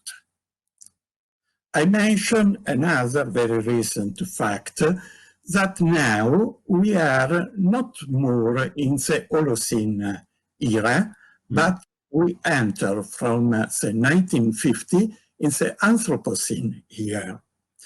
The concept of Anthropocene means a geological time period influenced by human activities, but this concept was introduced by a biologist, Eugene Stormer, and by a chemist, a Nobel Prize winner for his studies on the ozone diffusion and effects on the atmosphere, Paul Crutzen. We can afford this situation. Now we have new technologies, as discussed by many speakers today. We have new technologies that can provide some solutions or some ways to face with planetary emergency. I think that COVID is a dramatic emergence, but can be also an opportunity, a unique opportunity to develop a real collaboration between people, different cultures, namely science and humanities, but also Western, Eastern cultures, and so on, and to promote new initiatives. I think I just propose 3 possible aims that can be reached by means of new technologies, mainly digital technologies, the World Wide Web. First one, we can have a network or a real network of museums and provide a kind of meta-museum. I mean, a digital museum that collects all the information about real and virtual museums, for instance, about climate changes or migration, museums of migrations. We have many museums dedicated to migration all around the world. We have the possibility also to have museums on the destruction of cultural heritage by natural catastrophes, by wars, by terrorism. So we can realize a meta-museum that collects all this information and also other data. For instance, interviews with migrants about their history, their experience.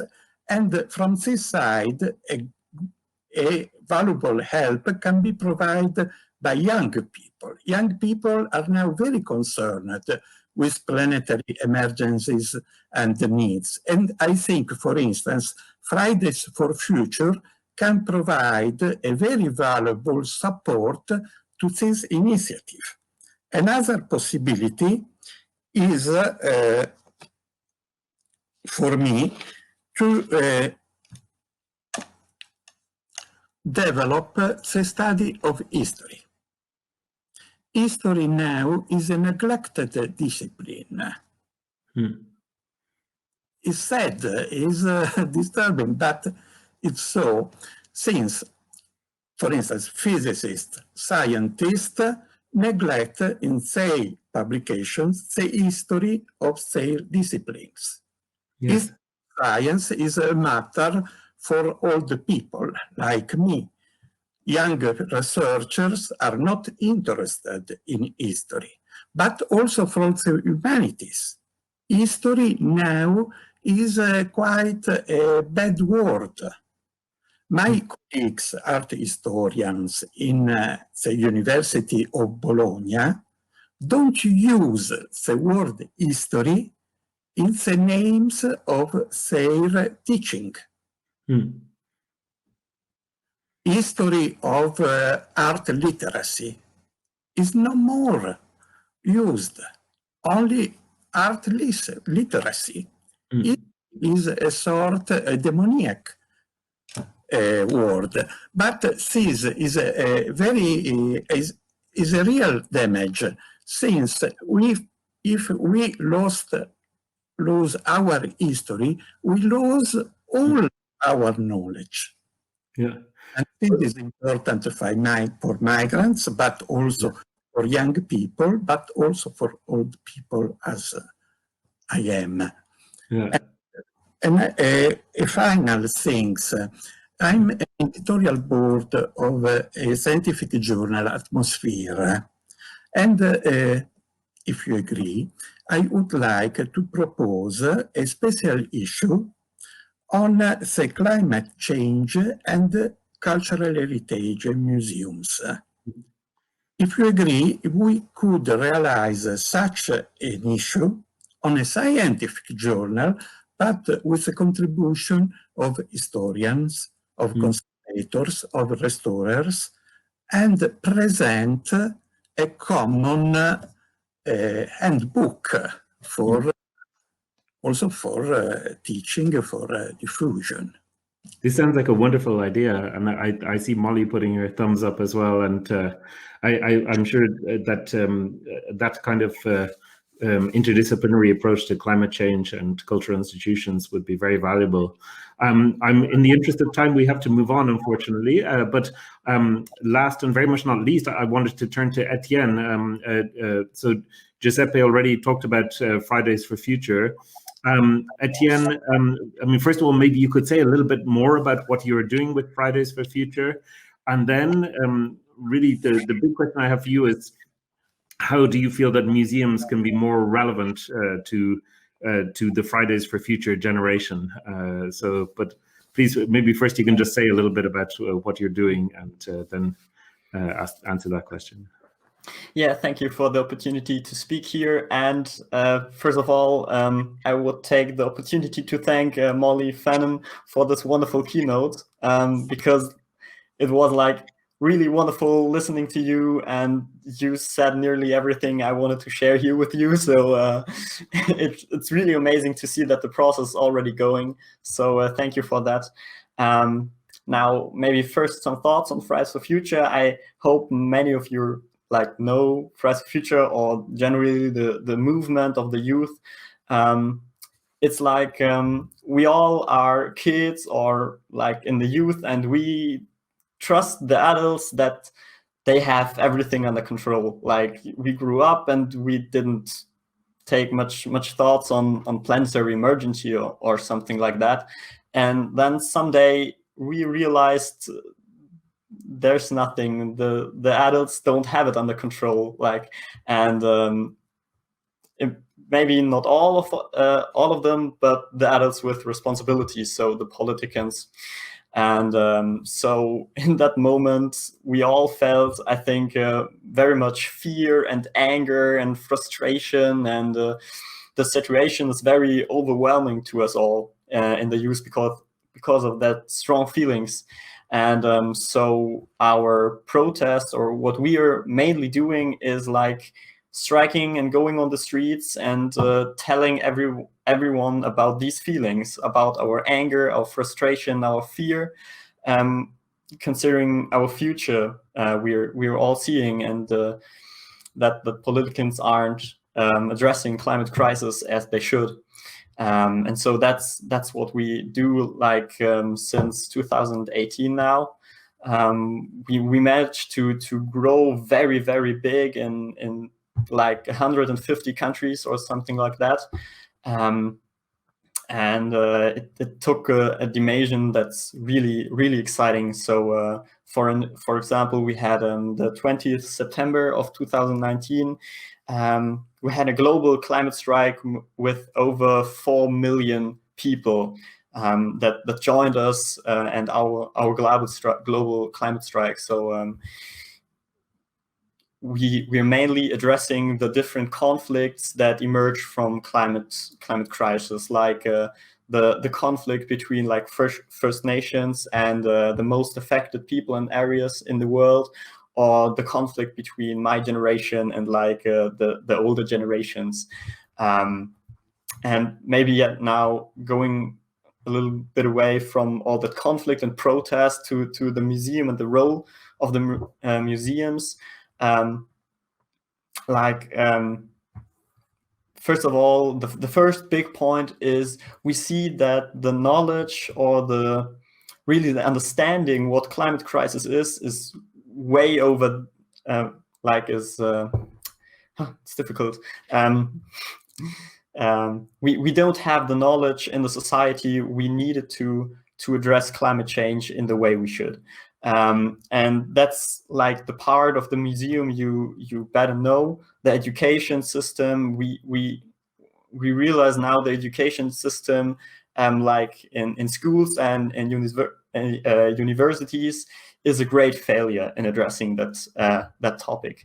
And so museums can be a part of the solution to address that topic. But far more importantly, I talked about the conflicts in the society, and we need like spaces for the society, for the different bubbles and the different generations who don't meet much in political discourses, to meet each other and in a space where the discourse is not just a conflict or not just hate or anger or frustration, but is a space where the discourse, the debate can be like a bit leaded, a bit guided by science. And these rooms, we don't have enough of these rooms. And so museums maybe have to consider themselves not just as communicators themselves by their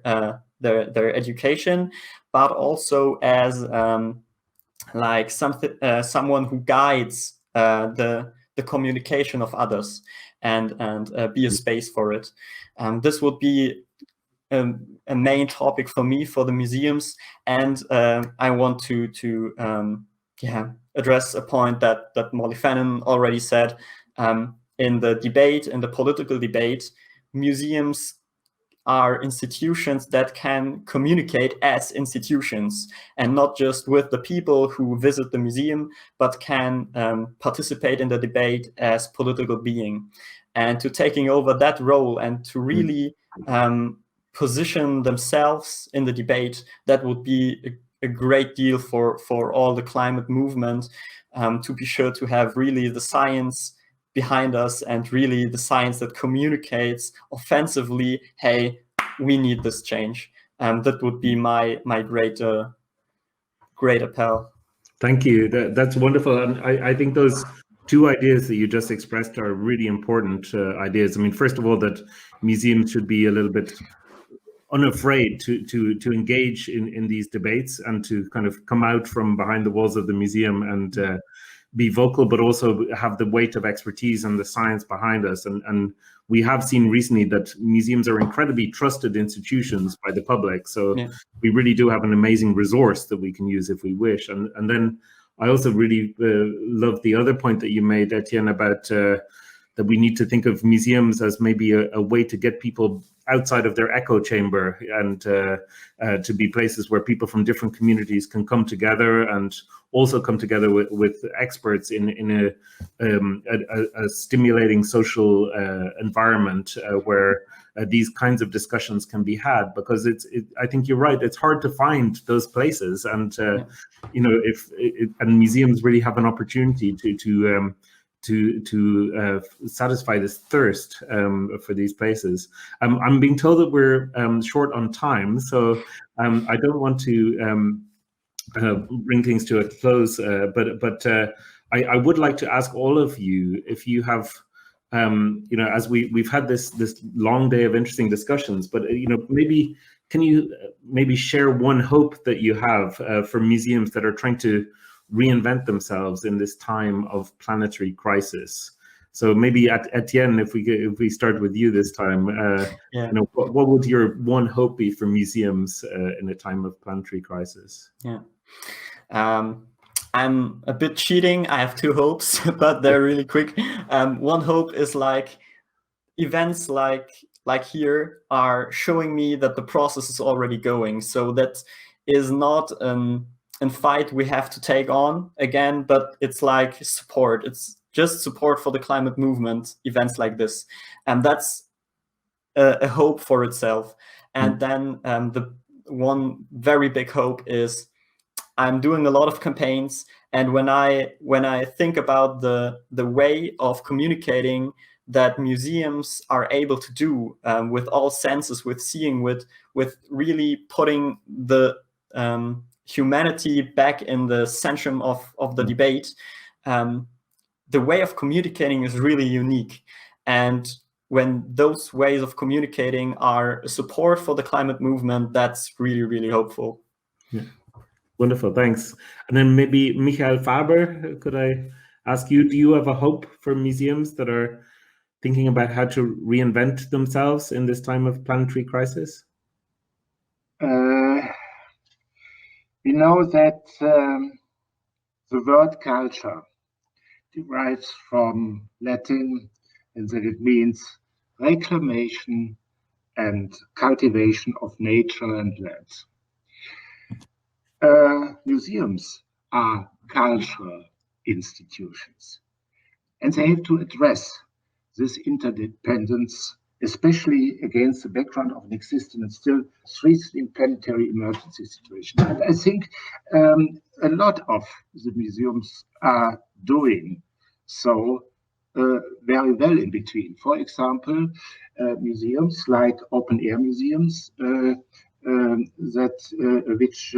which show the contemporary history. They involve old people, young people in discussions about the change of living conditions and so on. They are documented. They do it physically in workshops in the museums. If the museum is open and not closed, they do it online.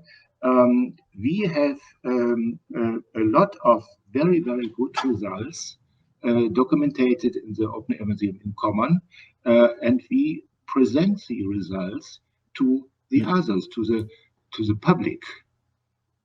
Also, I think that we are on a good way, and of course, a lot of museums, natural history museums, medical history museums, hygiene museums, the museums of cultural anthropology, they have big chances, and I hope they will use these chances of communication about our future. Giuseppe, do you agree with what you've heard from Etienne and Michael, or do you have another hope for museums at this urgent time of planetary crisis?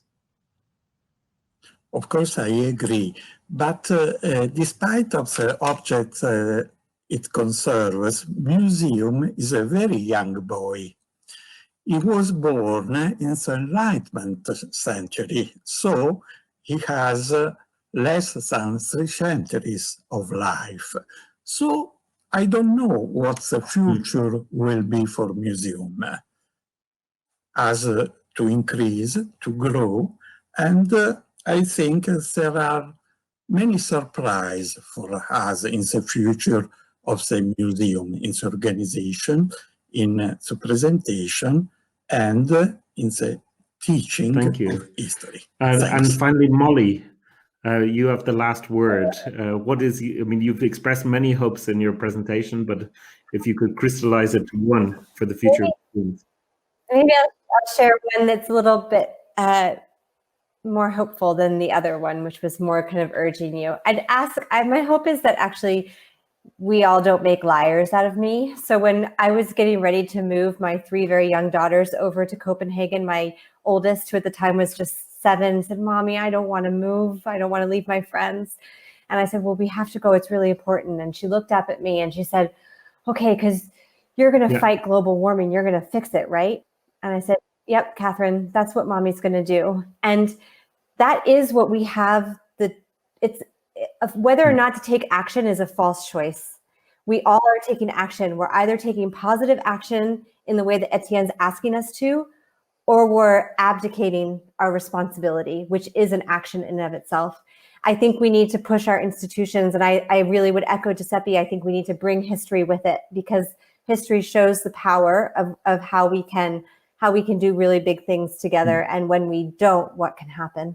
But I really, my hope is that we demonstrate to my young daughter and to all of the young people in the world that we care enough to get out of our echo chambers and to change our institutions so that we can make a positive impact and leave the world a much better place. Well, thank you all so much. And I would like to, first of all, thank our hosts, thank ICOM Germany, ICOM Greece, and ICOM Cyprus for organizing today's event. And I would also really like to thank our wonderful panelists, Molly Fannon, Giuseppe Maino, Etienne Denk, and Michael Faber for this wonderful discussion. So I hope you all feel, as I do, inspired to rethink how we create museums, and also for our own project in Munich.